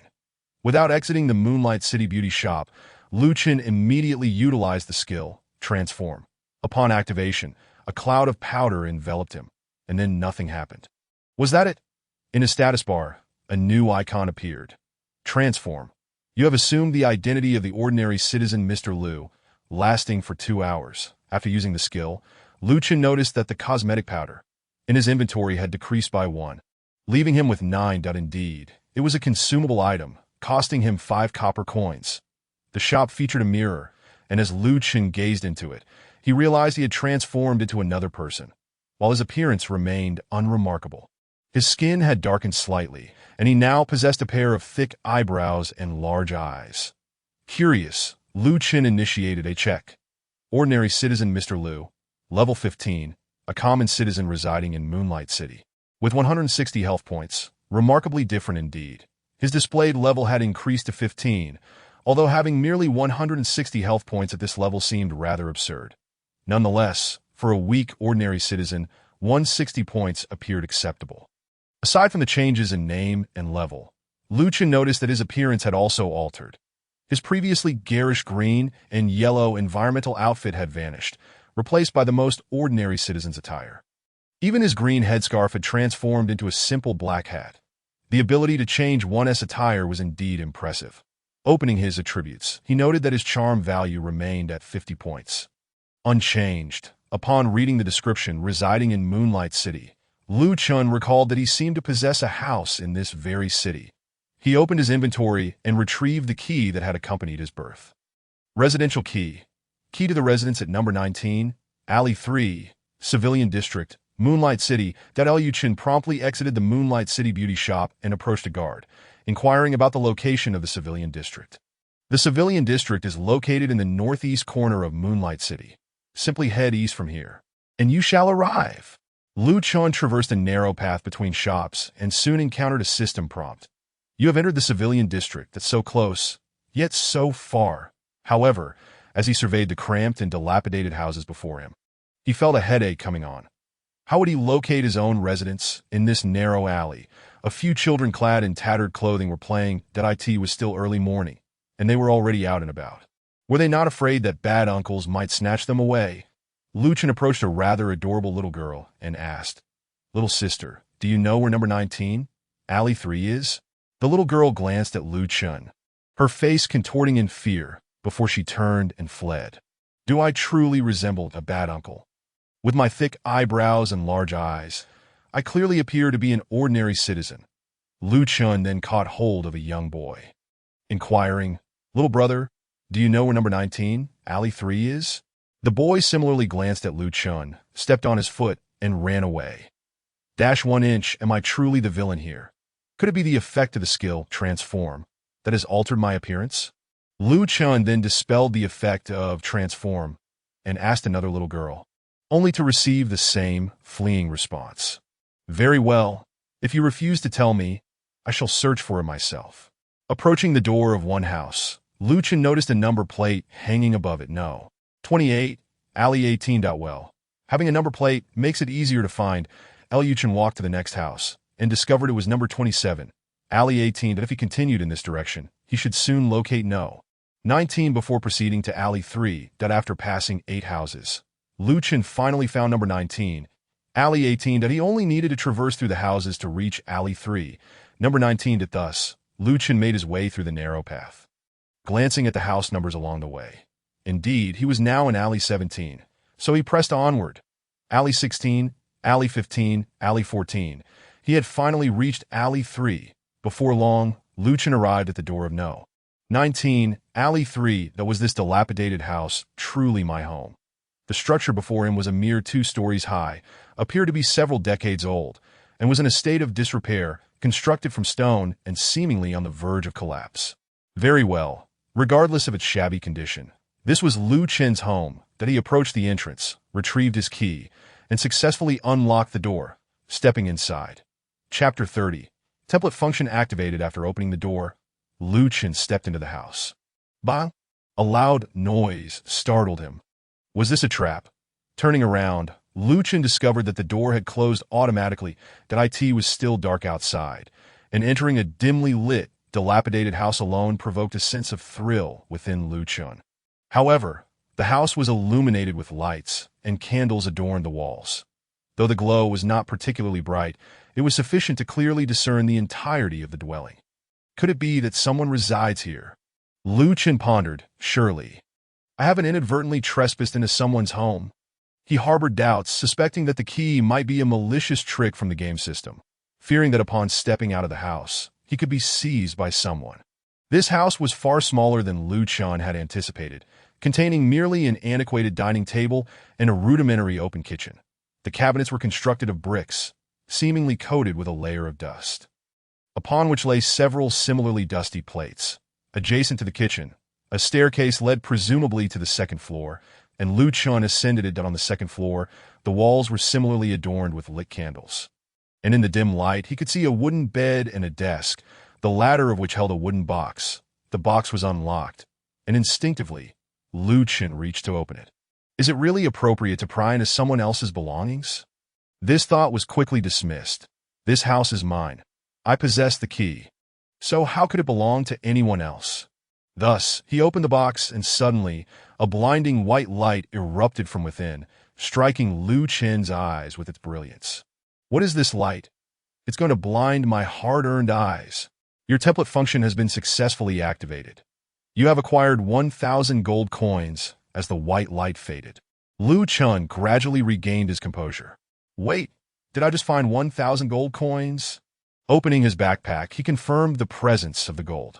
I've become a wealthy individual, initially troubled by his meager funds, which left him feeling insecure. He was now unexpectedly blessed with riches that he mused about the potential of 1,000 gold in the game. What could it afford him?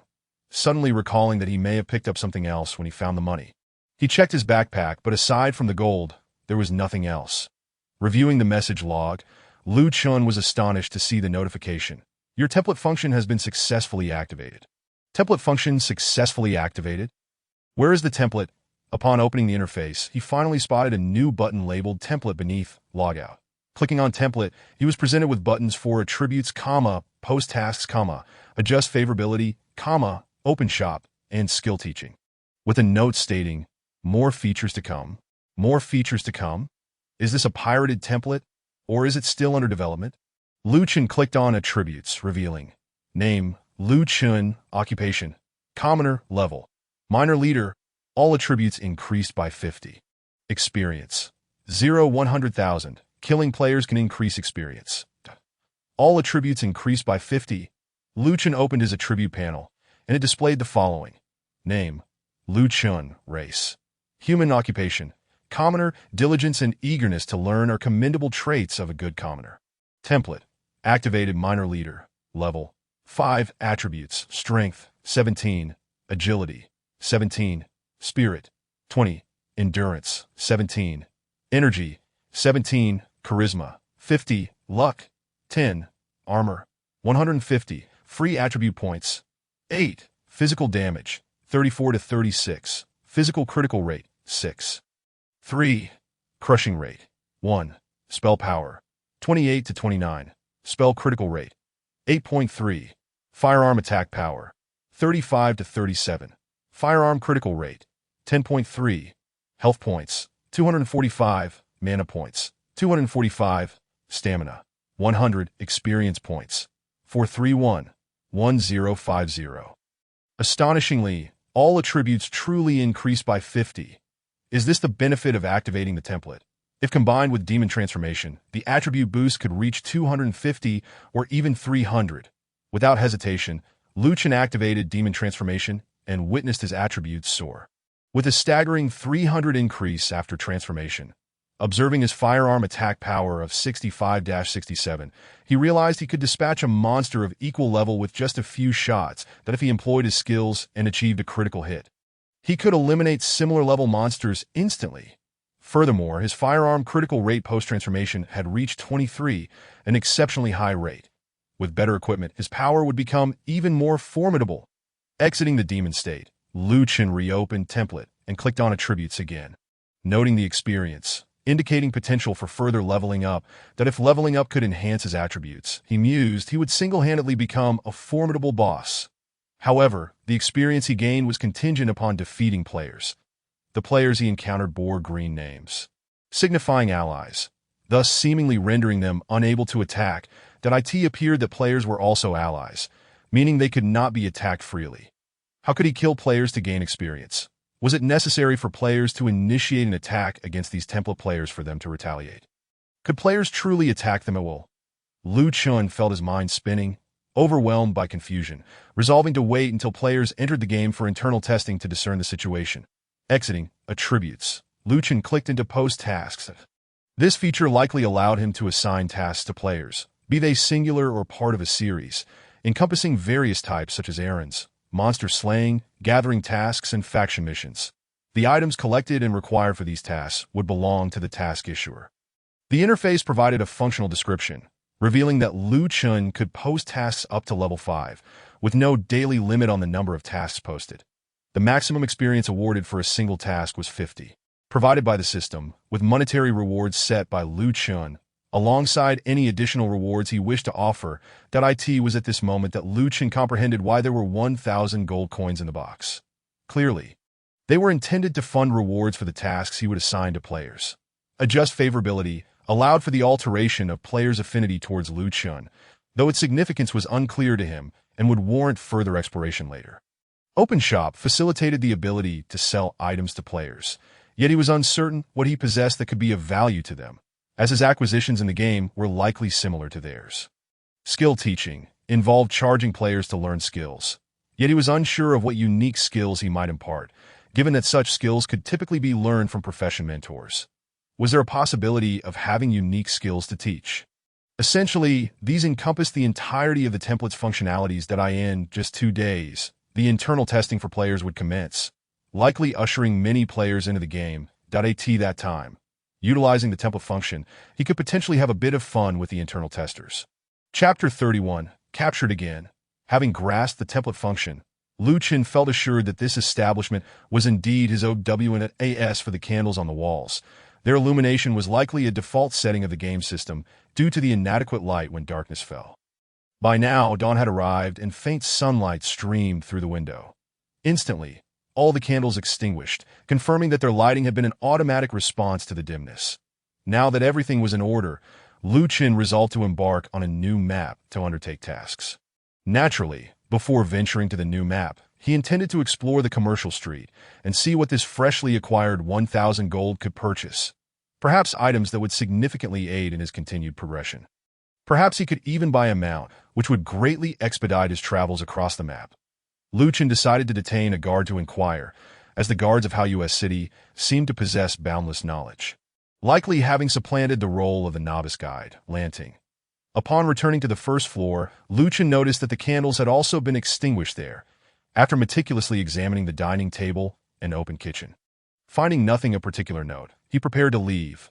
Upon opening the door, he took just a few steps outside when he discovered a circle of individuals standing before the house, clad in heavy armor and wielding sharp spears. They raised their weapons at Lu Chen the moment he emerged. In the early morning of the commoner district's narrow alley, a palpable aura of menace enveloped the air, observing the sharp tips of spears less than half a meter away from him. Lu Chen was understandably startled. What was unfolding? Had he truly trespassed into a private residence? Was he being treated so specially merely for entering this dwelling? After all, activating the template function within this house should signify his ownership. Should it not? At that moment, a tall, red-haired beauty clad in a nun's attire approached, smiling as she addressed Lu Chen. "Good day, Commoner. I am Haoyue, a priestess of the Starry Church. We suspect you have been captured by the demon clan and transformed into a demon. To prove your innocence, please accompany us for a short while." After she finished speaking, the surrounding warriors, clad in armor and wielding long spears, assumed a stance of readiness to thrust. It appeared that if Lu Chen did not comply, they would swiftly direct their spearheads towards him, turning him into a veritable hive of stings. With no other option, Lu Chen reluctantly raised his hands and said, "Very well, I shall accompany you." It turned out that this was not merely a matter of trespassing into private property. It seemed far more serious now. Chen had never anticipated that becoming a demon would lead to such troublesome predicaments, with the root cause being his status as an ordinary civilian. Why, as the most mundane of commoners, was he entangled in so many affairs? Chen mused that he was neither a protagonist of a power fantasy nor a typical Mary Sue. Why then was he beset by such troubles? Observing his compliance, a warrior who appeared to be the leader gestured for Chen to follow him, while the other warriors continued to encircle him, their spears at the ready. Could they not exercise a bit more caution? The priestess walked beside Chen, a figure of piety, seemingly unperturbed by the potential threat posed by someone suspected of demonic affiliation. As they walked, she smiled and said, "Fear not, good sir.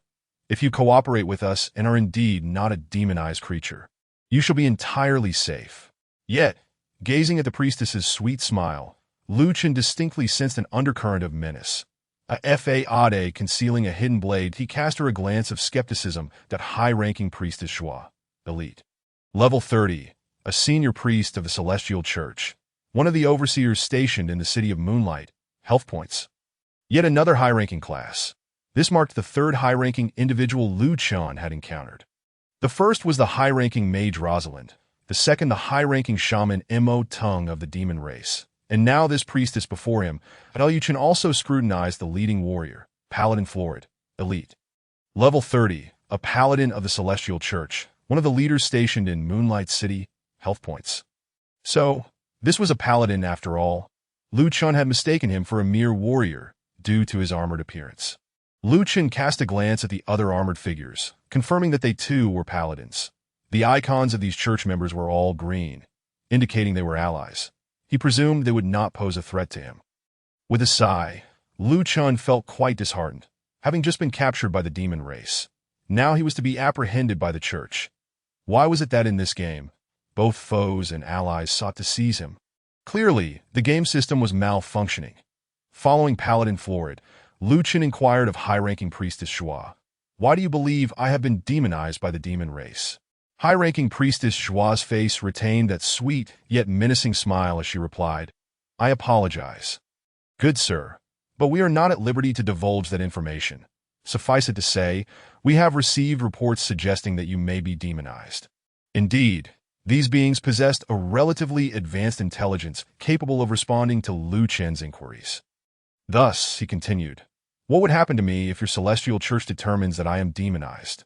At that moment, Chen sensed an intensification of the lethal aura emanating from the encircling paladins, who seemed to be scrutinizing him intently, their spears subtly raised. The smile of the high-ranking priestess grew more pronounced as she remarked, "Good sir, are you confessing to being demonized by the demon race?" The sophistication of these AIs was astonishing. Chen felt that his previous question had nearly cost him his life. He quickly shook his head, asserting, "No, I am merely curious about how you treat those who have been demonized. You see, good sir, those who have been demonized are, in essence, no longer human. They have become members of the demon race. Thus, the principle of the Celestial Church regarding demons is to eliminate them without exception." Hearing high-ranking priestess Joie's response, Chen felt a wave of anxiety, but he was uncertain whether he was still human or had transformed into a demon. Perhaps he was becoming a human of the demon race. Moreover, having acquired the ability demon transformation, Chen was oblivious to what the demon race desired from him, lacking specific tasks or goals. What was his purpose? Or was it simply that as a player possessing a template, he had merely gained a skill? Chen felt overwhelmed.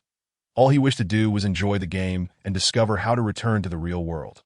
Having been captured by demons, he was now on the verge of being seized by humans again. His heart was weary. Following Paladin Florid, the group soon arrived at the Church of the Celestial Church in Moonlight City.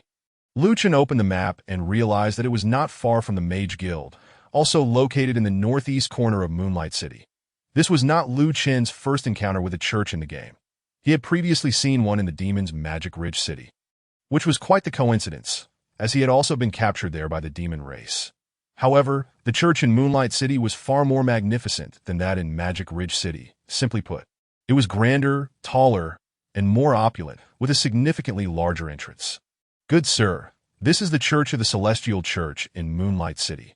May the Lord bless you," proclaimed high-ranking priestess Shua, clasping her hands in prayer and nodding at Lu Chen.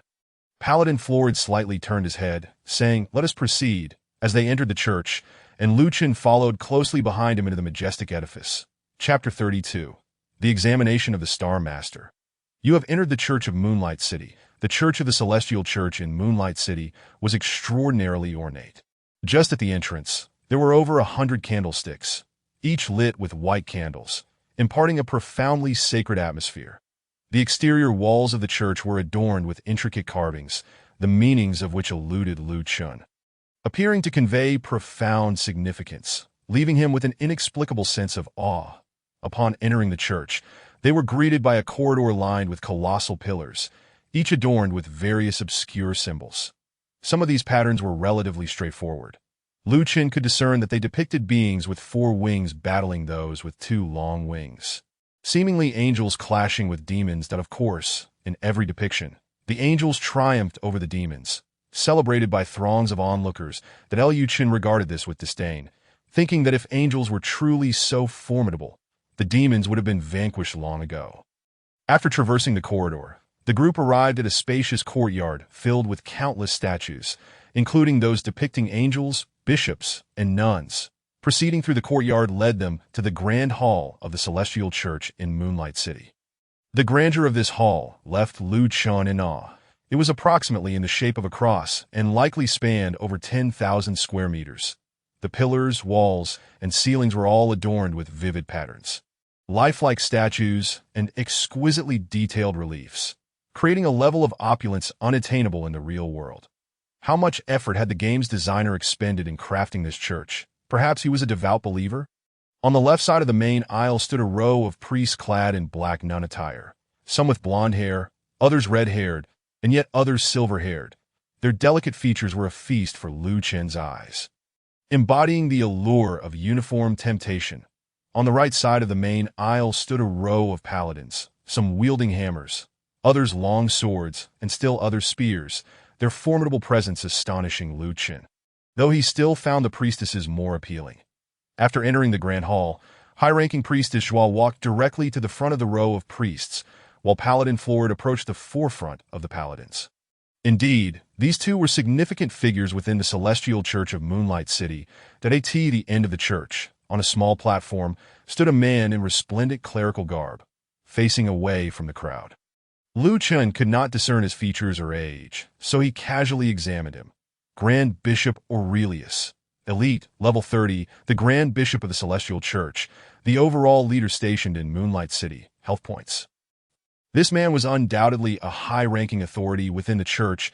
Lu Chen made his way to the center of the church, still surrounded by the vigilant paladins, who remained on guard despite the presence of this seemingly demonized civilian in their stronghold.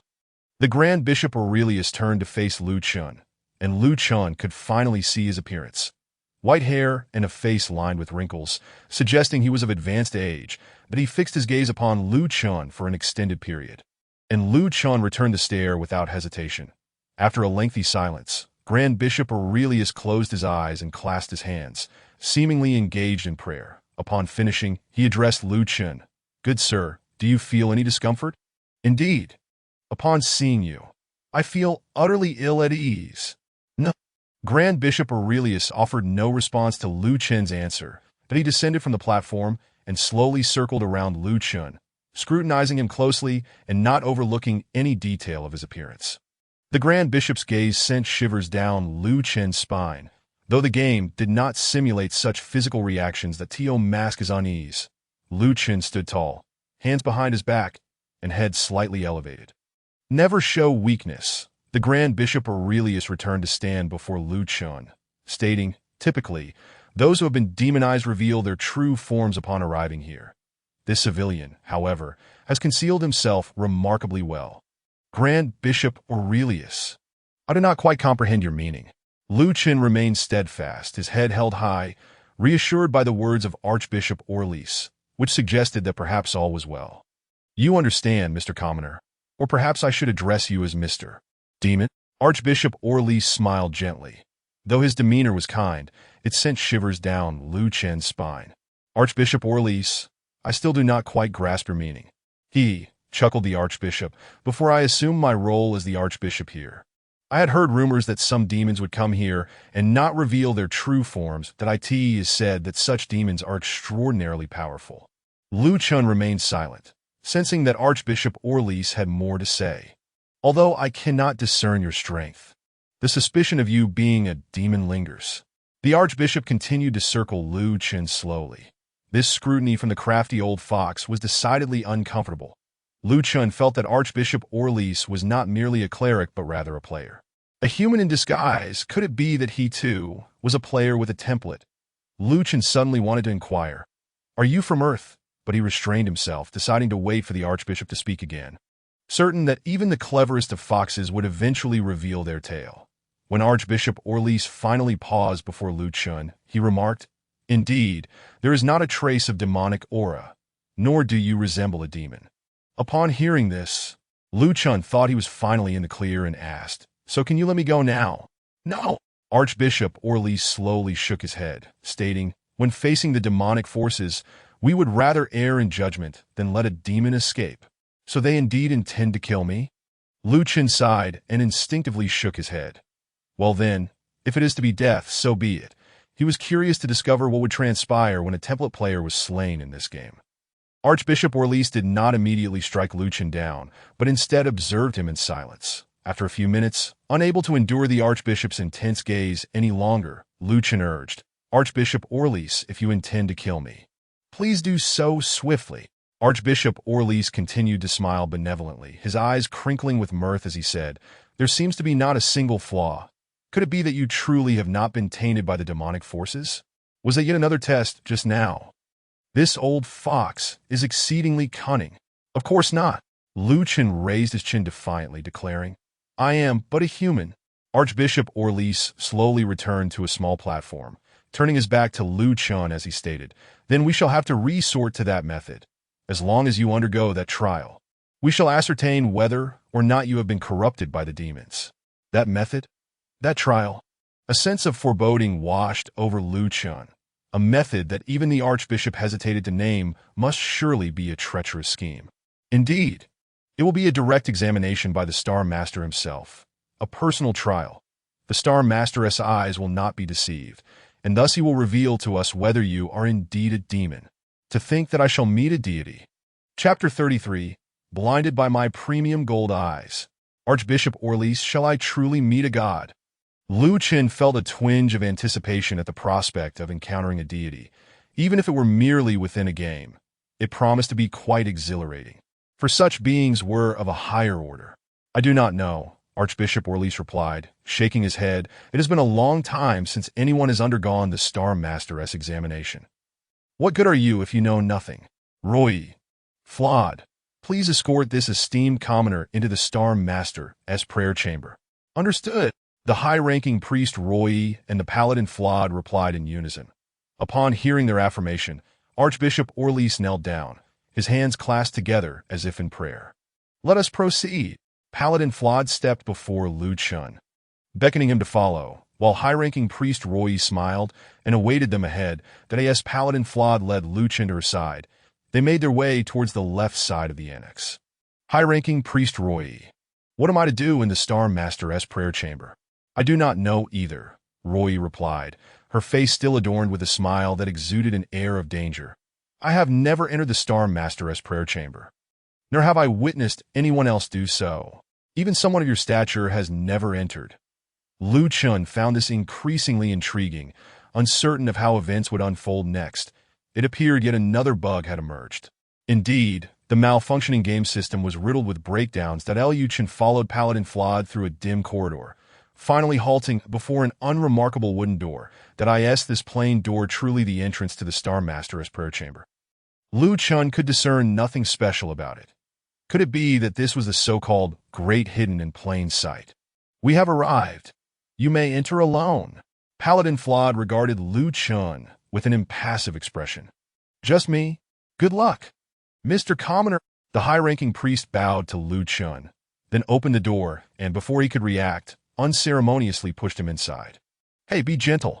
By the time Lu Chen regained his balance, the door had already closed behind him. That girl was rather brusque. It seemed that he truly was alone, at this moment. Lu Chen finally took stock of the room's appearance. It was roughly 10 square meters in size, one wall adorned with candelabras holding white candles. Who could have lit these candles if no one had entered before?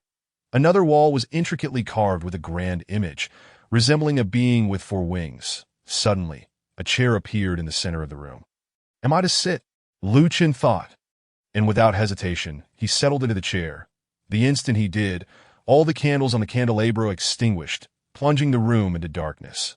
Although Lu Chen did not suffer from nyctophobia, being confined in a pitch-black chamber without any light was undeniably stifling. Minutes passed, yet the darkness persisted, seemingly devoid of any occurrence. The oppressive atmosphere made Lu Chen profoundly uncomfortable as he contemplated how to summon some light to dispel the suffocating ambience. I believe a healing spell may emit some light. Thus, Lu Chen decided to cast a healing spell, his hands gradually emanating a faint white glow that increased in intensity 0.2 seconds later. As he completed the incantation, the entire room was flooded with blinding white light. The dazzling radiance seemed to converge upon Lu Chen from all directions. No matter which way he turned, his eyes were assaulted by the brilliance, causing him to squint and shield his eyes with his hands. What is this blinding white light? Threatening to sear my premium gold eyes. Even while using his hands to shield himself, Lu Chen still felt the piercing brightness, which appeared to intensify, as if under this light, all existence was laid bare. Suddenly, Lu Chen sensed a gentle caress enveloping his body, a sensation that pervaded him entirely, even extending to his phantom member. Though no pleasure arose from this phantom appendage, it nonetheless felt exceedingly peculiar. As if every hair on his body stood on end. How revolting! Lu Chen longed to push away the touch, yet the moment he removed his hands from his eyes, the blinding light overwhelmed him once more. The gentle caress continued, the white light persisted, and Lu Chen felt an increasing warmth enveloping his body. The light bore no temperature, nor did the entity caressing him, yet his body undeniably grew warmer. It seemed that with each gentle touch, the light was seeping into Lu Chen's very being. After several minutes, the caress ceased, and the white light vanished, the candles on the wall rekindling. Congratulations, you have learned the skill, Saint Transformation. What is this? Once the stinging sensation in his eyes subsided, Lu Chen opened them to find his arms transformed to a pristine white. Why have my hands become so pale? Lu Chen recalled that his hands had been of a wheatish hue. Now they were as white as snow. Had the white light bleached them? Wait, something seems to be growing from my back. Lu Chen suddenly realized that he had sprouted something. Wings. It felt akin to the sensation of demon transformation, acquiring wings after becoming a demon. Yet now it seemed he had 4 wings. Experimenting with a flap, Lu Chen discovered he could take flight. Could this be the effect of Saint Transformation? To become whiter and sprout 4 wings. Lu Chen opened his skills interface to find a new skill listed. Saint Transformation. Unleash the holy energy within, transforming into a saint, gaining formidable additional power. Instant activation, no mana cost, can be deactivated at will. The description of this skill bore remarkable similarity to that of his demon transformation. Could the effects also be similar? Thus, Lu Chen opened his attributes, which appeared as follows at that moment. Name: Lu Chen, Saint State Race. Human profession: commoner. Diligence and a thirst for knowledge are admirable qualities of a good commoner. Template: activated, minor leader, level 5 attributes. Strength: 33, agility: 33, spirit: 39, endurance: 33, energy: 33, charisma: 50, luck: 10, armor: 150, free attribute points: 8, physical damage: 59 to 60, physical critical hit rate: 17, crushing rate: 1, spell power: 55 to 56, spell critical hit rate: 21, firearm attack power: 65 to 67, firearm critical hit rate: 23, health points: 480, mana points: 480, stamina: 100, experience points: 4311050. This attribute is identical to the one Lu Chen possessed after utilizing demon transformation, combined with the template to achieve a 300 enhancement. By the way, what is the purpose of learning this skill now? Lu Chen pondered that if he did not possess the demon transformation skill, Acquiring such an enhancement through Saint Transformation would still be remarkably powerful. However, since the enhancements from both transformations were identical, what significance did holding both skills have? After some contemplation, Chen concluded that Saint Transformation must still hold merit. He surmised that using this skill would prevent him from being categorized as an enemy in the human realm. Thus, the only skill lacking significance was Demon Transformation, or perhaps the significance lies in Saint Transformation granting him access in the human world while Demon Transformation allowed him to navigate within the demon territory. Chapter 34, Extravagance with a Creak. The door swung open, revealing the high-ranking priestess, Joy. Upon seeing Chen, her astonishment was palpable, and the paladin, Flawed, next door, turned to gaze into the room, equally taken aback by Chen's appearance. Is it truly that terrifying? Chen spread his arms and inquired, "Shall we continue with the assessments?" His words seemed to rouse the high-ranking priestess Joy, who promptly replied, "Follow me." Chen chose not to dispel his saintly state, as maintaining this form served as compelling evidence that he was not a demon. To eye in his saintly guise, Chen sported 4 wings, which, although protruding from his back, were still visible, all of them white. The wings were noticeably shorter than the black wings associated with demon transformation, yet the sensation of flight remained unchanged upon exiting the door. Chen continued to follow Paladin Flawed, heading back towards the main hall. That old fox must be terrified at the sight of me now, Chen mused, a subtle smile creeping onto his lips. The once menacing smile on high-ranking Priestess Joy's face had faded, replaced by a stoic expression. "High-ranking Priestess Joy, can you now confirm that I am not a demon?" Upon hearing Chen's question, Joy maintained her indifferent demeanor and stated, "Commoner sir, it is only our Archbishop Orleis who can declare you are not. My words hold no weight." Upon returning to the main hall, Archbishop Orleis remained kneeling on the ground, his hands clasped in prayer. The Chen did not call out to him, but walked directly to his original central position. Only after Chen had resumed his place did Archbishop Orleis rise and turn, still wearing a benevolent smile. "I did not anticipate that this commoner would become a saint of our celestial church. Archbishop Orleis, may I now take my leave?" Chen glanced at the time. It was nearly noon, and he had squandered half the day. "Of course, Saint Sir. I hope that in the future, you will heed the wishes of the Celestial Lord, vanquishing the demon race and restoring peace to the Starry Continent." Archbishop Orleis gestured for the paladin behind Chen to lower his spear, clearing the way for Chen's departure. "Thank you." With that, Chen turned and exited. What a pity that this old fox was not left speechless.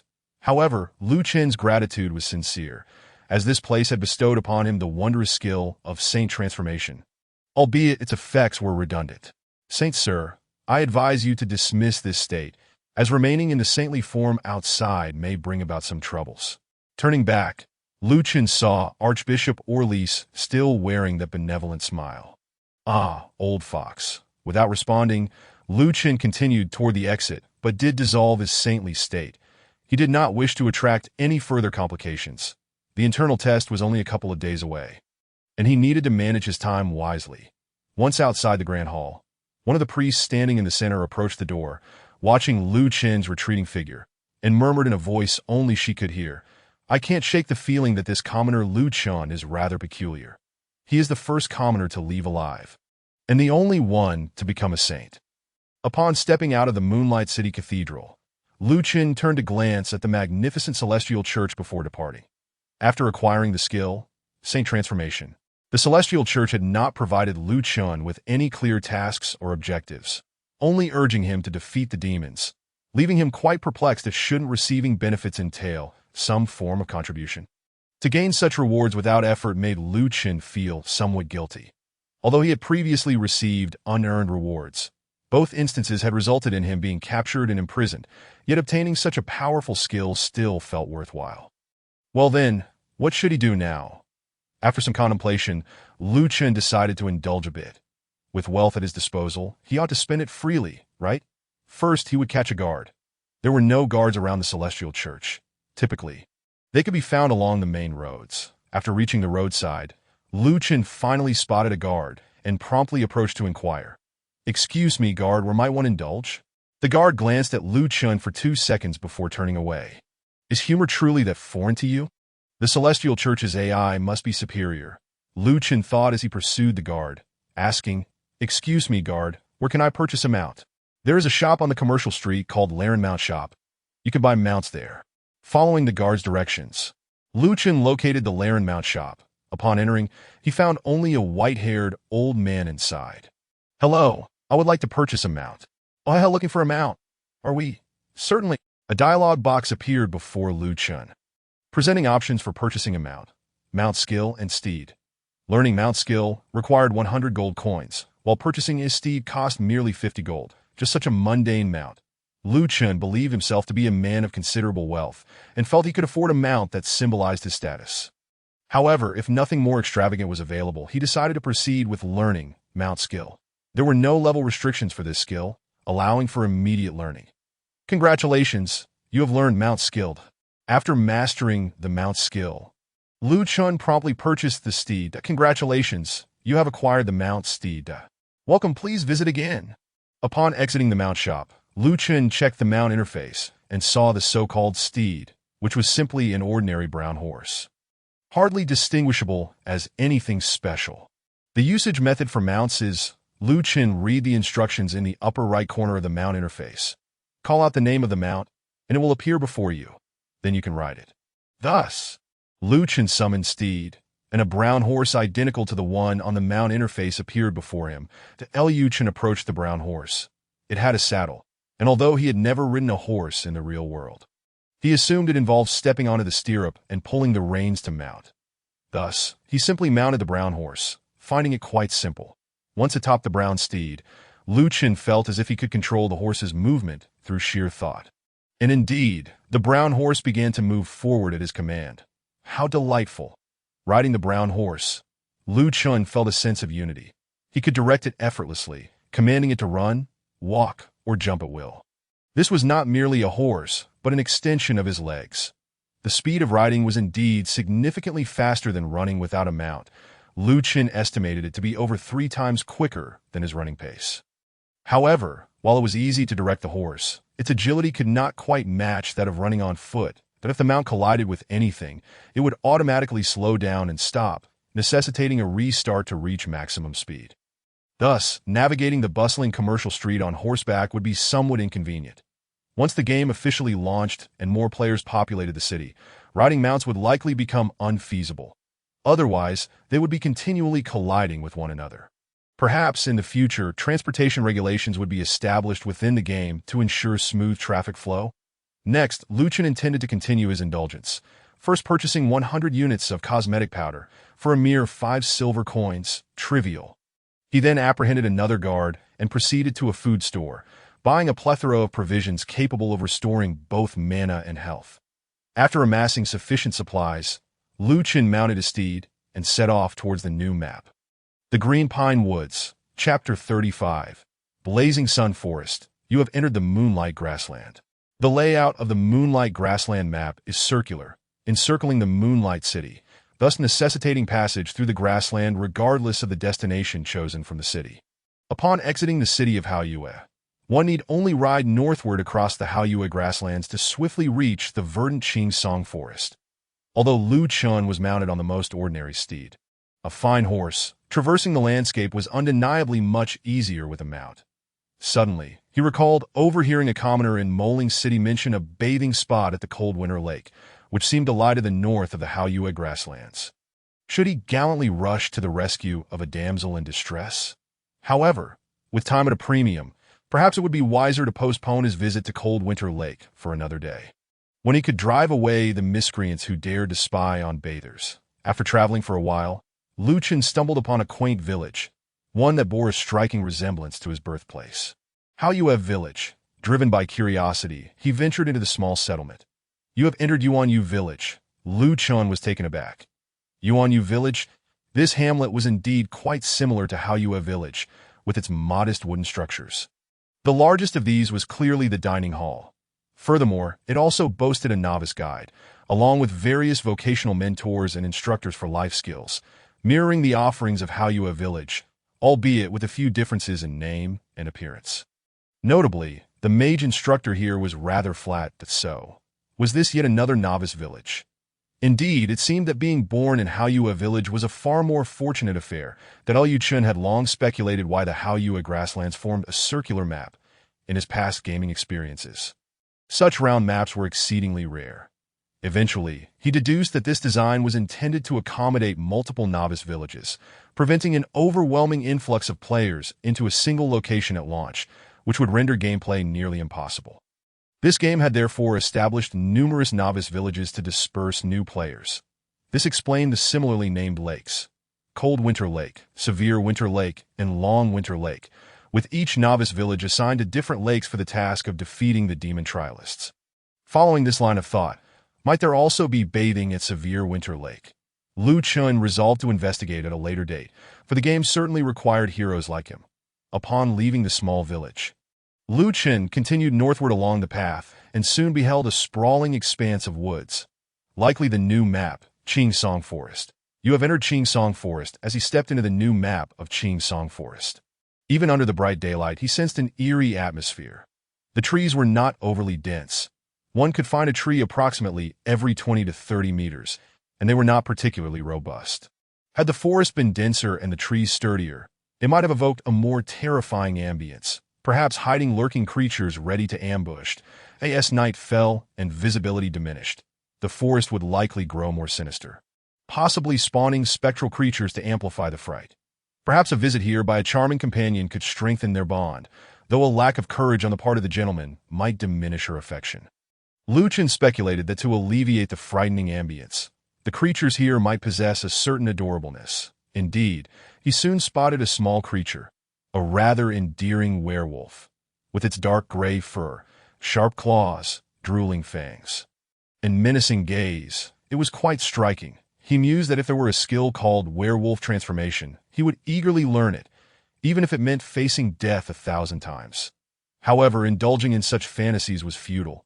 He needed to eliminate it first. Chen promptly cast Inspect, Werewolf, Level 5, a member of the wolf tribe residing in Qingsong Forest. Health 180, that having not encountered a Level 5 creature in quite some time, Chen swiftly drew his AK-47, aiming it at the werewolf. Piercing shot strengthened firepower. -44, -41 with 1. Piercing shot, and a subsequent normal attack enhanced by strength and firepower. He had already reduced the werewolf's health by nearly half. The satisfaction of a 50 damage boost was delightful. The werewolf, struck by Chen's shots, glared fiercely and charged at him, seemingly intent on dismembering him. A rather fierce sight indeed, given that this was the realm of humans. Utilizing Saint Transformation here should pose no problem. Thus, Chen immediately activated Saint Transformation, that in an instant, he felt himself grow taller, his skin turning pale, as 4 wings sprouted from his back, and his hair remained intact. Bang! -66 upon transforming into a saint. He managed to inflict a staggering 66 points of damage with a single normal attack. Such damage was indeed remarkable. Bang! -67. You have slain the werewolf, gaining 20 experience points. You have acquired werewolf fur X3, added to your inventory. You have received 12 copper coins, added to your inventory. Werewolf fur, the most precious fur from the werewolf's chest. Well, it seemed this was yet another item destined for sale at the shop. Chen chose not to mount his steed, but instead floated along, flapping his wings as he continued to hunt for more creatures to slay. The elevated damage from his saintly form had him feeling rather buoyant. He estimated that even a standard mechanic, after allocating all free attribute points to spirit, would struggle to exceed 50 damage with skills, while his casual normal attacks were approaching 70, that he soon encountered another werewolf, confirming with Inspect that it too was a level 5 creature. Piercing shot strengthened firepower. Bang bang! -80, -75 after employing both skills. The creature was left with very little health. Bang! -68. You have slain the werewolf. Gaining 20 experience points. You have acquired werewolf fur X2. You have received 11 copper coins added to your inventory. Not bad, not bad. 3 shots per kill, effortlessly garnering experience points. That Chen opened his map. The quest location was marked as Lyrie Sun Grove, not far from his current position. Thus, he decided to sweep through towards it, Continuing without using skills, he still managed to take down each werewolf in 3 shots, albeit at a slightly reduced efficiency due to the kite strategy. After vanquishing a dozen werewolves, he accrued a substantial amount of experience and arrived at Liary Sun Grove. You have entered Liary Sun Grove. This Liary Sun Grove was significantly larger than Haoyue Village, with Lu Chen estimating around 30 to 40 wooden structures, the tallest being a mere 2 stories. The largest building stood at the entrance, resembling a dining establishment that in addition to the restaurant, several shops had their first floors open, inviting patrons. Numerous townsfolk gathered here, some in small groups chatting, others meandering about, while a few stood still as statues. With 80 points of stamina remaining, Lu Chen decided against eating for recovery and instead proceeded to turn in his quest. After completing it, he could indulge in some shopping. The quest turn-in point was centrally located in the town, at a fork in the road where a grand statue stood, a robust warrior drawing a bow. Exquisitely crafted, with remarkably defined muscles and an expressive face. Beside the statue stood a portly figure, the quest giver that Liu Chen cast, inspect upon him. Town Mayor Jax. Level 10, Mayor of Liary Sun Grove. Health. 580. That this rotund fellow was the mayor. He appeared utterly unremarkable. Lu Chen suddenly realized that the mayor's face bore an uncanny resemblance to that of the statue. Hero, it is truly a delight to have you personally come to rescue us from Liary Sun Grove. Your reputation for vanquishing the demon tribe has reached our ears, and your arrival is a tremendous honor. Who would be honored by a rotund dullard like you? You have received the quest Emergency Assistance from Liary Sun Grove, rewarding 30 experience points. You have received the quest Emergency Assistance from Liary Sun Grove, rewarding 20 copper coins, added to your inventory. Hero, recently, too many werewolves have been prowling about. Their ferocity has made it impossible for the citizens of Liary Sun Grove to leave the town, causing us great distress. Please, I beseech you to help us eliminate those werewolves. A quest dialog box appeared before Lu Chen. Slay werewolves. Mayor Jax requests that you eliminate 8 werewolves in the vicinity of Liary Sun Grove. Main quest must be accepted. Hero, there seems to be townsfolk in need of assistance over there. You may wish to inquire. After speaking, Mayor Jax gestured toward the southern part of Liary Sun Grove. Following his indication, Lu Chen observed a man and woman standing at the entrance of the restaurant, each with an exclamation mark hovering above their heads, both dressed in the plain garb of villagers. Lu Chen approached the man first. Hero, please help me. It's too dangerous outside. I cannot go out to gather food. I have not eaten in days. Please, could you collect some mushrooms for me? Collect mushrooms. Townsman Luke requests that you gather 10 mushrooms outside of Liary Sun Grove. After accepting the quest, Lu Chen turned to the woman. Hero, my child is missing. It is said she has ventured outside the town, but it is far too perilous for me to search for her. Please help me find my child. Retrieve child. Townswoman Sheila requests that you find her child outside of Liary Sun Grove. Quest accepted. The task group at the same location is the most enjoyable, as it requires no extensive running, and the experience is quite optimistic that Liu Chen accepted the task but did not rush out of the sunny Sunwood residence to commence it. Instead, he decided to indulge himself here for a while. He first entered a shop beside the restaurant, where a plump woman, resembling the town mayor, greeted him with a warm smile and a bow, saying, "Welcome." Lu Chen, unsure of what was sold here, inquired, "Hello, may I ask what you offer?" The woman replied with a smile, "Our Mema food and beverage store specializes in food and drinks. Dear customer, you can purchase delicious items that replenish both health and mana here." Upon her words, a dialogue box appeared before Lu Chen, showcasing items such as cured wolf meat, charming mushrooms, and clear mountain spring water. Among other food and beverages, Point 1 ponders whether the cured wolf meat is derived from werewolves or regular wolves.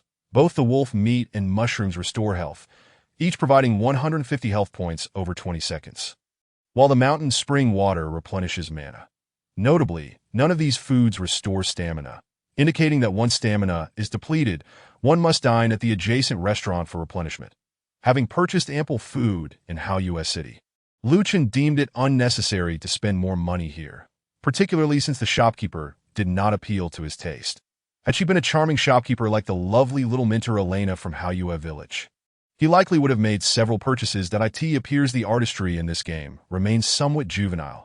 Exiting the Metamorphosis food and beverage store, Chen entered the shop directly across, where a robust man was operating. Upon Chen's entrance, he greeted him with a hearty voice. "Welcome." Noticing the walls adorned with an array of long swords, axes, and daggers, it was evident that this was a weapons store that Chen thus asked, "Hello, do you sell weapons here?" The robust man, seemingly delighted by the inquiry, replied, "Indeed. Please feel free to browse." Following this, a purchasing dialogue box appeared before Chen, displaying physical class weapons such as sharp longsword, refined dagger, and sturdy spear, all of which were of common quality, lacking any attribute enhancements that Chen was pursuing the mechanic path. He found these attribute-less weapons utterly useless and promptly turned to leave. Observing other shops, he noted some appeared to sell defensive gear, others seemed to offer staves, and some appeared to deal in materials, but none were enticing enough for indulgence. Thus, Chen resolved to pursue his tasks instead. He decided to commence with the gathering task, confident that he would encounter the requisite task creatures along the way. Venturing into the woods, he soon spotted shimmering mushrooms. These mushrooms were remarkably large and brown. Seemingly non-toxic and potentially edible, Chen approached the mushrooms and deftly plucked one, which he could immediately stow in his backpack. You have picked up the task item, Mushroom X1, added to your backpack. Simple. While collecting mushrooms, he simultaneously dispatched the werewolves lurking nearby. The tasks proved relatively easy, and before long, Chen had gathered 10 mushrooms. Deeper into the forest, he encountered 2 werewolves encircling a small child.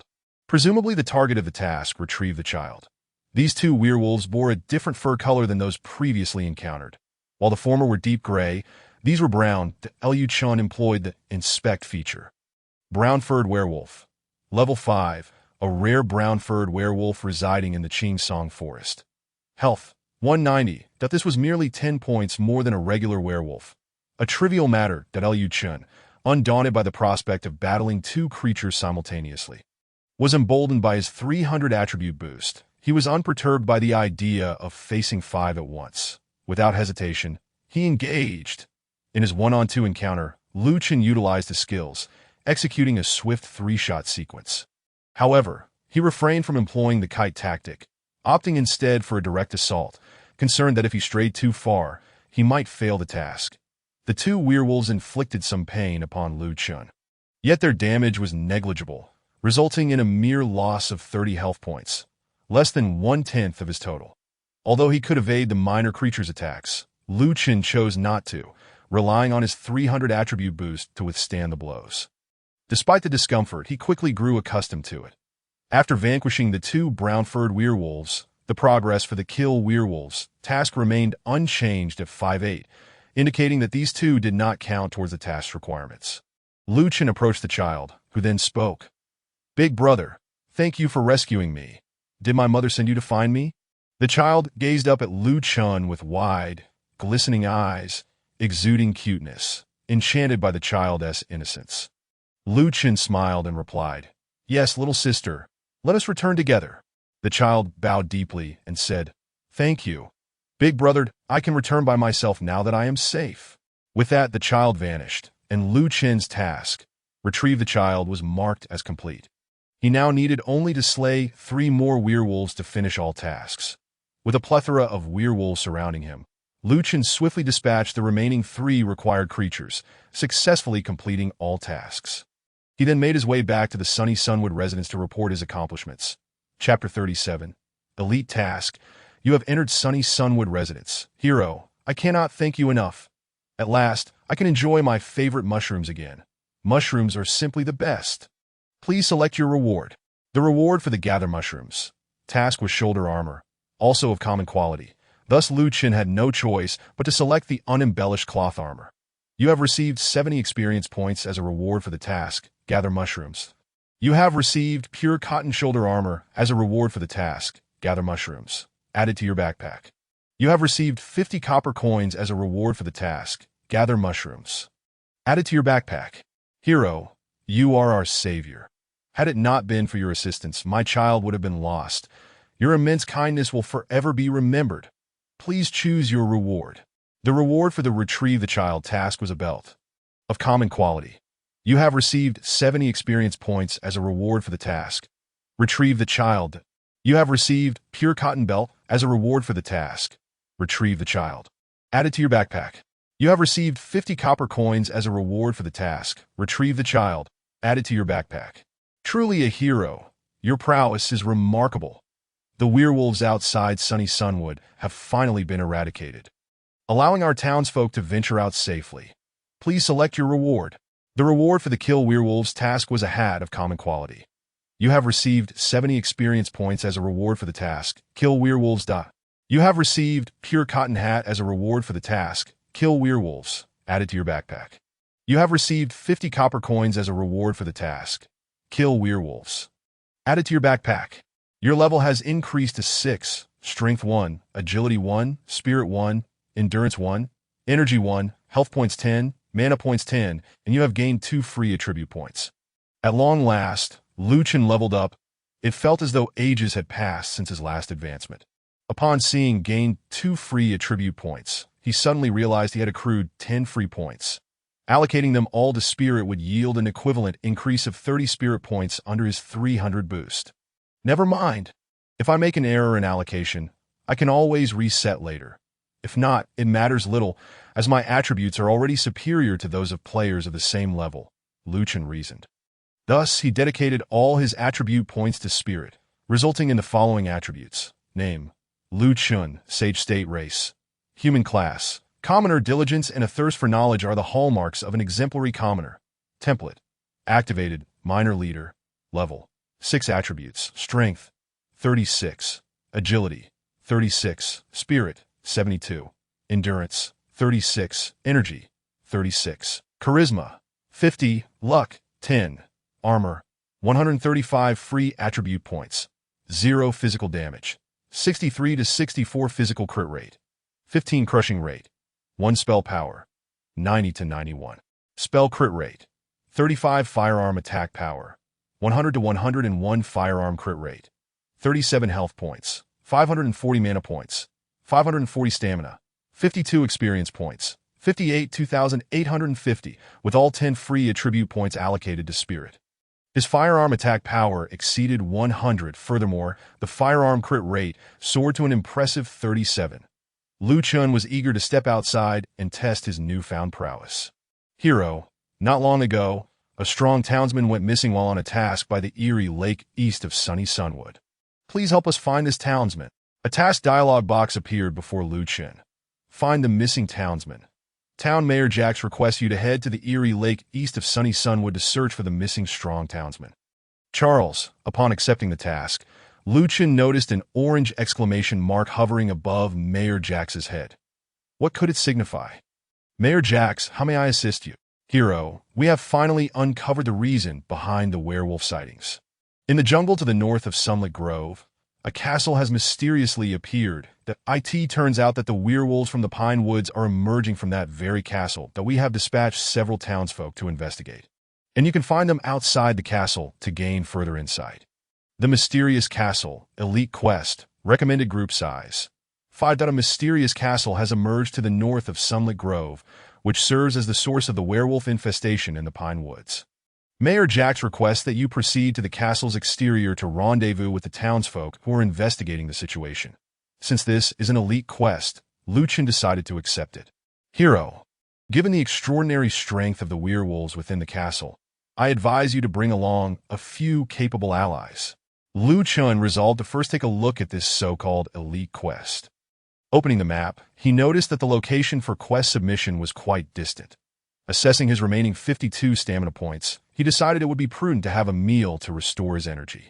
Upon entering the restaurant, Chen discovered that it was more than twice the size of the one in the Novice village, complete with a second floor and a generous number of waitstaff, all clad in maid uniforms. Though the attire was not revealing, with skirts extending beyond the knee, the sight of the waitresses in their uniforms was quite pleasing. As guests began to arrive, several waitresses greeted them enthusiastically. Welcome.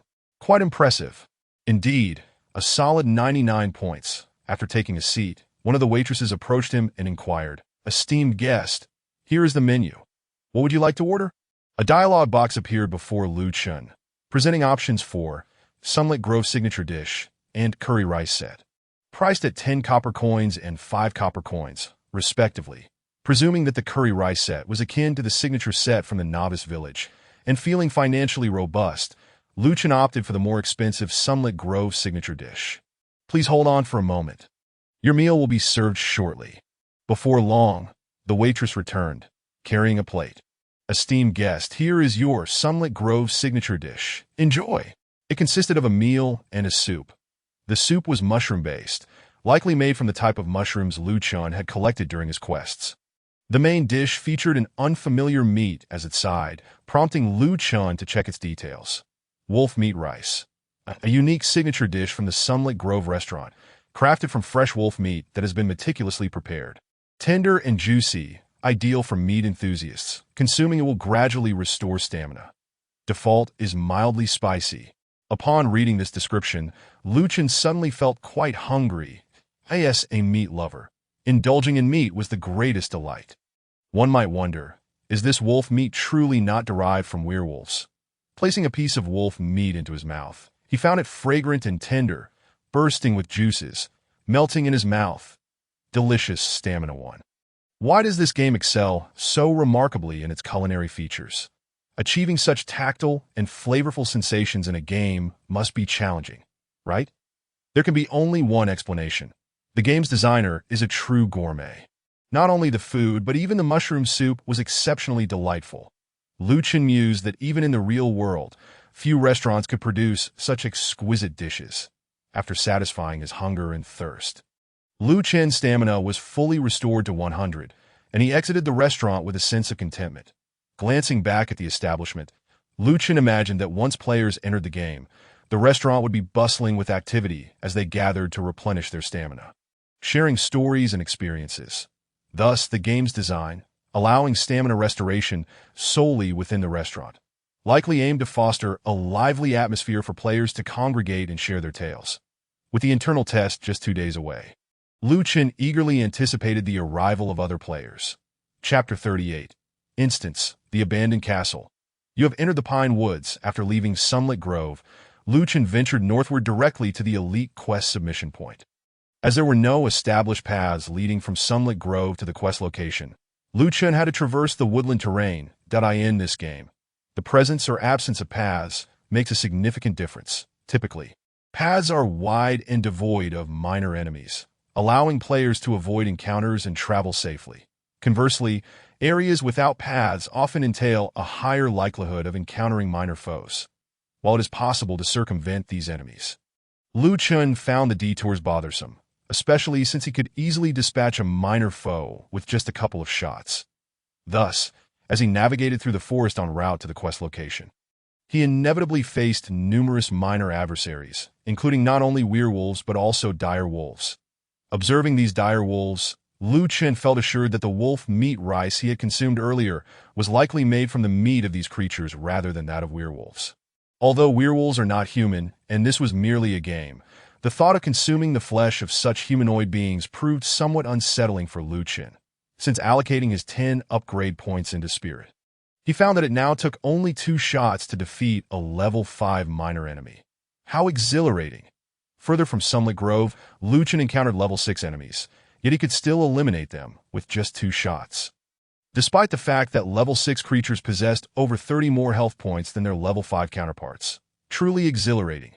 A piercing shot followed by a standard attack swiftly dispatched enemies of the same level. Even without using piercing shot, 2 standard shots would suffice in merely 1.5 seconds. Also achieving a quick kill of similarly leveled adversaries that Chen estimated that without templates or transformations, defeating level 6 creatures with over 200 health points would require at least 7 shots. And using Ice Arrow would necessitate over 5 shots. With his adept fingers, Chen relished the thrill of annihilating equally leveled foes. This was undeniably one of the greatest joys of gaming, dominating adversaries of the same level. Chen speculated that defeating equally leveled players might not be achievable in just 2 shots unless both were critical hits, that if 2 shots were insufficient, 3 would do. Bang, bang, bang, and a player would fall. What a delightful experience. There is no fairness, no skill, no achievement. This is the ultimate pleasure of gaming. None at all. However, if faced with multiple players, Chen would have to flee. After all, online games are social experiences. Team-oriented endeavors and individual prowess does not encompass everything, that if there truly existed a game where one could single-handedly annihilate entire teams, it would likely drive the defeated players to abandon the game entirely. Having indulged in enough daydreaming, Chen continued his path of destruction. Before long, he spotted a massive castle, quite dilapidated, its exterior walls overgrown with greenery, with some surrounding walls having collapsed. Not far from the castle's entrance stood 3 humans, one of whom had a question mark hovering above their head. It was the quest giver. Hero, it is truly reassuring to see the renowned you here. You have received the quest, the mysterious castle. Awarding 40 experience points, you have received the quest, the mysterious castle. Awarding 20 copper coins, now in your backpack. Hero, through our investigations, we have determined that this abandoned castle has always existed here. It once belonged to a noble, but fell into disrepair. Recently, however, a high-ranking werewolf mage named Vernon arrived and led a pack of werewolves to seize control of the castle, apparently enacting some nefarious plot. Please, enter the castle and eliminate the high-ranking werewolf mage Vernon to thwart his scheme. A quest dialog box appeared before Chen. Eliminate the high-ranking werewolf mage Vernon elite quest. Recommended group size. 5. Townsfolk Robin from Sunlet Grove requests that you enter the abandoned castle and slay its master, the high-ranking werewolf mage Vernon. Accept. Hero, the creatures within the abandoned castle are exceedingly powerful. It would be wise for you to bring along some strong companions. Very well. If I had companions, I would certainly rally them. Upon accepting this elite quest, the 2 nearby humans also displayed exclamation marks above their heads. Hero, within the abandoned castle, the high-ranking werewolf mage Vernon has bred numerous powerful dire wolves. I witnessed these dire wolves viciously attacking the townsfolk of Sunlet Grove. The scene was utterly horrific. Please, eliminate these dire wolves. A quest dialog box appeared before Chen. Eliminate the castle dire wolves elite quest. Recommended group size. 5. Townsfolk Jordan from Sunlet Grove requests that you enter the abandoned castle and eliminate the 8 dire wolves within. Accept. Hero, I observed some werewolves smelting what appeared to be exceptionally strong metal pieces. If you could bring some of those metal pieces back to Sunlet Grove, we could forge many powerful weapons and armor. Please collect some metal pieces for us. A quest dialog box appeared before Chen. Collect metal pieces elite quest. Recommended group size. 5. Townsfolk Danny from Sunlet Grove requests that you enter the abandoned castle and collect 10 metal pieces. Accept. After accepting all 3 quests, Chen gazed at the entrance of the abandoned castle, only to realize that it resembled a portal, with a hazy vision of the castle's interior visible through the archway. Could this be the legendary instance? At that moment, Chen was taken aback. He never expected to encounter the first dungeon of the game at merely level SIX. And no wonder the recently received quest description indicated a recommended party size of 5. Typically, for dungeons with a difficulty level close to that of the player, it would be nearly impossible to succeed without a full team of 5 players. Could a template player like Chen manage to conquer it alone? He opened his attribute panel and scrutinized it carefully. Thanks to the template's 50 bonus and the transformation skill's 200 enhancement, his total attributes had received a staggering 300 boost. His health, mana, and attack power were all tripled compared to their original values. Moreover, his critical hit rate had also surged to 3 times its previous level, with his firearm critical hit rate reaching an astonishing 37. That such a terrifying critical hit rate for a level 6 player was simply unfathomable. It was only achievable in the later stages of the game, where formidable equipment attributes allowed for such heights. Although the critical damage bonus for the gunsmith's firearms was only 150, a typical critical hit would inflict around 150 points of damage. However, with every 3 normal attacks landing 1 critical hit. This was indeed fearsome. With that in mind, Chen felt confident that he could easily match the capabilities of a full party of 5, especially since he also possessed healing spells, with a spell power of 90 to 91. He could restore 180 health points with a 2-second cast of a healing spell, and within 6 seconds, he could fully replenish his health with 3 healing spells.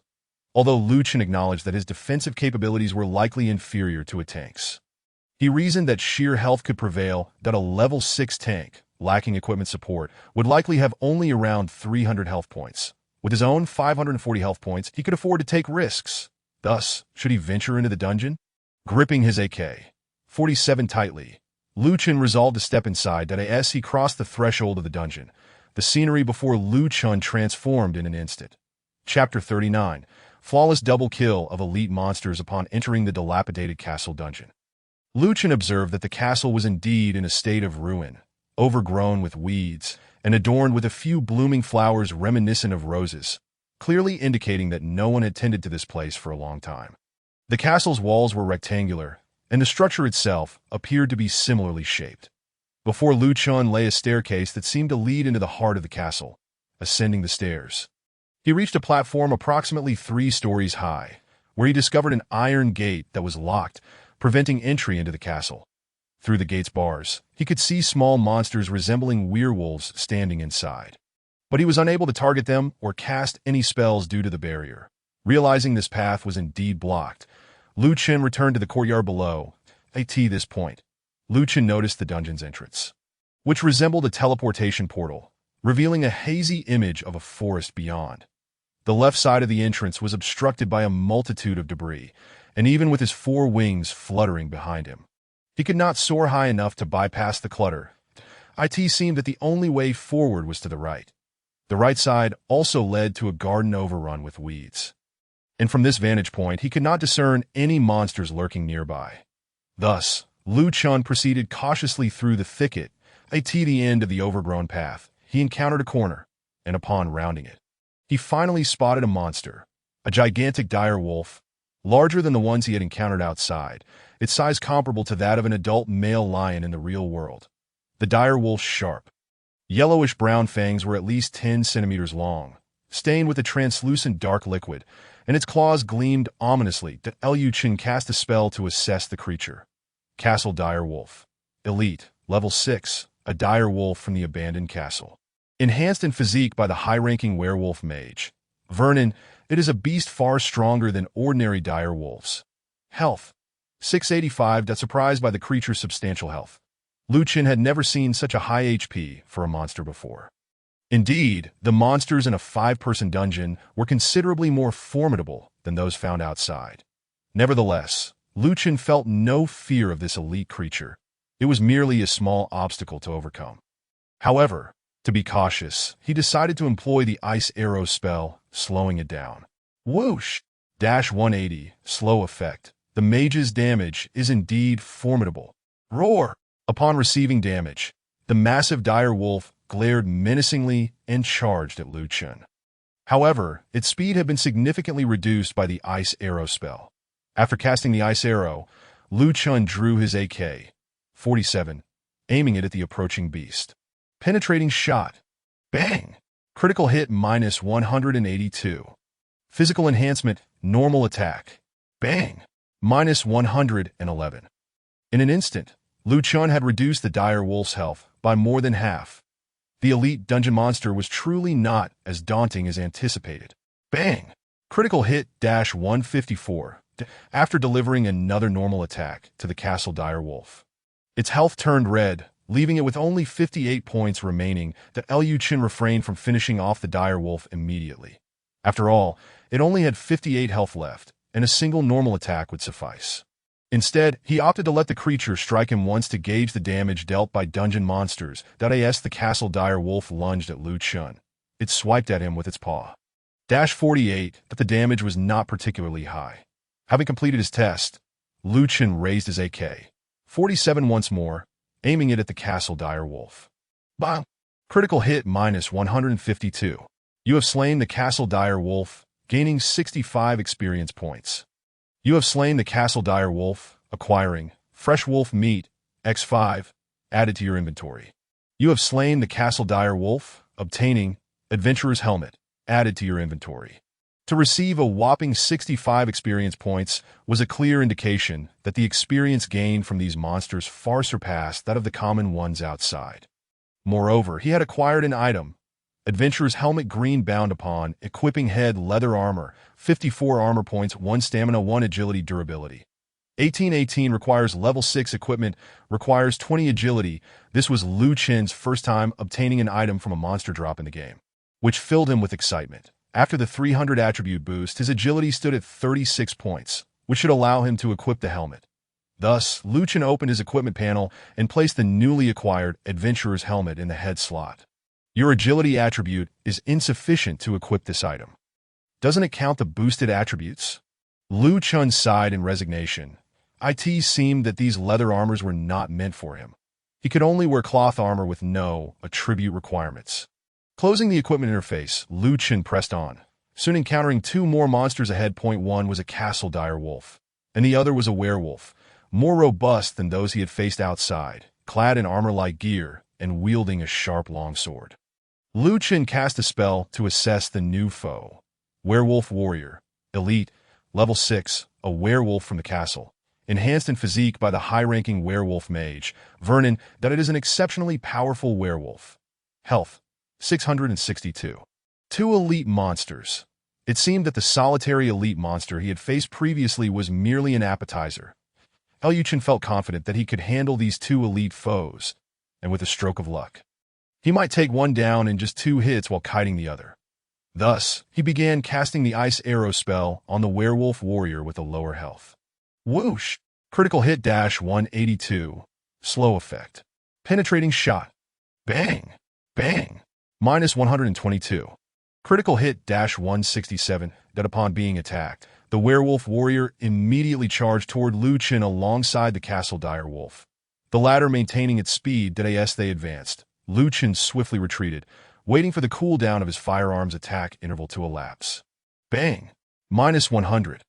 The werewolf warrior's health now stood at 91, that he continued to kite. Bah! -101. You have slain the werewolf warrior, gaining 65 experience points.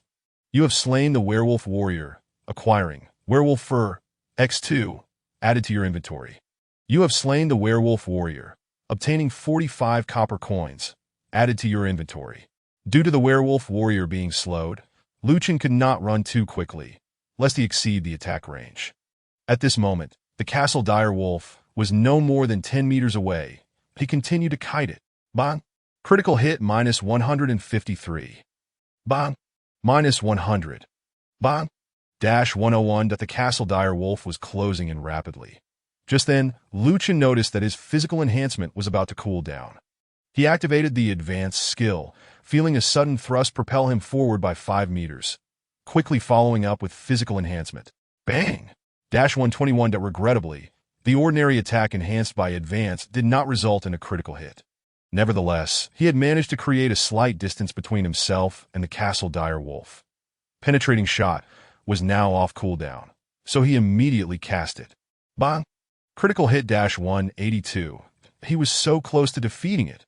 The castle dire wolf had now reached Lu Chen's front, prompting him to switch to his sharp longsword and deliver a decisive blow. Critical hit -99. You have slain the castle dire wolf, gaining 65 experience points. You have slain the castle dire wolf, acquiring fresh wolf meat X5, added to your inventory. He had flawlessly dispatched 2 elite dungeon monsters without sustaining any damage. Lu Chen felt an overwhelming sense of achievement. Even with his impressive 300 attribute bonus, relying solely on high stats was insufficient for him to achieve a flawless victory against 2 formidable monsters. A modicum of skill was also required. Although Lu Chen did not consider himself particularly skilled, given that it was his first time playing this game and his inaugural experience with virtual reality gaming, he believed that most newcomers to the game likely lacked expertise as well. Skill is something that can only be honed through rigorous practice, and Lu Chen was confident that his abilities would improve over time. Chapter 40. The Werewolf General Raymond. After vanquishing the 2 elite monsters, Lu Chen noticed 2 more elite foes in the distance, again a combination of castle wolves and werewolf warriors. Having learned from his initial encounter, Lu Chen effortlessly dispatched these 2 elite creatures. Achieving yet another flawless kill. That moment, he spotted a gleaming piece of metal on the ground. Surely, this must be one of the items required for the Collect Metal Shards quest. Approaching the shimmering metal, he picked it up and placed it in his backpack, marking his quest progress as 110. Just as he had anticipated, Along the way, he found numerous other glimmering metal shards, and he swiftly collected 10 in total, completing the task with ease. Continuing down the overgrown path, he arrived at a corner.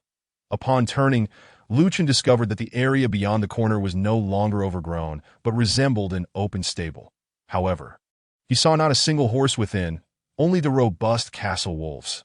Outside the stable, for waves of minor creatures awaited, and behind them loomed a werewolf of significantly larger stature, likely a boss character. The 4 waves of minor creatures consisted of pairs of elite monsters, although there were variations. Some waves featured a combination of a castle wolf and a werewolf warrior, while others were composed solely of 2 werewolf warriors. Regardless of the combinations, Chen found it relatively easy to lure them out and defeat them 1 wave at a time. Soon, he had eliminated all 4 waves, and the castle wolves within the stable were also dispatched. At that moment, a castle wolf dropped a second piece of green equipment. Lakeside pauldrons green bound upon, equipped shoulder armor. 68 1 stamina 1 strength durability. 1818 requires level 6 requires 20 strength to equip a lass. This was yet another piece of equipment Chen could not utilize and would have to store in his bag. After clearing all the minor creatures, Chen realized that his second quest, kill castle wolves, was also complete. Should he turn in the quest now? After a moment's contemplation, he succumbed to a wave of laziness and decided against making the trek back, though it wasn't far. There seemed little point in running back and forth. Moreover, he surmised that those 2 quests would hardly grant him sufficient experience to level up. He was still nearly 2,000 experience points shy of advancing. Since he could defeat the minor creatures here without taking damage, he resolved to continue farming them. As he drew closer, Chen finally discerned the massive werewolf, one of whose eyes appeared to be missing. Concealed beneath a patch, Chen was amused. Why was it that every game featured a one-eyed werewolf? Was this a trademark of the genre? Nevertheless, criticizing the boss's appearance bore little significance. In the end, all bosses within these dungeons would merely become known as the first or the second among players. This one-eyed werewolf, clad in more ornate armor, wielded an exquisite longsword, suggesting it was far more formidable than the ordinary werewolf warriors, giving Chen the impression that he could take on 10 of them. Upon inspecting the creature, he read, Werewolf General Raymond, Elite, Level 7, a powerful werewolf general who has emerged from 1,000 werewolf warriors. Health, 2580. The sheer volume of 2,580 health points astounded Chen.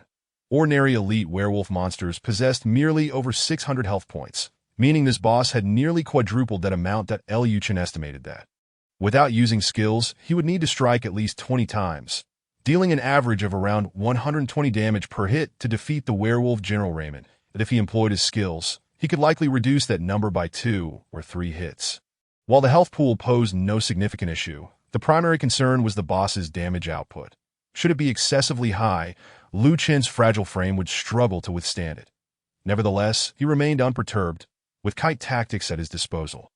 This was merely the first boss of the first dungeon, that he felt confident he could defeat it with ease. Thus, Chen positioned himself at maximum distance and unleashed an ice arrow at the formidable werewolf. Behold my magic, as I slow you down. Bio. Critical hit minus 182. Immunity to slow? To Chen's surprise, the boss was immune to being slowed.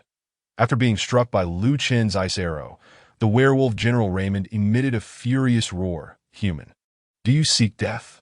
With that, he charged swiftly towards Chen, moving far more rapidly than ordinary minor creatures.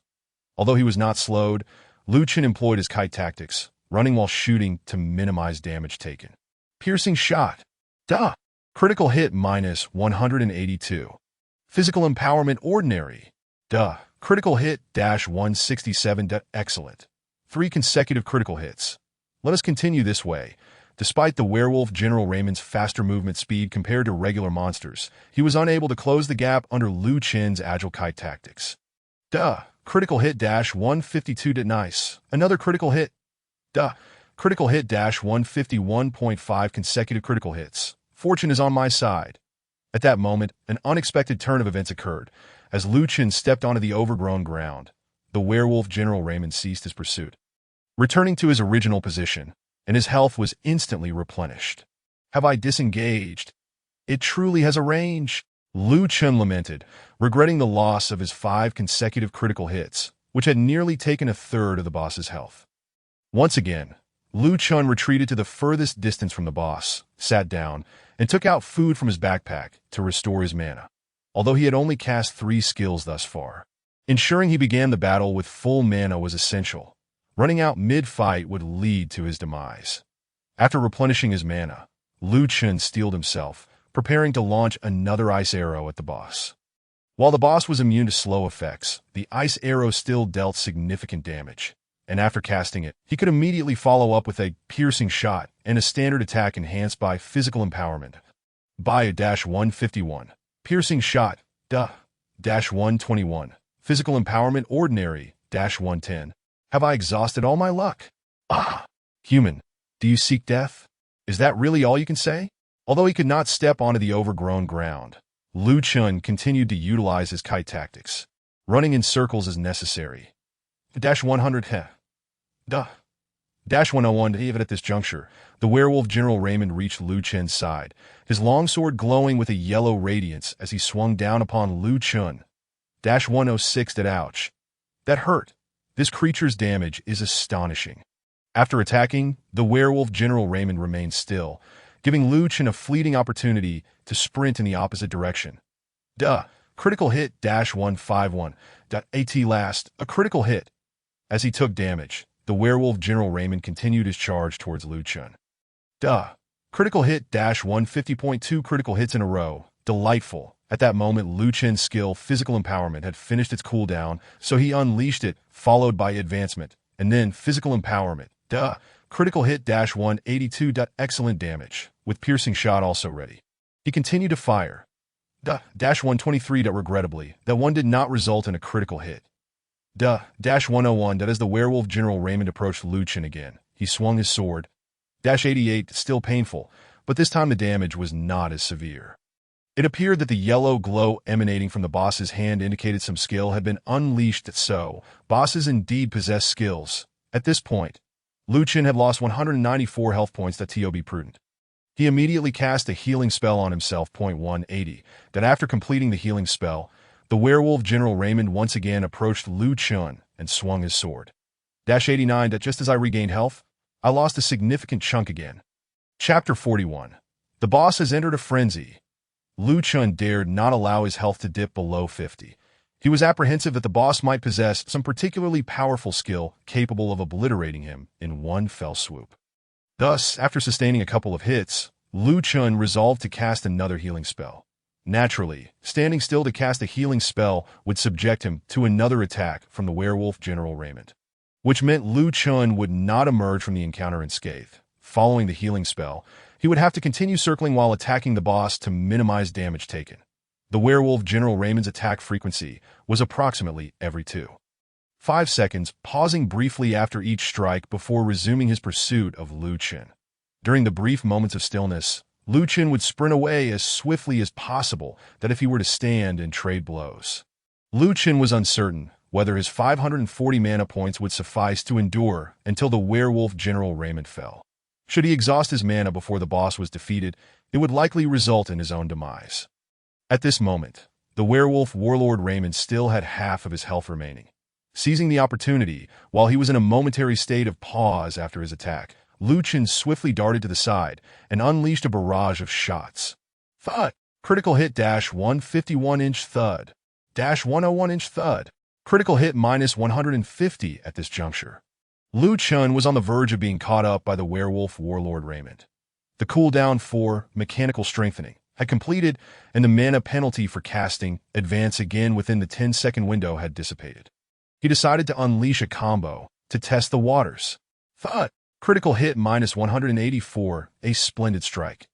The cooldown for piercing shot had also elapsed. Thud!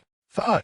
-122 -100. The werewolf warlord Raymond raised his sword, and his right hand glimmered ominously as he swung it towards Lu Chen, inflicting another vivid red number upon him.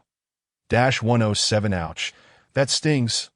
Lu Chen had no choice but to cast a healing spell on himself.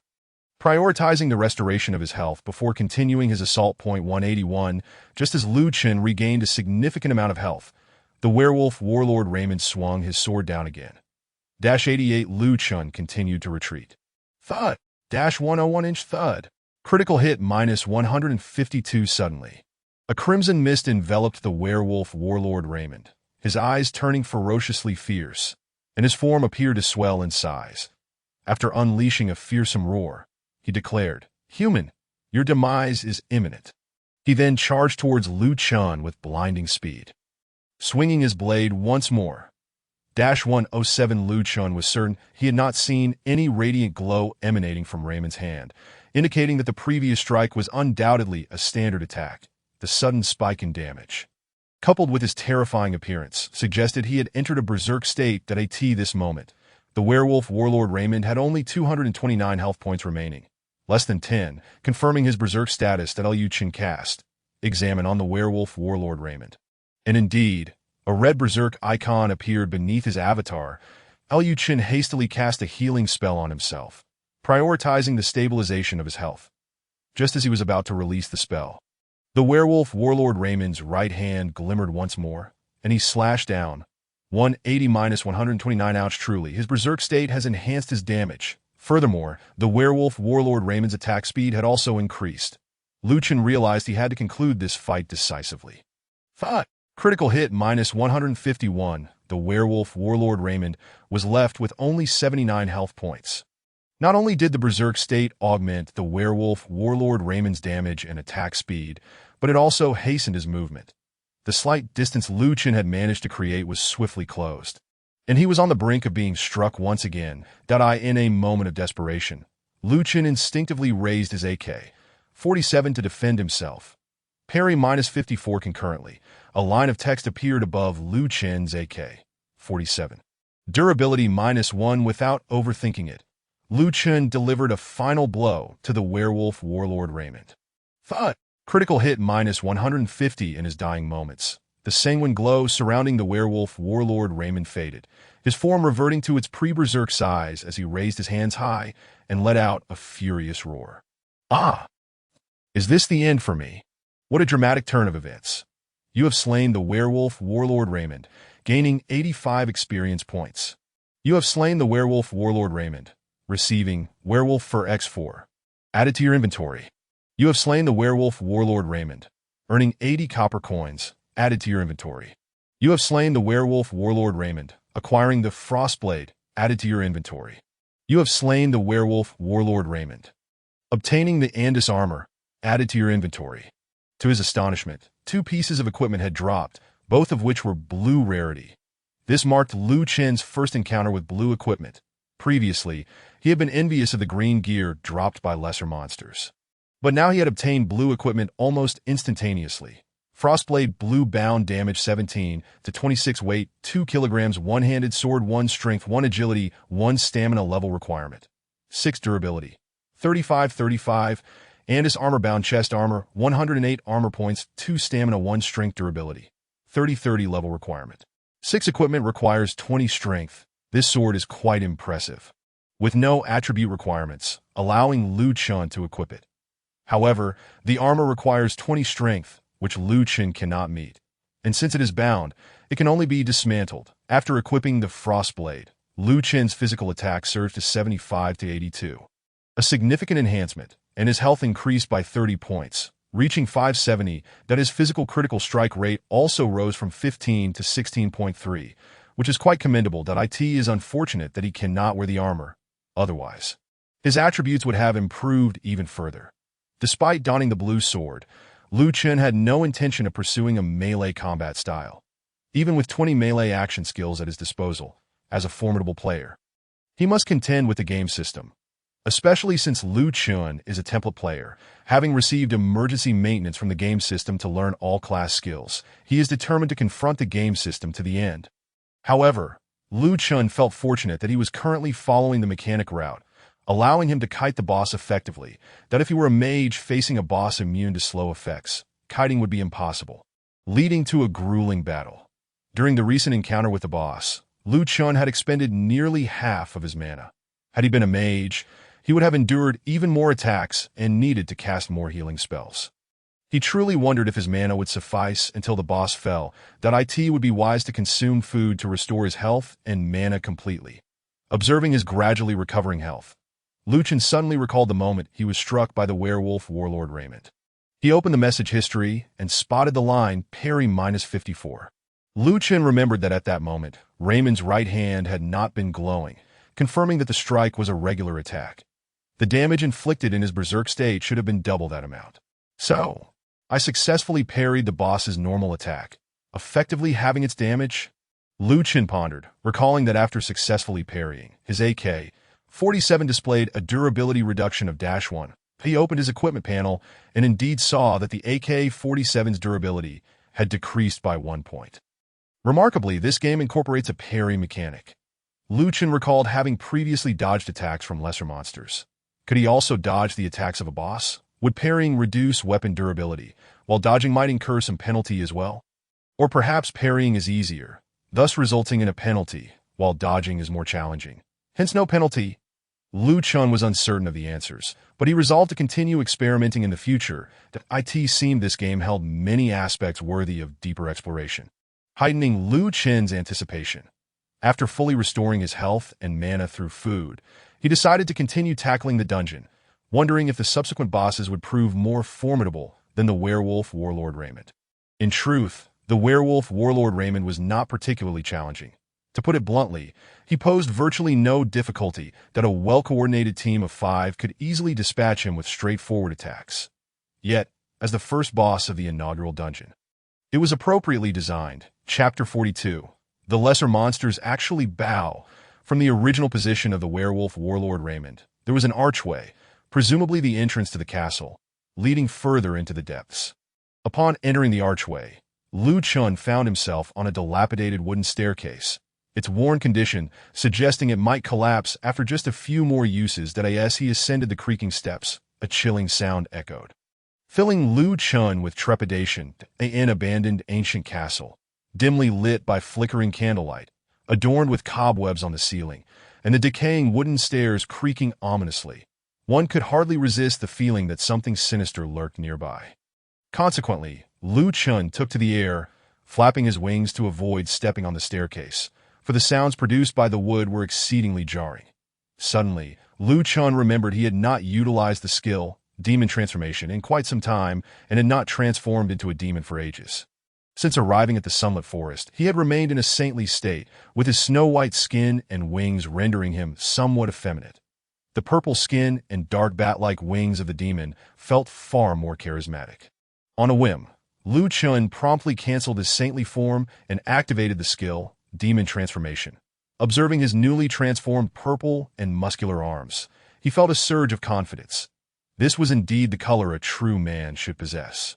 Although there was no increase in attributes, Liu Chen felt significantly more powerful. Upon reaching the second floor from the wooden staircase, the passage to the third floor was obstructed by debris, forcing him to enter through an exit on the second floor. Inside lay a long and narrow corridor, exuding a distinctly eerie vibe. Many of the supernatural events Liu Chen had heard about in the past likely occurred in such ancient castles that the end of the corridor was a corner. And as Liu Chen turned it, he arrived at what appeared to be a kitchen, furnished with knives and utensils, and a platter of meat lay on the counter, swarming with flies. Truly, this being the first virtual reality online game.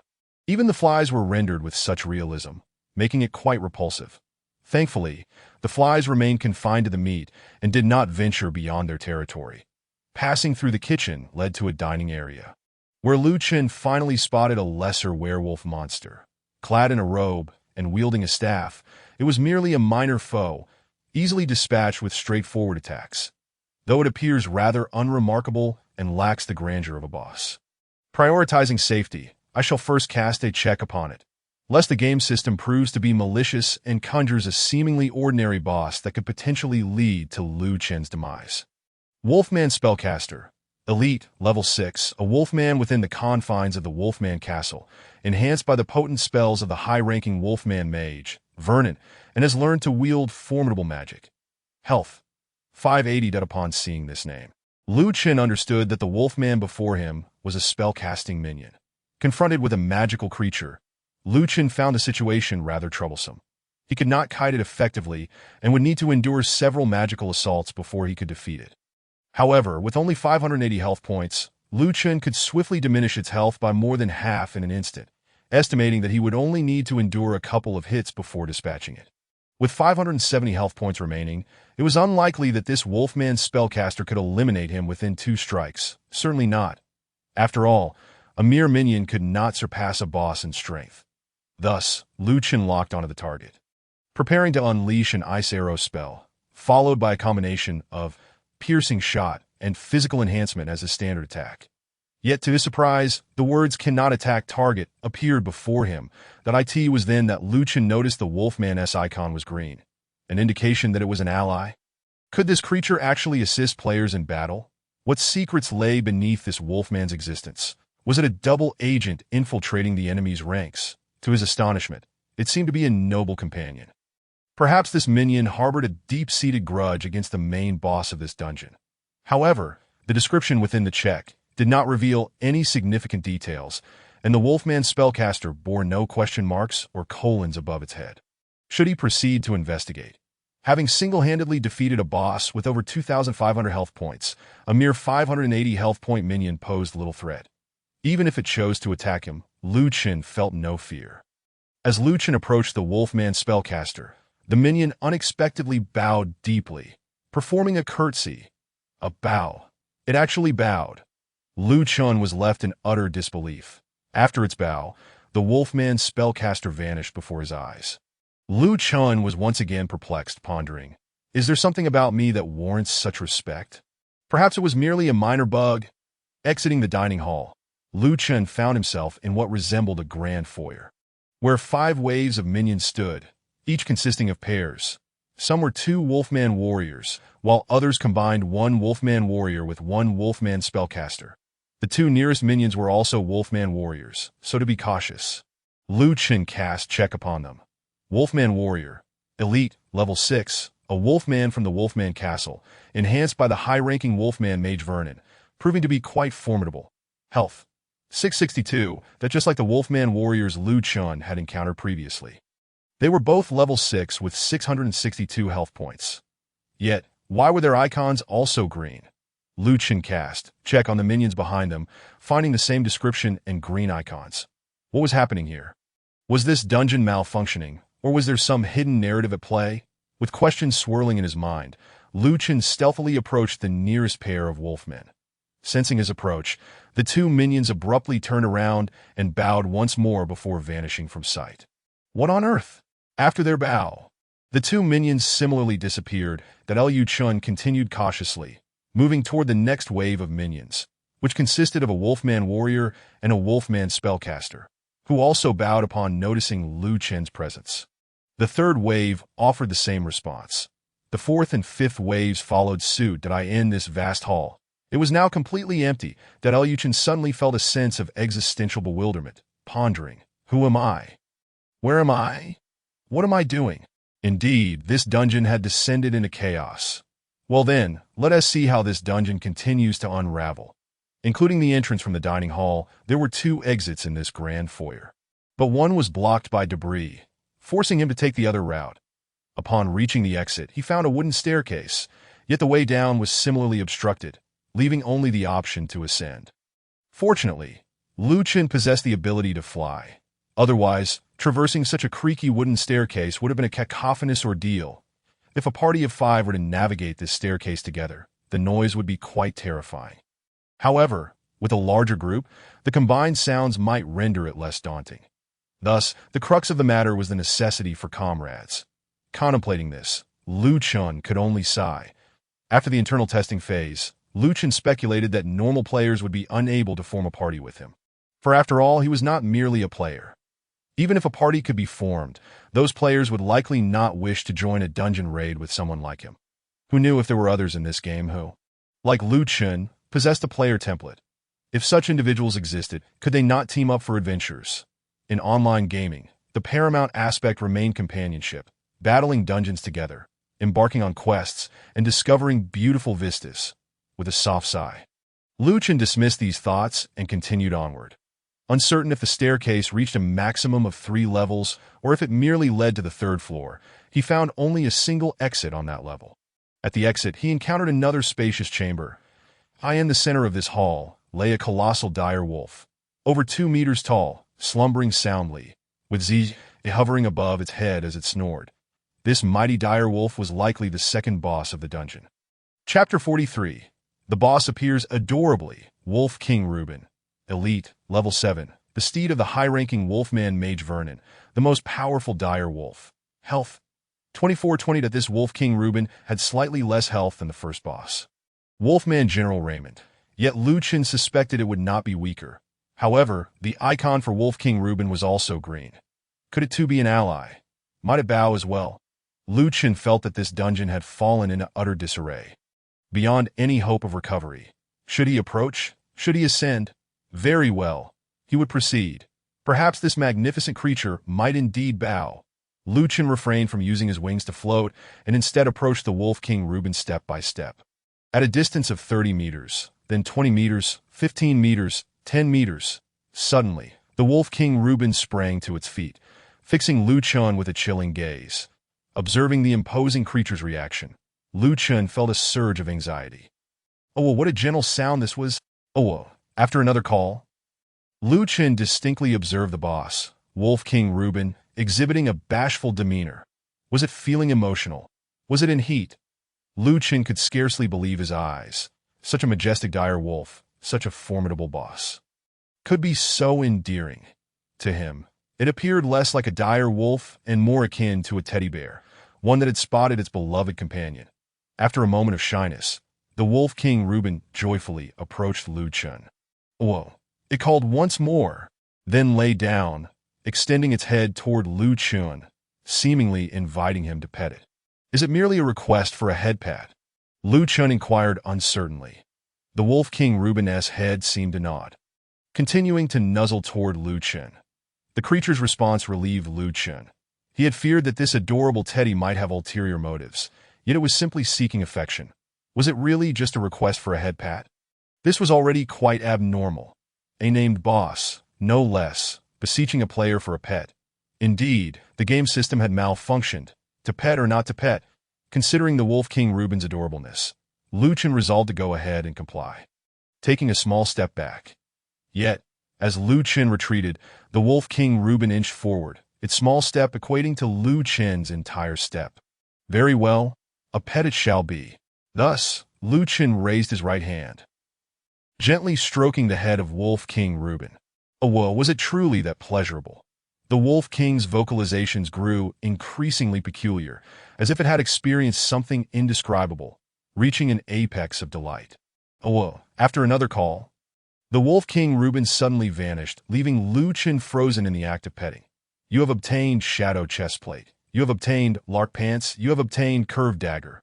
You have obtained Explosive Gauntlets. You have obtained Holy Seal War. You have obtained Wayne Pants. You have obtained the Mount Dire Wolf. Lu Chen was left in utter astonishment. How had he suddenly acquired 6 pieces of equipment and a mount? Glancing up, he found only the ceiling above him. The game system has gifted me such an abundance of equipment and a mount. Lu Chen searched for any observing eyes upon him. Surely, you want to initiate an emergency maintenance again?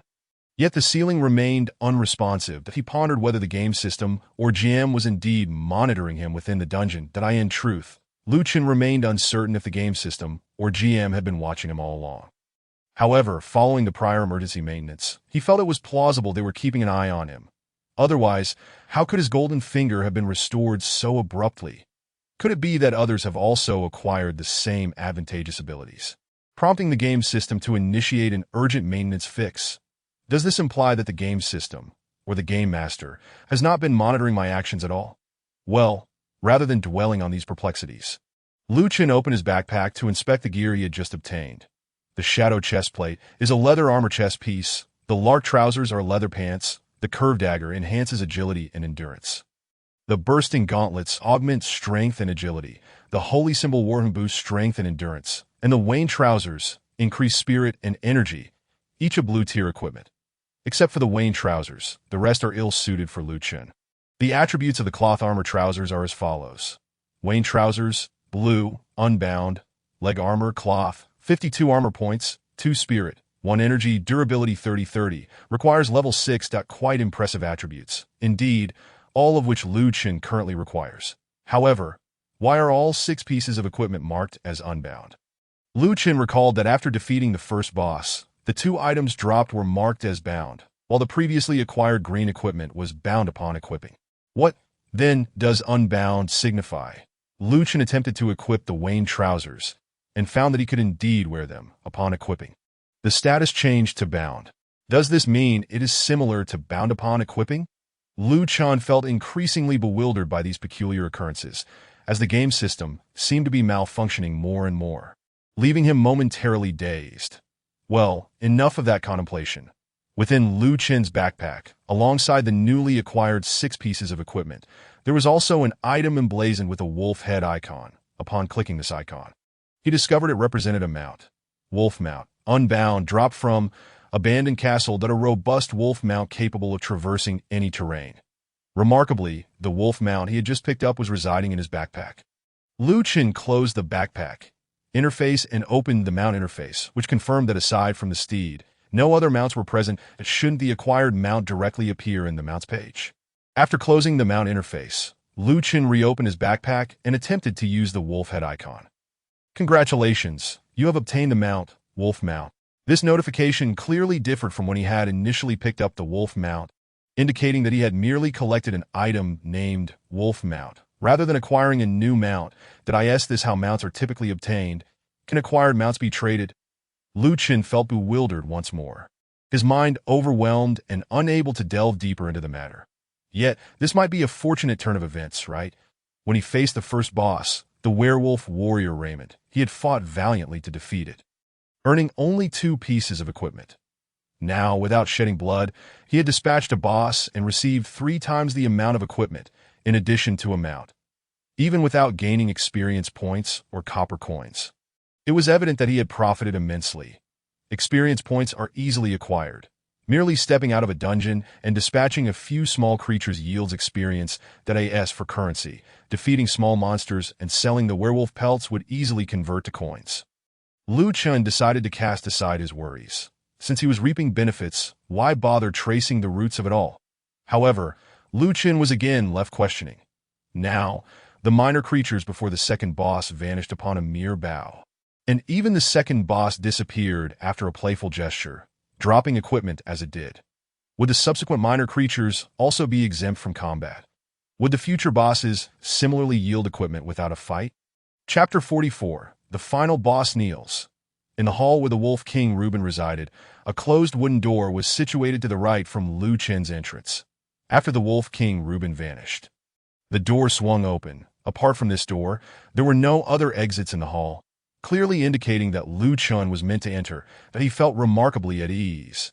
Such effortless victories were delightfully amusing, requiring only a hint of dominance to subdue lesser foes and transform a boss into a mount. Truly an unparalleled gaming experience. Hence, Lu Chen strode confidently through the wooden door. Upon passing through the doorway, Lu Chen beheld an iron great door, reminiscent of the one he had encountered upon entering the dungeon and ascending the staircase. To his left stood the werewolves he had previously seen. Not 1, but 3 werewolves, with 2 positioned beside the door, hidden from view. These 3 minor creatures consisted of 2 werewolf warriors and 1 werewolf spellcaster.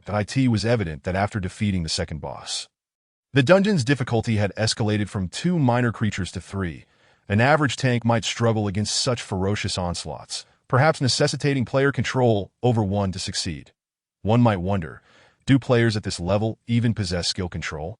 Lu Chen was unsure. After all, he had only sought the guidance of 4 professional mentors to learn skills, and from the other 3 mentors, he had only acquired level 1 skills, without much focus on what the mage, priest, and warrior could learn at levels 3 and 5. Perhaps certain classes had indeed mastered control skills by level 5.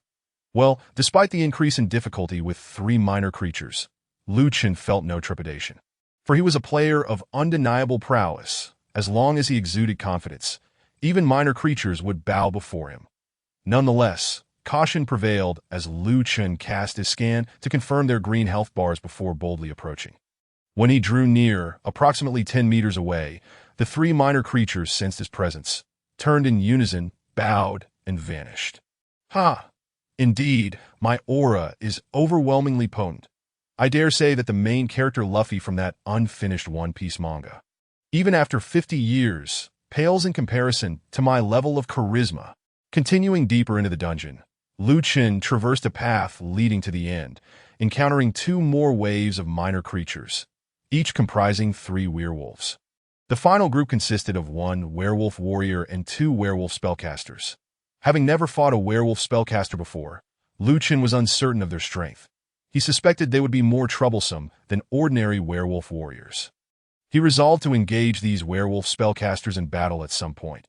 Upon reaching the end, Chen discovered a stone staircase leading to an upper level.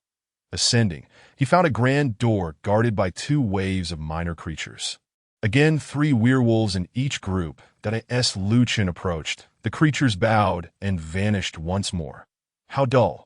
Standing at the pinnacle of the world, it was indeed a lonely existence upon entering the grand chamber. Chen realized it was a vast room. Aside from the wall at the entrance, the other 3 walls were lined with bookshelves filled to the brim with tomes. This appeared to be a library or perhaps a repository of knowledge.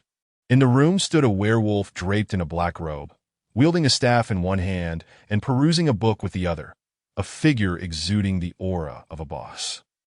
Chen directed a scan at him. Werewolf High Mage Vernon, Elite, Level 8, Master of the Werewolf Castle, possessing not only formidable physical strength, but also specializing in shadow spells.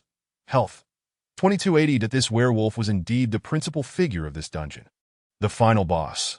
Although this level 8 boss had a lower health pool than the previous 2 bosses, with only 2,280 points, his formidable appearance and the description from the skin indicated that this werewolf high mage was significantly more powerful.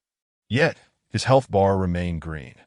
Would he bow, or would he engage in playful antics? Perhaps he would bow first, then act adorably. Chen struggled to imagine how such a dashing werewolf could appear cute. Perhaps it would be anything but cute. More likely repulsive. Akin to a rugged man with a scruffy beard attempting to act cute would only elicit disgust. Chen dared not envision such a scenario. Unable to bear the thought. Ceasing his thoughts, Chen raised his weapon and cautiously approached the final boss of the dungeon, the werewolf High Mage Vernon.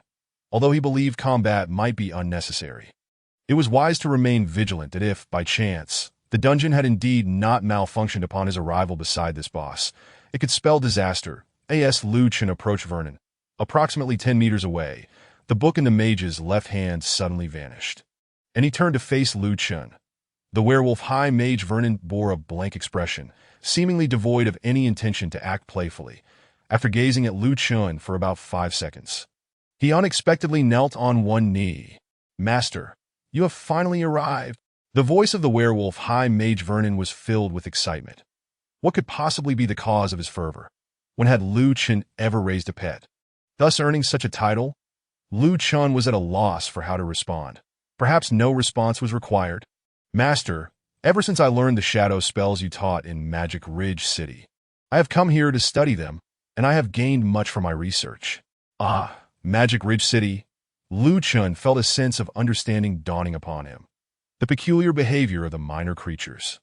The transformation of their health bars to green was a result of Chen's use of the skill, Demon Transformation, which had turned him into a demon, hadn't it?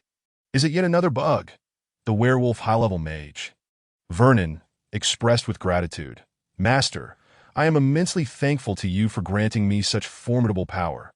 During these days, I have gathered some treasures. Although they may not meet your discerning eye, I still hope you will accept them." Upon finishing his words, Vernon vanished before Chen's eyes. That as expected, it was indeed this way. "You have obtained Shadow Spirit Crystal. You have obtained Aurora Staff. You have obtained Vernon S. Robe. You have obtained Shining Shoulder Armor. You have obtained Radiant Boots. You have obtained Blue Thunder Lance," much like the previous encounter with the Werewolf King. Reuben, Chen acquired 6 pieces of equipment after Vernon's disappearance that he promptly opened his inventory to examine the items. The Shadow Spirit Crystal serves as a core energy source that can be embedded in firearms, akin to a Mechanic-S weapon, making it an essential acquisition for Chen. The Aurora Staff, while enhancing spirit and endurance, holds little appeal for him as he is indifferent toward staves, and he does not particularly require that additional spirit. The Vernon-S robe and shining shoulder armor are both made of cloth. The former boosts spirit, energy, and endurance, while the latter enhances energy and endurance, attributes that are currently vital for Liu Chen. The radiant boots are armored footwear, and the blue thunder lance is a polearm weapon, neither of which suit Liu Chen's usage. All 6 pieces of equipment are of blue quality, but regrettably, they can only be equipped at level 7. Nevertheless, 3 of these items are suitable for Liu Chen, which is quite commendable. Now that the dungeon has been completed, and with tasks seemingly fulfilled, Liu Chen noticed that the progress for the task, defeat the werewolf high-level mage Vernon, remained at 0-1, indicating it had not been completed at all. With the werewolf high-level mage Vernon now vanished, how could he defeat it? Or perhaps, once he relinquished the demon state, it would reappear. However, even after Liu Chen canceled his demon state, he still could not find any trace of Vernon. Evidently, the game system had malfunctioned. Chapter 45. Werewolf Chief feeling a twinge of frustration, confusion, and helplessness, Liu Chen could only exit the dungeon, since the werewolf high-level mage Vernon had vanished. He could simply replay the dungeon. After all, in demon mode, he could make the minor enemies bow before him, then approach Vernon in saint mode to swiftly dispatch him. Furthermore, he could acquire another bounty of blue equipment. At this juncture, Liu Chen activated the saint transformation skill, reverting back to his saint state. After all, outside the dungeon, in the human world, it was advisable to maintain a safer form. Being pursued in demon mode could lead to complications. Although he had never tried openly using the demon transformation skill in the human realm, it was better not to test the waters, considering the existence of the equally effective saint transformation skill. Being headstrong is not a virtue. As he exited the library, descending the stairs, Liu Chen discovered that the previously tightly shut iron door was now ajar, indicating he would not need to take a long detour to return to the dungeon entrance. Having completed a dungeon in such a dazed manner, Liu Chen felt his mind was still somewhat foggy. Although this was not the first occurrence, it still left him rather vexed. What kind of game is this? So broken that it fails to provide an enjoyable experience for players. Descending the stairs and passing through the dungeon entrance, the scenery transformed back into a forest, and Liu Chen realized it had grown dark. While within the dilapidated castle, the ambience was eternally dusk, leading him to believe it was not yet nighttime. Checking the time, he discovered it was already 8 p.m. Turning around, just as he intended to re-enter the dungeon to confront the werewolf high-level mage Vernon, Liu Chen noticed a line of text floating above the entrance. Time until dungeon reset, 11:38:05. Could it be that a dungeon can only be attempted once per day? After calculating, Liu Chen realized that the dungeon would not reset until the following morning at 8 a.m. Liu Chen pondered further. It appeared that the task, defeat the werewolf high-level mage Vernon, could only be completed the next day. Necessitating another trip out of course, this task was not mandatory, but the reward was a blue cloak with quite decent attributes, and Liu Chen currently lacked any cloak, even a white one. Fortunately, he had 2 tasks ready for turn-in, so he approached the 2 individuals. Hero, splendid. You have successfully avenged many of the townsfolk from the Sunlet Grove. Please choose your reward. The reward for the task, defeat the castle wolf, was a blue ring. And Liu Chen opted for the one enhancing spirit and endurance. You have received 180 experience points for the task, defeat the castle wolf. You have received the reward crystal ring for the task, defeat the castle wolf. Added to your inventory. You have received 1 silver and 50 copper coins as a reward for the task, defeat the castle wolf. Added to your inventory. Crystal ring blue bound unique ring, 2 spirit 1 endurance. The attributes of this ring were rather impressive, and Liu Chen immediately equipped it in the vacant second ring slot. Hero, we are immensely grateful for your assistance in collecting these metal shards. With these technological fragments, we can forge many powerful items. Please select your reward. The reward for the task, collect metal shards, was a blue necklace, and once again, Liu Chen chose the one enhancing spirit and endurance. You have received 180 experience points for the task, collect metal shards. You have received the reward, sapphire necklace, for the task, collect metal shards. Added to your inventory. You have received 1 silver and 50 copper coins as a reward for the task, collect metal shards. Added to your inventory. Sapphire necklace blue, bound ring, 2 spirit 1 endurance. The attributes of the necklace were identical to those of the ring, just acquired, still decent, and far superior to the white necklace Lu Chen currently wore, which only provided one spirit.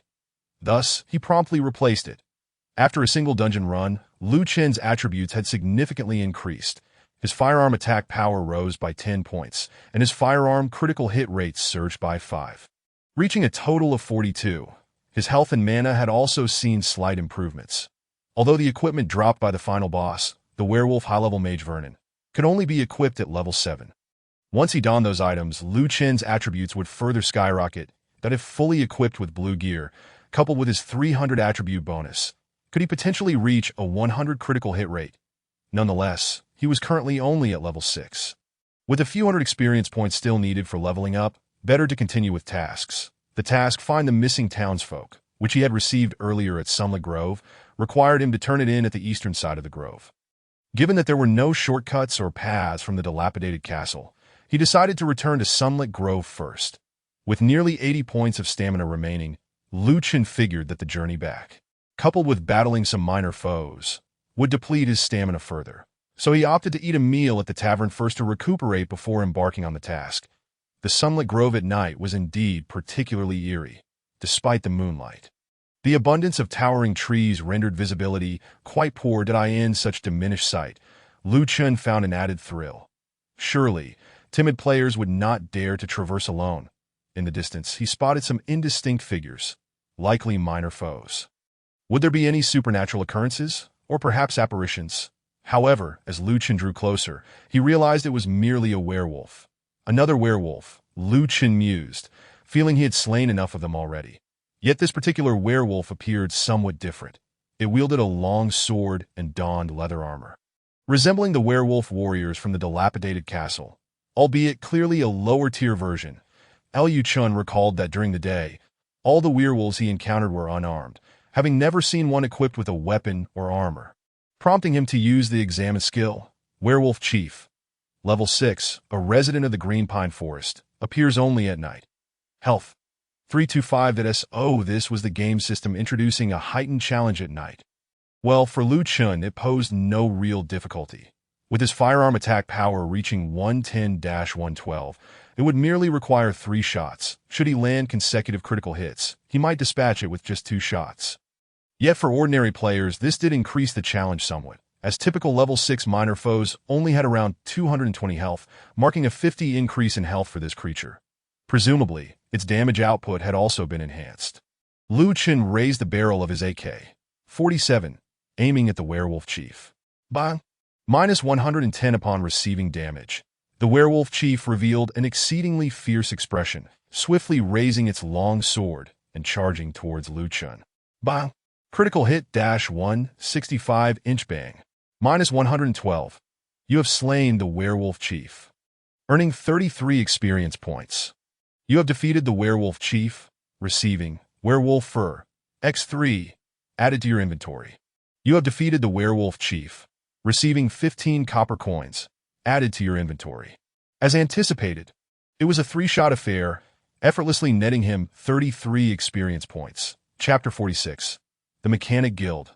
You have slain a werewolf, gaining 28 experience points. You have slain a werewolf, acquiring werewolf fur, X4, added to your backpack. You have slain a werewolf, receiving 12 copper coins, added to your backpack.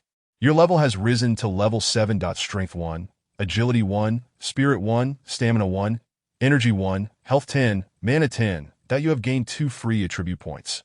Lu Chen had only a few hundred experience points remaining before his upgrade. Upon returning to the Sunlet Forest after battling monsters, he nearly reached the required experience for leveling up. Therefore, he chose not to enter the town, but continued to grind for a while longer until he finally leveled up.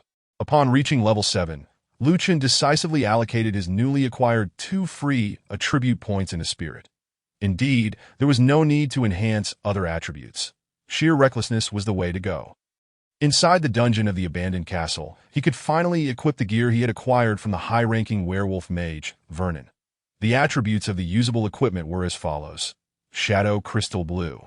Unbound, damage 20-26, Spirit 1, Energy 1, Stamina 1, Durability 35-35, requires level 7.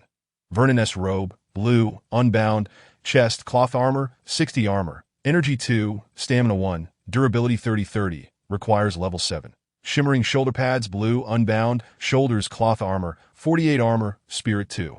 Stamina 1, Durability 30-30, requires level 7. Lu Chen promptly donned the cloth armor and shoulder pads, then removed the white crystal from his AK-47, replacing it with the shadow crystal. The moment the shadow crystal was inserted, the AK-47 emanated a striking blue glow, exuding an air of unparalleled coolness. After reaching level 7 and equipping his new gear, Lu Chen's attributes surged dramatically, now standing at Name: Lu Chen, Saint State, Race: Human, Class: Civilian. Diligence and a thirst for knowledge are the hallmarks of an exemplary civilian. Template: Activated, Minor Leader. Level: 7 attributes. Strength: 42, Agility: 42, Spirit: 99, Stamina: 60, Energy: 51, Charisma: 50, Luck: 10, Armor: 225. Free attribute points: 0 physical damage, 80 to 89 physical critical rate, 15 crushing rate, 1 spell power, 124 to 125 spell critical rate, 47. 1 gun attack power, 144 to 150 gun critical rate, 49.1 health points, 810 mana points, 720 stamina, 62 experience points, 5,050. With these blue gear equipped, Lu Chen felt significantly empowered. He believed he had transformed into a humanoid mini-boss. Though he was still somewhat inferior to the bosses in the abandoned castle, he was already formidable enough. Lu Chen estimated that his gun attack power was likely higher than that of the bosses in the abandoned castle, though he lacked their substantial health. Given these attributes, he surmised that any player of the same level without several pieces of blue gear would struggle to withstand even a couple of his attacks. Defeating a tank would likely require a few more hits. His gun attack power, classified as spell damage, would deal true damage against tanks. As general armor typically does not mitigate spell damage, he pondered whether these tanks possessed any skills to reduce spell damage. If so, even a minor reduction would be quite significant. Suddenly recalling that he had reached level 7, Lu Chen realized he might be able to learn new skills. Of course, this was merely speculation based on his previous experiences of learning new skills at odd-numbered levels. Now at level 7, which was indeed odd, he presumed he could learn new skills in Moonlight City.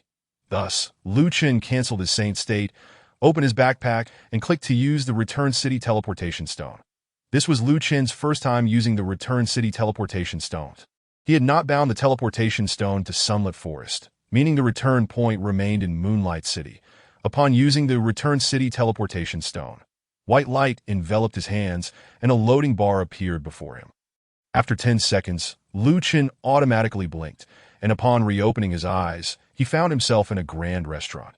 You have entered Moonlight City. What a marvelous experience. He had returned to the city in the blink of an eye. The restaurant in Moonlight City was vastly larger than that in Sunlet Forest, boasting multiple levels, including a loft. The number of waitstaff was also considerable, yet in such a spacious establishment, there were hardly any patrons. Lu Chen noticed a girl clad in priestly robes seated in a corner, savoring her meal. Her attire bore a striking resemblance to that of the priests he had observed in the Starry Church. He was surprised to see that characters in the game also dined in restaurants. However, after a moment's reflection, Lu Chen found it entirely reasonable. He himself needed to replenish energy and dine as well. Opening his attributes interface, he noted that his stamina stood at 62 points, indicating he did not require immediate replenishment, and thus he exited the restaurant. Upon stepping outside, Lu Chen summoned his new mount, the Wolf Rider. Instantly, a strikingly magnificent wolf mount materialized before him, complete with a saddle upon its back. Much like riding a horse, he could effortlessly mount the Wolf Rider by stepping on the stirrup and gripping the reins. Once atop the Wolf Rider, he still felt the seamless unity of man and beast, able to navigate effortlessly in any direction, running or walking at will. After a brief moment of sensation, Lu Chen confirmed that the Wolf Rider matched the movement speed of a steed. With similar riding comfort, upon mounting, he noticed an icon in his status bar indicating a movement speed boost of 200. Yet, riding the Wolf Rider felt distinctly more exhilarating than riding a horse. Albeit this was primarily a psychological thrill. After all, this Wolf Rider could be considered a rare mount that Chen was uncertain whether the Wolf Rider was a 100 drop. Even if it were, acquiring it would likely require a roll or competition among players. However, Chen had obtained it effortlessly, a delightful stroke of luck. After indulging in these thoughts, Chen approached a nearby guard. "Good day, sir. Could you kindly inform me where I might find the mechanic mentor?" The guard turned to glance at Chen, responding, "The mechanic mentor is located in the mechanic guild at the northeast corner of Moonlight City. You can follow the directions provided." Upon the guard's words, an arrow appeared before Chen. Opening the map, he discovered that the mechanic guild was situated near the mage guild he had previously visited. Following the guidance, Chen swiftly rode his wolf rider to the mechanic guild. In stark contrast to the castle-like structure of the mage guild, the mechanic guild embraced a distinctly technological aesthetic. Constructed from various metallic materials and boasting a level of opulence far surpassing that of the mage guild. Countless non-mechanic players would likely delete their characters and start anew as mechanics upon witnessing the grandeur of this massive, shimmering iron edifice. Upon entering the mechanic guild, Chen observed many who resembled towering robots, while others wielded extraordinarily luxurious firearms or cannons, notably lacking any mechanized armor. Additionally, a few individuals bore no weapons or armor. Yet it was evident that energy coursed through their bodies, indicating they had undergone mechanical enhancements. How impressive! The mechanics in this game were astonishingly stylish. The Chen surmised that the player distribution among classes would be highly skewed, with mechanics undoubtedly being the most populous. This was hardly surprising, as many games exhibit disparities in class representation. Typically, the most visually appealing classes attract the largest player base, while healing classes tend to be the least popular. Of course, these were merely anecdotal observations and Chen-esque conjectures. He had not explored other classes, which might possess their own dazzling features that entice players. Chapter 47. Flashbang within the Mechanic Guild. The instructor responsible for teaching player skills was known as Mechanic Mentor Avril, who donned a full suit of mechanized armor, allowing only her name to suggest she was female. She stood not far from the entrance, prompting Chen to approach and inquire. "Mechanic Mentor Avril, may I seek your guidance in learning skills?" "I'm afraid, civilian, I cannot teach you anything," she replied, that as anticipated, whether in the starting village or here. They deemed Chen merely an ordinary civilian, regardless of his true potential. Although his class was indeed that of a civilian, the Chen retrieved his AK-47 from beneath his cloak, raising it to proclaim, "Mechanic Mentor Avril. This is a firearm I crafted myself, thus I am a mechanic. May I inquire if I could learn skills from you?" Mechanic Mentor Avril tilted her head slightly, while Chen could not discern her expression. It was likely one of contemplation, as she appeared to be calculating her response. "Very well." Once she spoke, a dialogue box appeared before Chen, prompting him to learn mechanic skills. Nice. It seemed that this bug had yet to be rectified by the game system. As Chen gazed at the dialogue box before him, he realized that indeed, at every odd level, one could acquire a new skill. However, the final skill would only be accessible at level 29, and there would be no further skills beyond that level. From his recollection, it seemed that the highest ranks he had encountered were either the rank or the boss rank, with the highest level being 30. Thus, it appeared that level 30 was the pinnacle level of this version. This seemed quite plausible that in a typical online game, new versions are continuously released, and prior to each new version, there exists a cap on levels, allowing players to enjoy the game at that limit. When a new version is launched, the level cap is raised, along with the introduction of new maps and gameplay elements. This pattern was likely the norm. In the skill acquisition dialog box, the mechanic at level 7 was able to learn the skill Flashbang, a control skill devoid of any damage. Flashbang. Harnessing mechanical power within, it launches a flashbang at 200 speed in the specified direction. Upon reaching its maximum distance, it detonates, causing a blinding effect on hostile targets within a 3-meter radius for 2 seconds, with the option for premature detonation. Instant cast, a range of 25 meters, consuming 30 mana points, and a cooldown of 12 seconds. This was presumably a control skill, though Chen was uncertain about the specifics of the blinding effect. Perhaps it bore resemblance to the time he was captured by the Star Academy and thrown into the Star Lord's prayer room, where he was dazzled by the glaring lights. That if that were the case, it could indeed prove quite formidable, blinding his foes. regardless of its efficacy. Since Lu Chen was already here, he decided to learn it. Why not? It would be a shame to miss out, especially if the game system were to rectify this bug, and he had not acquired the skill when he had the chance. After spending 40 copper coins to learn the skill, Lu Chen felt a surge of light envelop him, as though he could now unleash this newfound ability, that he resolved to find an opportunity to test it. It seemed it would be quite exhilarating. After mastering the skill, Lu Chen felt there was little else to accomplish in the city of Haoyue, so he summoned his mount, the wolf seat, and set off once more towards the Qing forest. You have entered the Haoyue grassland. The Haoyue grassland at night was exceptionally tranquil, with few figures in sight, though wild wolves and boars roamed freely. Time had flown, and it was nearly 10 o'clock, marking the imminent end of another day. Outside the northern gate of Haoyue City, there remained a notice board, still proclaiming that the player beta test was merely 2 days away, although the numbers had not changed. The time until the player beta test was indeed drawing closer, and Lu Chen felt a growing excitement. He longed to log out of the game, to return home, to see his sister, but he lifted his gaze to the pitch-black sky, adorned with countless twinkling stars, and declared loudly, "I shall surely find a way to escape this place." There was no response, as he knew there would be none. Upon entering the Qing forest, Lu Chen made his way directly to the Sunlet Forest Lodge to replenish his strength with food.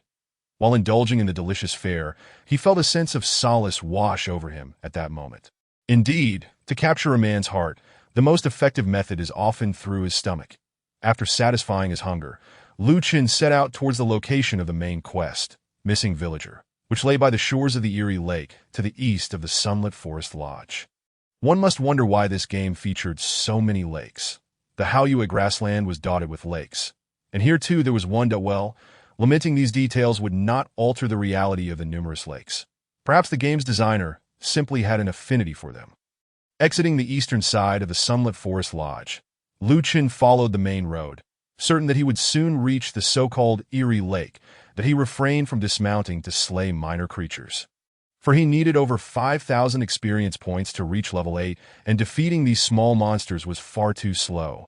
Completing quests would be far more efficient, especially main quests, which often involved a series of combined tasks at a single location, yielding significantly greater efficiency than mindless monsters slaying. As Lu Chen walked along the road, he reached a bend where a path to the left was obstructed by numerous boulders, rendering it impassable. Standing before the blocked path was an individual, prompting Lu Chen to use the Inspect function. Commoner Lock. Level 30, an ordinary villager of the Sunlet Forest Lodge. Health points?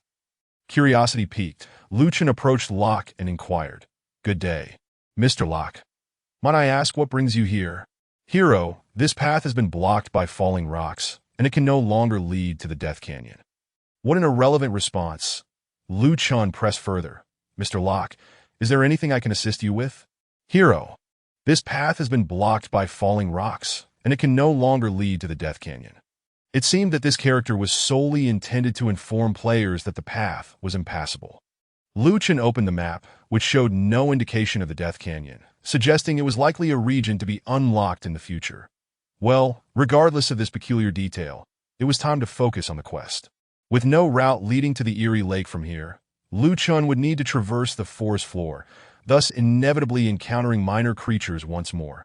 However, these small creatures were merely level 6. With the occasional werewolf chief also at level 6, posing little threat to Lu Chen, whose attributes were quite exaggerated at present. Therefore, he chose not to evade the minor creatures, taking the most direct path to the quest location. Upon encountering the first minor creature, a werewolf, Lu Chen unleashed a flashbang at it. After activating the skill, a bright white canister hurtled toward the werewolf with remarkable speed. The moment the canister was launched, Lu Chen felt he could trigger its explosion, so he detonated it as it neared the werewolf. In an instant, a brilliant white light emanated from the canister, and the werewolf was marked with the message, "Blinding Effect." Subsequently, the werewolf squeezed its eyes shut, flailing about in confusion. After 2 seconds, it regained its sight and charged toward Lu Chen. Quite effective, this flashbang proved to be quite exhilarating. After dispatching the werewolf, Lu Chen continued on toward the quest location.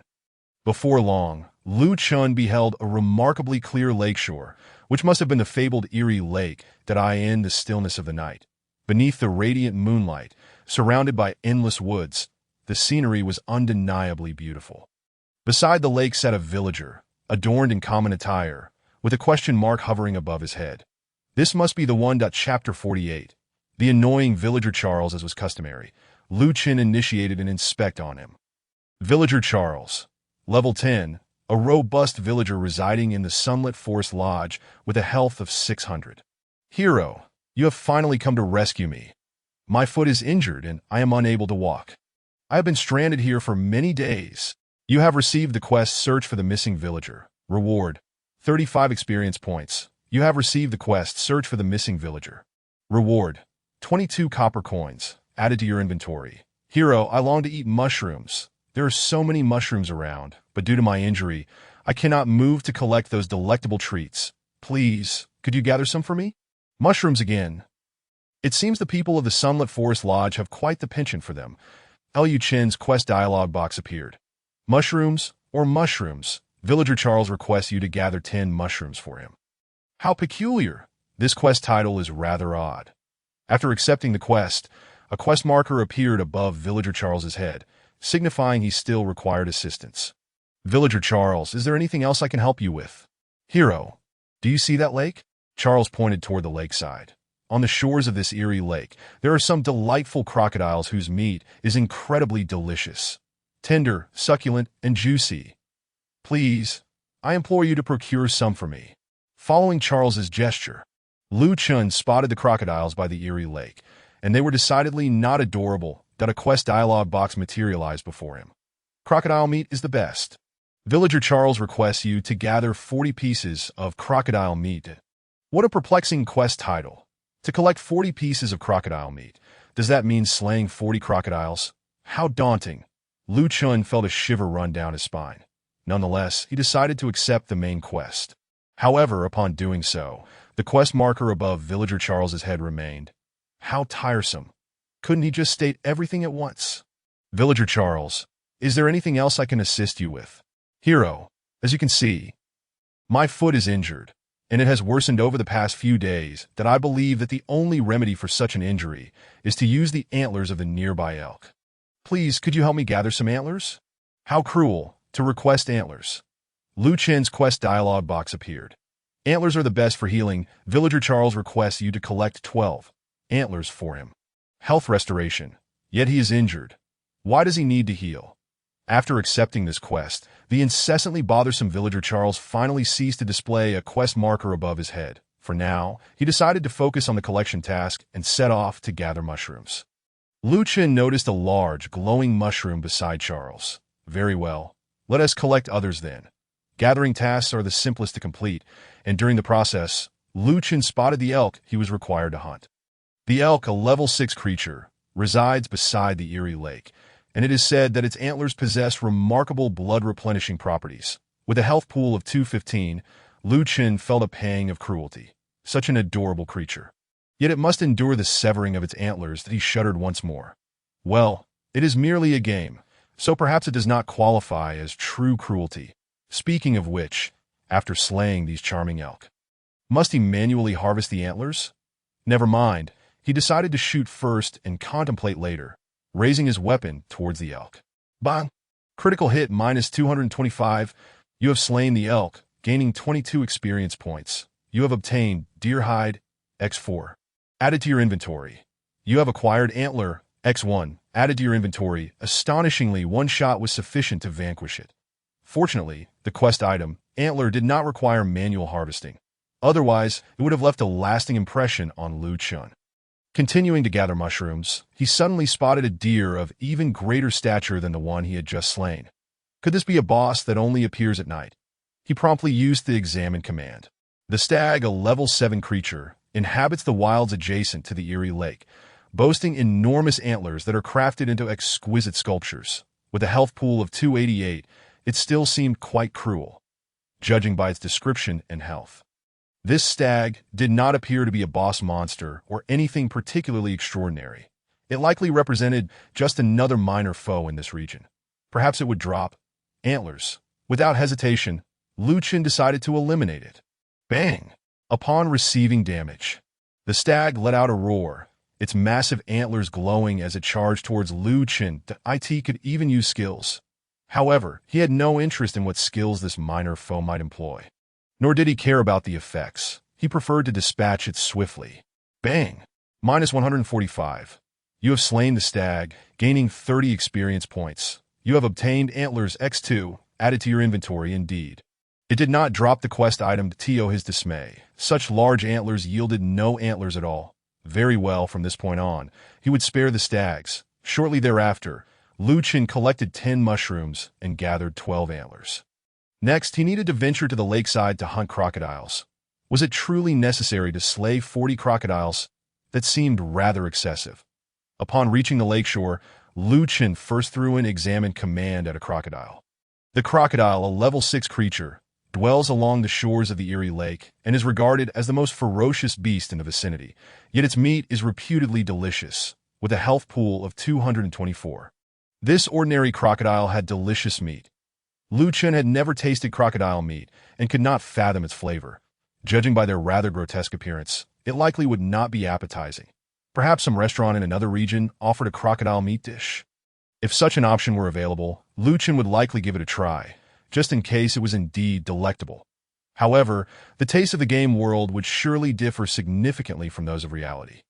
He recalled that in the real world, some places did indeed serve crocodile meat, but given its limited availability here, it probably was not very palatable, that if it were truly delicious, it would have long since graced the menus of various restaurants. Rather than being confined to such a select few, reflecting on the real world, Lu Chen shook his head. He should focus on completing his quests. Thus, he aimed his weapon at the crocodile by the lakeside. But, regrettably, it was not a critical hit. What a pity! Had it been, he could have dispatched it in an instant. Bang! Critical hit -221. That how useless it was to score a critical hit now. You have slain the crocodile. Gaining 22 experience points. You have obtained crocodile skin X3, added to your inventory. You have acquired crocodile meat X3, added to your inventory. Fortunately, he did not receive merely a single piece of crocodile meat. Otherwise, slaying 40 crocodiles would have been exceedingly dull. That as he walked along the lakeshore, Lu Chen quickly encountered more crocodiles, and after eliminating 12 more, he easily amassed 40 pieces of crocodile meat, ready to return and report his completed task. With his rapidly increasing attributes, completing quests had become remarkably effortless. Chapter 49. Do game designers dare to have some common sense? Hero, this crocodile meat looks incredibly fresh. It appears truly delectable. Thank you. Wait, are you planning to eat it directly? 0 degrees of doneness. A live demonstration. You have completed the quest. Crocodile meat is the best, earning 75 experience points. You have received a reward of 52 copper coins for the quest. Crocodile meat is the best. Added to your inventory. Hero, mushrooms are indeed mushrooms. A day without mushrooms leaves me feeling unwell. Thank you so much. Hearing you say that, I too feel unwell. You have completed the quest. Mushrooms are still mushrooms. Earning 75 experience points. You have received a reward of 52 copper coins for the quest. Mushrooms are still mushrooms. Added to your inventory. Hero, with these antlers, I believe my foot will heal quickly, and I will soon be able to return. Thank you. By the way, can the blood-replenishing antlers truly mend your foot injury? You have completed the quest. Antlers are the best for replenishing blood. Earning 75 experience points. You have received a reward of 52 copper coins for the quest. Antlers are the best for replenishing blood. Added to your inventory. None of the 3 quests rewarded any equipment, leaving Lu Chen feeling rather disheartened. Even if blue gear was too much to hope for, surely they could at least provide a green item. If not, then at least something with attributes. Well, if it was not meant to be, Lu Chen was indifferent. He could always explore the ruins of the old castle tomorrow and acquire some blue gear. After completing all the quests, the townsman Charles still had a floating exclamation mark above his head. Hero, I came here with a very important task to complete, but alas, I have injured my foot. The townsman pointed towards the Erie lakeside. In the center of the Erie Lake, there is a small island that seems to harbor a treasure. Please help me retrieve it.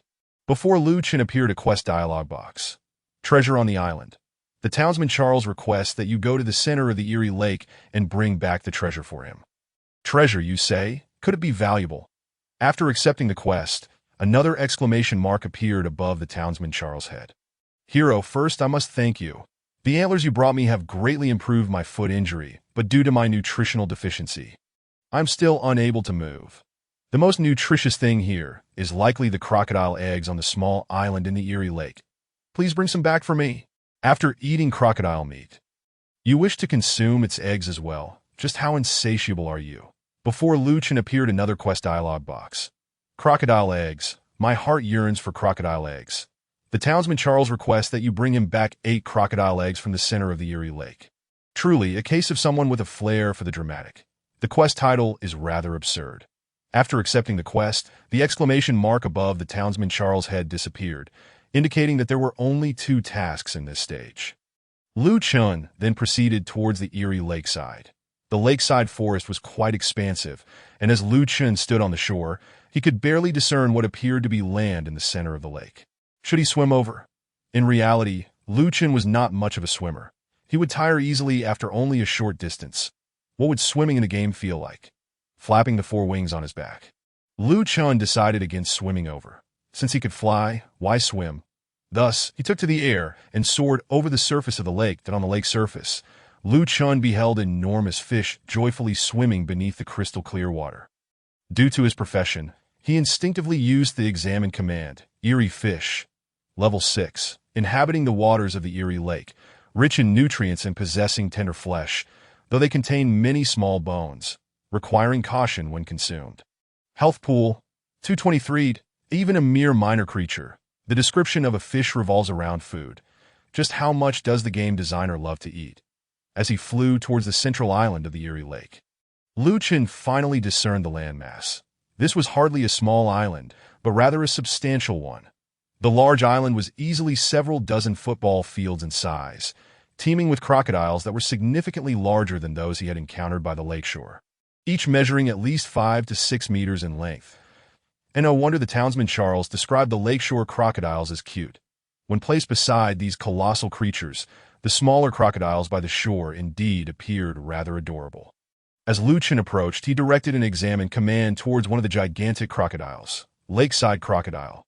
Level 7. Dwelling on the island in the Erie Lake.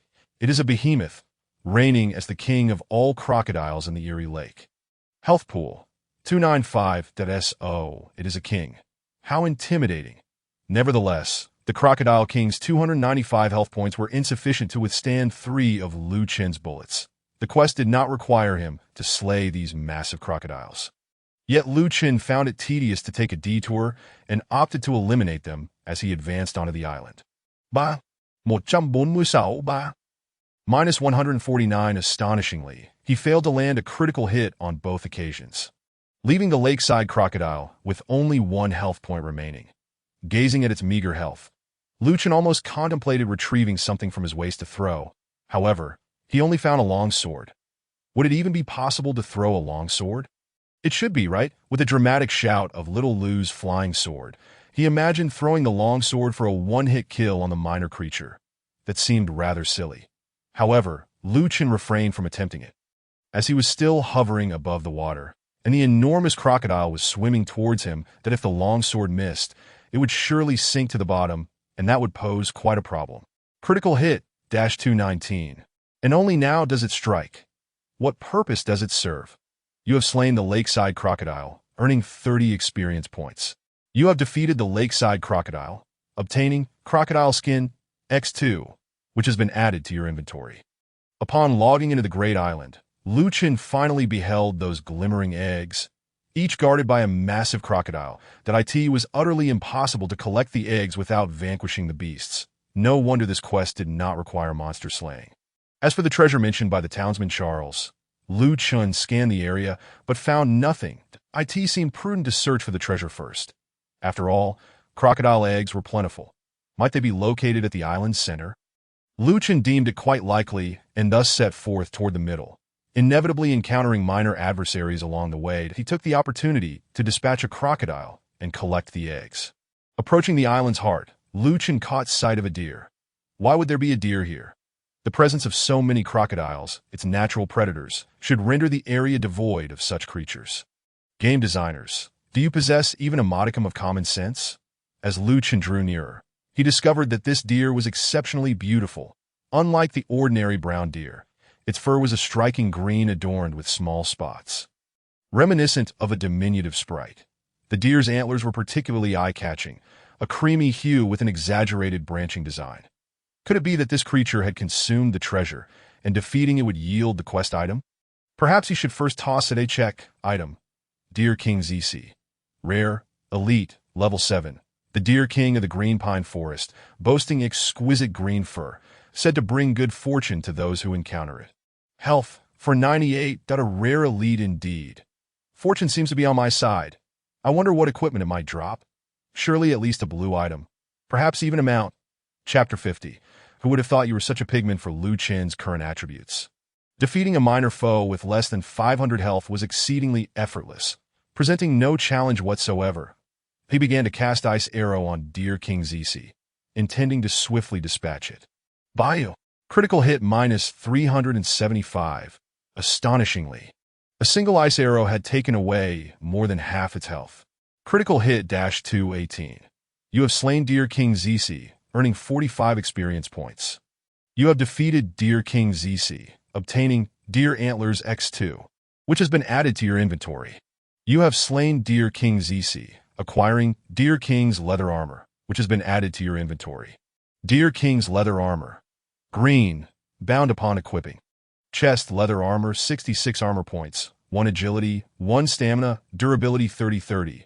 Requires level 7, requires 21 agility. A rare elite with such a striking appearance only drops a measly green item. A so-called king, and all I receive is a paltry green piece of gear. If there were a keyboard before me, I would have dismantled it in frustration. Well, it matters little. I never truly expected it to drop anything worthwhile, let alone a blue item or a mount. Tomorrow, I can venture to the ruined castle for additional gear. After Deer King ZC fell, Lu Chen noticed a shimmering wooden chest not far behind its corpse. Could this be the treasure item for the quest? Approaching the chest, Lu Chen attempted to open it, only to find it locked, leaving him no choice but to place it in his inventory. The treasure on the island quest also indicated completion. Well then, back to egg collecting. Not long after, Lu Chen had gathered 8 crocodile eggs. He continued to explore the Great Island, but found nothing extraordinary, so he decided to return on his way back. As he passed the eerie lakeside, Lu Chen chose to fly over. Only a fool would opt to swim when flying was an option. Hero, so many eggs, all so fresh. My foot will heal swiftly now. Thank you so much. How can one discern the freshness of eggs? You have received the quest Crocodile Eggs. My heart is full of crocodile eggs, earning 75 experience points. You have received the quest Crocodile Eggs. My heart is full of crocodile eggs, earning 52 copper coins, which have been added to your inventory. Hero, you have indeed brought back the legendary treasure. Truly a man favored by both me and our town's mayor. No words can express my gratitude. If you cannot articulate your thanks, perhaps you should speak less. You have received the quest Treasure on the Island, earning 75 experience points. You have received the quest Treasure on the Island, earning 52 copper coins, which have been added to your inventory. Neither of these quests offered any equipment rewards. If none were forthcoming, so be it. Hero, my foot has healed, and I can move about freely now. However, my task remains incomplete. To the north of Eerie Lakeside, a peculiar group of pigmen has appeared. Come, hero, lend me your aid once more. Before Lu Chen stood a quest dialogue box. Peculiar pigmen. Townsman Charles requests that you find him to the north of Eerie Lakeside, as he requires further assistance. Another task for him, indeed. Though this townsman Charles is exceedingly vexing, there seems no alternative. Lu Chen reluctantly clicked to accept. Splendid, hero. We shall share another delightful moment together. I shall set off now. Do remember to seek me out. Townsman Charles waved goodbye to Lu Chen before vanishing. A delightful moment, indeed. Lu Chen opened the map and confirmed that the quest hand-in point was indeed to the north of Eerie Lakeside. The journey required only a walk along the lakeside. Despite the distance, he had no choice but to proceed at a leisurely pace. As he walked along the lakeshore, the moon hung high above, casting a silvery glow that illuminated the night as if it were day. Lu Chen chose not to summon his mount. Feeling somewhat bored, he engaged in combat with the nearby crocodiles, which were plentiful. Defeating these level 6 crocodiles took little more than a couple of strikes. Nevertheless, Chen first checked his stamina, noting he still had over 70 points, so he paid it no mind. When no foes were present, Chen occasionally spread his wings to take flight, sometimes opting to walk or skip about to alleviate his solitude. In such stillness, the loneliness felt even more pronounced. Thankfully, the lakeside was populated with adorable crocodile hatchlings, whose fate, though sealed by Chen's critical hit, at least provided him some comfort. But as he continued on, Chen finally spotted the townsman Charles with a question mark above his head, signaling his arrival at the northern part of Erie Lakeside. Seeing this, Chen's loneliness dissipated entirely. Despite Charles being an annoyance, he was still rather entertaining. "Hero, am I not swift? Surely I am much faster than you.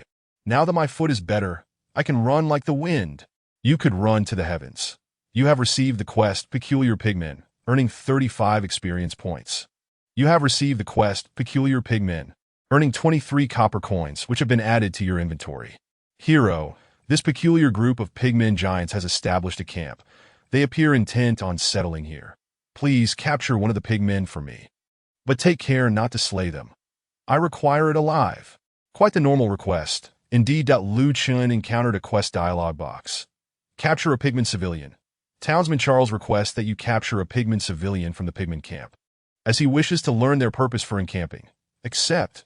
You have received the quest item, Binding Rope. This is the item to capture a pigman. As expected, as anticipated, a question mark still hovered above Townsman Charles's head. "Hero, as I dashed over, I injured my foot again. Please, gather some food from the pigman camp and bring it back. Only with sufficient nourishment can my foot heal. Do you not find pig food repulsive?" Chen faced another quest dialog box. Bring food. Townsman Charles's foot has sustained another injury, and he urgently requires sustenance to regain his strength, requesting that you retrieve 15 portions of big pot dish from the pigman camp. You must be the pigman yourself to consume such a quantity of pig food. After accepting the quest, Chen noticed that no further question marks appeared above Townsman Charles's head. This segment of the quest contained only 2 tasks. Very well. Onward to complete the quest. Upon checking the quest details, Chen discovered that the pigman camp lay not far to the north of his current position. Following the directions, he quickly arrived at the outskirts of the pigman camp. From the outside, it was evident that this pigman camp was quite substantial, comparable in size to the town of Sunlet Grove, yet devoid of houses, consisting instead of tent-like structures reminiscent of Mongolian yurts. Surrounding the tents was a wooden fence that encircled the entire camp, with only a moderately sized entrance for access. All the pigmen within the enclosure wielded makeshift clubs and wore tattered clothing. Likely the pigman civilians Chen was tasked to engage. With only a single entrance, he resolved to enter and first gather food, completing that task before attempting to capture a pigman. Chapter 51. The Sky Knight Arnold. Upon entering the pigman encampment, Chen soon realized that it was far more expansive than he had initially imagined. The structure unfolded in layers. The outermost layer was inhabited by ragtag pigmen, while the next layer appeared to house better-equipped pigmen. Deeper within seemed to be several more layers, but the distance rendered them indistinct. Given the vastness of this minor monster camp, it was likely that numerous sequential quests awaited him. Chen surmised that he was currently engaged in the first phase of a quest, which did not necessitate a deeper infiltration into the pigman stronghold. Thus, he tossed a view at the nearest plainly dressed pigman. Pigman civilian, level 7, a commoner residing in the northern pigman encampment by the Erie Lake. Notably industrious for an orc. Health, 280. These little monsters were the targets he needed to capture, but first he decided to scavenge for food. Scanning the vicinity, Chen noticed that most of the food was likely inside the tents, each of which was occupied by pigman civilians, making combat unavoidable. Consequently, he approached the nearest tent and aimed his AK-47 at the pigman within. Bang! Critical hit -225-inch bang. Critical hit -221. You have slain a pigman civilian, gaining 29 experience points. You have killed a pigman civilian, acquiring 15 copper coins, now in your backpack. Only 15 copper coins? These civilians are indeed impoverished. After dispatching the pigman civilian, Chen entered the tent and collected a pot of some unidentifiable, glimmering substance, purportedly food, that was resting on the ground. Could something so repulsive be edible? To his astonishment, it seemed it could. Upon opening his backpack, he discovered the pot icon labeled Big Pot Dish, with the description reading, Big Pot Dish, the most common sustenance among pigment civilians. Made by heating and stirring wild vegetables, mushrooms, weeds, and rotten meat. Presumably nutritious and somewhat edible. Well, even the game system's description is mocking the dish. Chen chose to refrain from further commentary. After all, it was the pigment civilian Charles outside the camp who would be partaking of this dish. He wondered if Charles would lament that his foot had worsened afterward. Exiting the tent, Chen continued to enter other tents, slaying pigmen and gathering food. Some tents contained 2 portions of food, while others were barren, resulting in Chen eliminating a fair number of pigmen monsters throughout his scavenging. Once he had collected sufficient food, he turned his attention to capturing pigmen. Aiming at a healthy pigman, he attempted to use the quest item, Binding Rope, only to be met with a system alert indicating that the target's health was too high for the attempt to succeed. So, he needed to weaken them first. Chen raised his AK-47 once more, targeting the pigment civilian. Bah! Critical hit minus 216, that should suffice, he thought as he proceeded to use the binding rope again. But the system still warned of the target's excessive health, resulting in another failure. With 64 health points remaining, was the considered injured. It seemed he would have to kill it before capturing another. Bah! Minus 145. You have slain a pigment civilian, gaining 29 experience points. You have killed a pigment civilian, acquiring 15 copper coins, now in your backpack. Chen approached another pigman and shot again. Bah! Critical hit minus 222 now. The pigment civilian had 58 health points left. Chen made another attempt to use the binding rope. Target's health too high. Item use failed. Still no success. It had to be eliminated. Bang! Critical hit minus 223. You have slain a pigment civilian, gaining 29 experience points. You have killed a pigment civilian, acquiring 14 copper coins, now in your backpack. After dispatching yet another pigment civilian, Chen found himself before another target, raising his weapon once more. Please do not crit, he silently urged. Launching his attack. Bang! Minus 145, nice. Finally, no critical hit. However, this pigman was left with only 135 health points, meaning regardless of whether he crit or not, it would still be a one-shot kill, that he had no choice but to proceed with the elimination. Bang! Critical hit minus 225. You have slain a pigman civilian, gaining 29 experience points. You have killed a pigman civilian, acquiring 16 copper coins, now in your backpack. For the first time, Chen felt that his rapidly increasing attributes were becoming somewhat troublesome. With just 2 shots, he eliminated the small monsters without leaving them wounded, that he chuckled ruefully and decided to deactivate his transformation state, hoping this would allow the pigmen to sustain some damage. Upon reverting to his normal state, Chen retained a 50 attribute boost from the template mini-boss, resulting in a gun attack power of 80-86, with a critical hit rate of merely 17. 4 significantly lower than in his transformed state. With such attributes, he should be able to leave the pigman civilian wounded, right? Thus, he approached another pigman civilian and raised his weapon again. Bang! Minus 83, the damage was disappointingly low, a stark contrast to the power he wielded while transformed. Bah! Minus 81, the pigman civilian was left with 116 health points. Please do not crit. Bang! Minus 86, Chen noticed the pigman civilian's health bar turning red. Finally, it was wounded. He then used the item, Binding Rope. Upon clicking to use it, a long rope appeared in Chen's right hand, which he automatically flung towards the pigman civilian. The instant the rope made contact, it ensnared the pigman, causing it to vanish. You have obtained the quest item, Pigman Civilian. Wait, this living creature, no, this living pig, was just stowed away in his backpack. Well, no matter, the quest was complete. At that moment, Chen heard the sound of clip-clop hooves and turned in the direction of the noise to see an individual clad in exquisite armor, wielding a fine spear, riding a majestic steed, emerging from the pigman encampment. Could it be? Players could indeed be eliminated, and with no players currently in the game, it was likely that Chen directed a view at him. Sky Knight Arnold, level 30. A member of the Knight Guild of the Moonlit City, health? Indeed, a Sky Knight. Such a title was rather impressive. As Sky Knight Arnold approached Lu Chen, he seemed to take notice of him as well, murmuring, "There is one, the civilian Lu Chen, such an ordinary appearance. I didn't see him upon entry. Could there be some hidden quest?" The Sky Knight Arnold halted his steed before Lu Chen and courteously inquired, "Mr. Civilian Lu Chen, may I assist you in any way?" Lu Chen was still processing the situation, unsure of what this Sky Knight Arnold intended. Was he merely an ordinary passerby? That would make sense. How could there be so many hidden quests?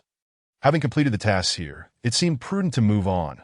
With that, the Sky Knight Arnold mounted his horse and rode away. As the Sky Knight Arnold turned to depart, Lu Chen caught the faint sound of his voice fading.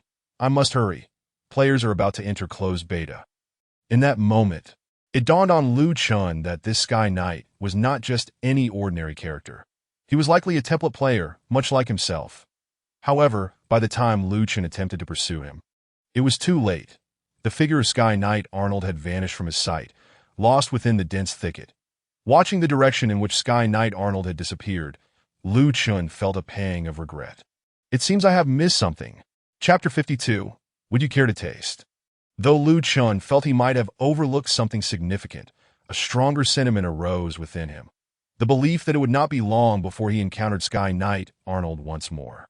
When that time came, it would likely not be under the pretense of ordinariness. Whether Sky Knight Arnold was indeed a template player like Lu Chen remained to be seen upon their next meeting. Lu Chen's footsteps did not falter. Rather, they quickened as the unknown ahead loomed ever larger. Only by reaching that destination would the truth truly be revealed. Suddenly, a thought struck him. He had not activated his transformation skill. Had he done so earlier, perhaps the Sky Knight would not have perceived him as merely an ordinary individual. Thus, Lu Chen promptly activated the skill, Saint Transformation, pondering that if the Sky Knight happened to glance back, he would surely notice the difference. That moment, Lu Chen returned to the pigman civilian Charles. "Hero, you've brought back the food so swiftly. That's wonderful. After consuming this, I believe my foot injury will heal in no time." He truly dares to eat this pig food? You have completed the quest, Bring Food, earning 80 experience points. You have completed the quest, Bring Food, earning 55 copper coins, now in your backpack. Hero, the pigman civilian you captured is incredibly fresh. I am certain we can glean their camp's purpose from him. Please select your reward. Fresh. Are you planning to consume him raw? The reward for the quest, Capture Pigman Civilian, was a piece of green gear. Yet its attributes paled in comparison to the blue gear Lu Chen had obtained from the dungeon of the ruined castle. Thus, he chose the armor as his reward, as armor typically garnered the highest resale value in shops. You have completed the quest, Capture the Pigman Civilian, and received 80 experience points. You have completed the quest, Capture the Pigman Civilian, and received Glittering Armor, which has been added to your inventory. You have completed the quest, Capture the Pigman Civilian, and received 55 copper coins, which have been added to your inventory. After handing in the quest, an exclamation mark once again hovered above the head of the pigman townsman. Charles, hero, after subjecting the pigman civilian you brought back to rigorous interrogation, I have finally uncovered their purpose for encamping here. They intend to use this pigman camp as a stronghold to drive away all humans and become the sovereigns of the evergreen forest. Hero, my foot injury has yet to heal. I can only rely on you now to go thwart their plans by first eliminating their pigman warriors. When will your foot injury finally heal? A quest dialog box appeared before Lu Chen. Kill the pigman warriors. Townsman Charles requests that you enter the pigman camp and slay 10 pigman warriors. Upon accepting the quest, sure enough, an exclamation mark still lingered above Townsman Charles's head. Hero, our former town mayor once taught us a saying, repay evil with evil. Retrieve the arrows from the pigman hunters. This saying is indeed upside down. Another quest dialog box presented itself to Lu Chen. Seize the arrows. Townsman Charles requests that you enter the pigman camp and seize 8 quivers filled with arrows from the pigman hunters. After accepting the quest, the exclamation mark remained above Pigman Charles's head. Hero, the pigman food you brought back is unacceptable. It is terribly unpalatable. From the pigman civilian you captured, I heard that deeper within the pigman camp. There exists more delectable food. Please bring some of that back. Are you going to eat pig food again? By the way, Was your intent to subject them to severe interrogation merely to discover where to find pig food? A quest dialog box emerged before Lu Chen. Food of the elite. Townsman Charles requests that you venture deeper into the pigman camp to bring back 6 portions of elite pigman's food. Upon accepting the quest once more, the exclamation mark finally vanished from above pigman Townsman Charles's head. Thus, Lu Chen turned to head towards the pigman camp, prioritizing the gathering task. According to the quest text prompt, one must delve deeper into the pigman camp to locate the quest item, elite pigman's food. Upon entering the second layer of the pigman camp's enclosure, Lu Chen noticed that the pigmen here were entirely different from those outside. They were armored, albeit somewhat battered. Some wielded hammers, others axes, and a few held bows. Presumably the pigman warriors and hunters he needed to confront. That Lu Chen proceeded to examine them. Pigman Hunter, Level 7. A hunter pigman residing in the northern pigman camp by the Erie Lake. Adept with a bow. Health, 298. Pigman Warrior, Level 7. A warrior pigman residing in the northern pigman camp by the Erie Lake, skilled with sword and shield. Health, 325. Indeed, these were the quest targets, however. Lu Chen chose to first acquire the elite pigman's food, likely found within one of the tents. As before, both inside and outside the tents could harbor pigmen, so to obtain the quest item, he would need to eliminate the pigmen. Outside the nearest tent, 2 pigmen stood, both warriors, and it seemed that striking one would surely alert the other. To simplify matters, Lu Chen targeted one and cast Ice Arrow. If luck was on his side and he scored a critical hit, he might dispatch it in one blow. Bam, 248, slowed as expected. Critical hits eluded him at crucial moments. Nonetheless, Lu Chen had grown accustomed to it. Upon hitting the pigman warrior, its companion let out a loud roar and charged at him. Thus, Lu Chen drew his AK-47 and fired, bang, at the wounded pigman. Critical hit 216. That indeed, critical hit seemed reserved for non-critical moments. Again, Lu Chen was unfazed. You have slain a pigman warrior, earning 30 experience points. You have killed a pigman warrior, receiving 18 copper coins, added to your inventory. The other pigman warrior continued to sprint toward him. And to save trouble, Lu Chen unleashed a piercing shot. Bang! Critical hit minus 270. Bang! Critical hit 216. You have slain a pigman warrior, earning 30 experience points. You have killed a pigman warrior, receiving 17 copper coins, added to your inventory.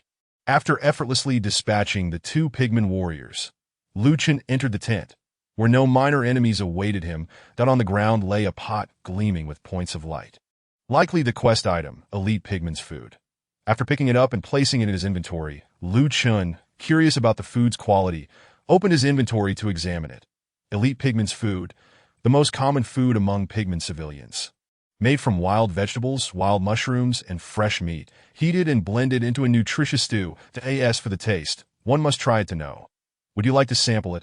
It appeared somewhat superior to what the pigman civilians consumed. However, Lu Chen remained disinterested in tasting it, as it was still essentially pig food. Exiting the tent, Lu Chen noticed another tent where a pigman armed with a bow stood. This was the pigman hunter he had previously identified. It appeared capable of ranged attacks. Better to eliminate it swiftly. Engaging minor enemies and sustaining damage would not do justice to his attributes. Piercing shot. Bang. Critical hit minus 270. Bang. 145. You have slain a pigman hunter, earning 30 experience points. You have killed a pigman hunter, receiving 17 copper coins, added to your inventory. You have obtained quiver filled with arrows, X1, added to your inventory. An effortless kill. Indeed. Chapter 53. The Designer. Hero, the food you brought this time looks remarkably good. It truly seems worthy of being elite pigman fare. Thank you. The pigman's discerning taste was indeed exceptional. You have completed the quest Food of the Elite and received 90 experience points. You have completed the quest Food of the Elite and received 55 copper coins, added to your inventory. Hero, it seems the mayor's words were not misplaced. With these seized arrows, our odds of victory have significantly increased. But I cannot shoot arrows. And you are not going to fight. How can our odds improve? You have completed the quest Seize the Arrows and received 90 experience points. You have completed the quest Seize the Arrows and received 55 copper coins. Added to your inventory. Hero, I never expected such strong and valiant pigman warriors could be so effortlessly slain by you. Truly impressive. Please choose your reward. The reward for the quest, Kill the Pigman Warriors, was a green pair of pants, which held no value for Lu Chun, who possessed blue pants. Thus, he opted for the armor that would fetch the highest price. You have completed the quest, Kill the Pigman Warriors, and received 90 experience points. You have completed the quest, Kill the Pigman Warriors, and received glittering greaves, added to your inventory. You have completed the quest, Kill the Pigman Warriors, and received 55 copper coins, added to your inventory. After completing all 3 quests, an exclamation mark once again appeared above Pigman Townsman Charles's head. The subsequent quests remained focused on slaying pigmen. The Pigman Priest Collection, Kill the Pigman Vanguard, and Special Food. Essentially, these tasks bore little distinction from the previous ones, still involving collecting pig food, obtaining items, and slaying pigmen. That, of course, the quest locations were deeper within the pigman camp. But Lu Chun surmised he was nearing the conclusion of this series of tasks. Indeed, after completing these 3 quests and submitting them, Lu Chun received the final quest of this series. Presumably, it was the last task. As inferred from its title, Hero, I have tasted all the delicacies of the pigman camp, and the pigmen have nearly all been slain. The only remaining culprit is their pigman chief. Go, venture into the deepest part of the pigman camp and eliminate the pigman chief. This will complete all our tasks. A quest dialog box appeared before Lu Chun. Kill the Pigman Chief. The Pigman Chief is the mastermind behind leading all the pigmen to camp here, intending to seize control of the entire evergreen forest. Once defeated, tranquility and safety shall return to the evergreen forest. Lu Chun merely wished to complete this task swiftly. He felt utterly exasperated by Pigman Townsman Charles. Entering the pigman camp once more, Lu Chun discovered that the minor enemies had not been exterminated as Pigman Townsman Charles had claimed. Rather, they continued to respawn. Thus, Lu Chun had no choice but to re-enter and fight his way to the innermost depths. However, he was unperturbed, as it only took him 2 shots to dispatch each one, effortlessly accumulating experience points. Upon reaching the deepest area, Lu Chun spotted a rather large wooden hut. Indeed, as befitting a chief monster. Its residence was distinctly different. Upon entering the hut, Lu Chun beheld a robust pigman, adorned in equipment that was clearly superior to that of other pigmen, clad in brand new, heavy armor, wielding a massive mace bristling with spikes, capable of pulverizing players in an instant. Beside the pigman stood a tall, voluptuous woman with purple skin, unmistakably a seductive demoness. This was the second demoness Lu Chun had encountered, and she was undeniably breathtaking. Are the physiques of the demon race females truly this magnificent? Oh, creator, no designer. Indeed, kindred spirits, I commend you. Here, let me toss a view your way. Demon Eyes Firefly, Elite Level 30, Commander of the Demon Frontline, health points. Truly, the prominent figures of the demon race all share the surname Demon. Demon Eyes Firefly. What a rather juvenile name. After indulging my eyes for a moment, I threw a view at the nearby pigman. Pigman Chief. Level 8, the strongest pigman in the pigman camp established in the northern part of the Erie Lake. Health points 612. A level 8 minor monster boasting 612 health points is quite formidable. It would certainly pose a challenge for an ordinary level 7 player to defeat. However, for me, with a 300 attribute bonus, it would merely require a few more shots. Yet, despite the Pigman Chief and Demon Eyes Firefly's red icons, they remain untargetable, indicating some narrative involvement. Otherwise, how could an ordinary level 7 player possibly contend with a level 30 elite demon? Even if I possessed a 1000 attribute boost, defeating the elite demon, Demon Eyes Firefly, would remain an insurmountable task. No amount of attributes can overcome a level disparity. As I approached slightly, the Pigman Chief and Demon Eyes Firefly began conversing. Demon Eyes Firefly pointed at the Pigman Chief, stating, "Pigman Chief, after investing so much effort into constructing the portal for your arrival, all your subordinates have perished." The Pigman Chief clutched his head, evidently terrified by the demon before him, and replied, "My master, it matters not, for I can summon as many subordinates as needed to as long as I remain, and continue to send my subordinates here. We shall surely eradicate all the humans in the Pinewood Grove and seize control of it." Demon Eyes Firefly. with her left arm crossed over her chest and her right hand stroking her chin, remarked, "Is that so? Yet I have heard that this time the opposing force consists of merely a single individual, and they have decimated your ranks." "That is a human hero," the pigment chief exclaimed, spreading his arms. "However, it was merely luck that he did not encounter me. Had he faced me, he would have been dead long ago." "Indeed. This is a narrative mode," I thought, observing the pigment chief, who seemed quite at ease in his banter with Demon Eyes Firefly. It appears I must wait until their conversation concludes before engaging them in combat. By the way, is it really necessary to confront this level 30 elite demon? Or will a formidable human hero appear shortly to assist me in battle? At that moment, I noticed Demon Eyes Firefly turning towards me, her left hand pointing, and she said to the pigment chief, "The enemy has already arrived, pigment chief." "Ah!" the pigment chief bellowed, his eyes filled with fierce determination as he glared at me, and declared, "Master, allow me to dismember this individual."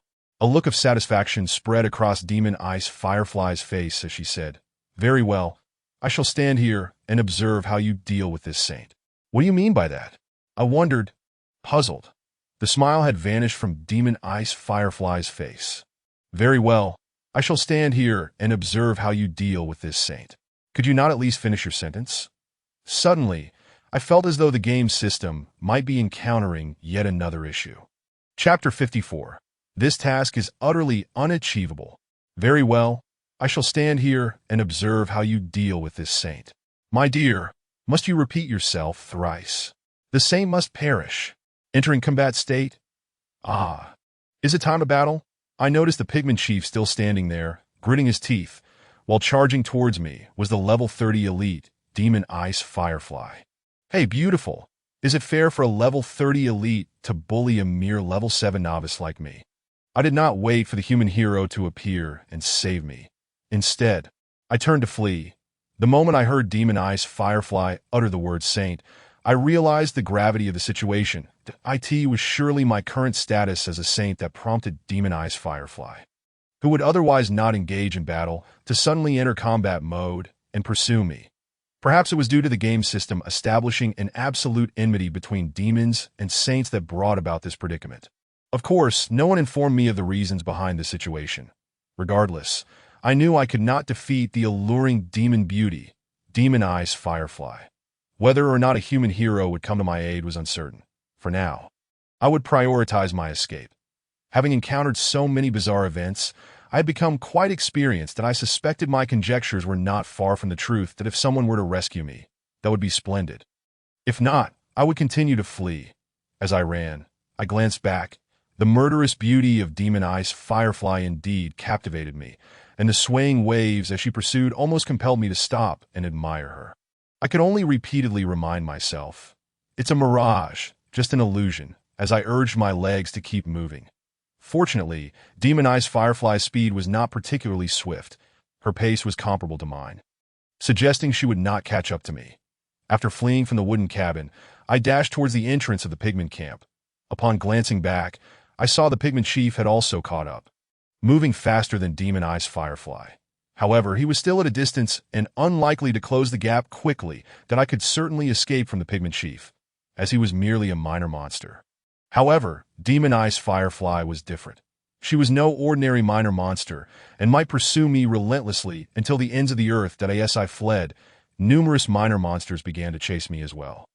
Upon exiting the pigment camp, I remained in combat mode until I reached the banks of the Erie Lake, at which point the game system finally notified me that I had disengaged from battle. How terrifying! These demons react so fiercely upon seeing a saint. In that moment, I realized I could not carelessly reveal my saint status in front of demons, lest I meet a grim fate, gazing at the still dark sky. I shouted, "This wretched game, with all its bugs, how can I continue to play?" The stars continued to twinkle in the night sky, yet no one responded to my lament, as I knew no one would. Very well, I would simply have to forego this skill. Although my critical hit rate and damage would plummet without transformation, defeating the pigment chief with 612 health points was still within my capability. I estimated that a combination of ice arrow and penetrating shot, bolstered by mechanical strengthening, would likely take away half of his health. Nevertheless, I decided to cancel my transformation only upon reaching the wooden cabin, for there were still numerous minor monsters along the way, and engaging them without transformation would consume far too much time. At last, I had canceled my transformation and slowly entered the wooden cabin. Inside, the Pigman Chief and Demon-Eyes Firefly resumed their dialogue upon my approach. Demon-Eyes Firefly continued to point at the Pigman Chief. Pigman Chief, I invested so much effort in constructing the portal for your arrival. Yet all your subordinates have perished. The Pigman Chief still clutched his head. My master, it matters not, for I can summon as many subordinates as needed today as long as I remain, and continue to send my subordinates here. We shall surely eradicate all the humans in the Pinewood Grove and seize control of it. Demon-Eyes Firefly maintained her stance, arms crossed. Is that so? Yet I have heard that this time the opposing force consists of merely a single individual, and they have decimated your ranks. The Pigman Chief shrugged. That is a human hero. However, it was merely luck that he did not encounter me. Had he faced me, he would have been dead long ago. Demon-Eyes Firefly turned to me once more. The enemy has already arrived, Pigman Chief. Ah, the Pigman Chief shouted fiercely, glaring at me, and declared, Master, allow me to dismember this individual. The climax was approaching. This was precisely where the earlier issue arose. However, this time there would surely be no problem, as I was no longer in saint mode. Bring it on, Pigman Chief, witness my rapid onslaught. At that moment, a satisfied smile graced Demon-Eyes Firefly's face as she stated, Very well. I shall stand here and observe how you deal with this commoner. What do you intend to do? Why not finish your thought? The smile vanished from her face once more. Very well. I shall stand here and observe how you deal with this commoner. I understood now that yet another issue had arisen. Very well. I shall stand here and observe how you deal with this commoner. Are you a recording device? Repeating yourself once again. Capture the commoner. As Demon-Eyes Firefly finished speaking, she charged toward me, while the Pigman Chief remained rooted in place, gnashing his teeth. I knew it would come to this. I sprinted away once more. Why do these demons always seek to capture commoners? Having already been captured once, I now found myself pursued by demons intent on seizing me again. I wondered if there was a portal for Demon-Eyes Firefly to transport me back to Demon Ridge City, or if she intended to drag me back by foot. Opening the map, I discovered that this location was far from Demon Ridge City. Walking would take an eternity to reach it, that I could not dwell on such matters now. I had to keep running. Glancing back, I noticed that Demon-Eyes Firefly's speed remained steady, neither too fast nor too slow, while the swifter Pigman Chief trailed behind her. It seemed they would not catch up to me anytime soon. As Liu Chen sprinted out of the Pigman camp and reached the eerie shores of the lake, he finally extricated himself from the clutches of battle, lifting his gaze once more to the inky expanse of the night sky. It was evident that Liu Chen was seething with anger. However, he recognized that no matter how vehemently he vented his frustrations, there would be no one to heed his words. Ideally, if someone were to witness his plight, it would certainly be for the best, perhaps even rectifying this glitch. Yet, in the absence of any witnesses, Liu Chen found himself at an impasse, a predicament stemming from the fact that his vocation was that of a commoner. Entangled in a multitude of bugs, taking a moment to collect his thoughts, Liu Chen pondered his next course of action, that it was not feasible to undertake the quest in his saint form, as it would incite pursuit, nor could he revert to his original state, for a commoner would surely be apprehended. What, then, was to be done? Should he dare to enter in his demon form? That, too, seemed implausible. This task appeared utterly insurmountable. Indeed, the game system had clearly malfunctioned.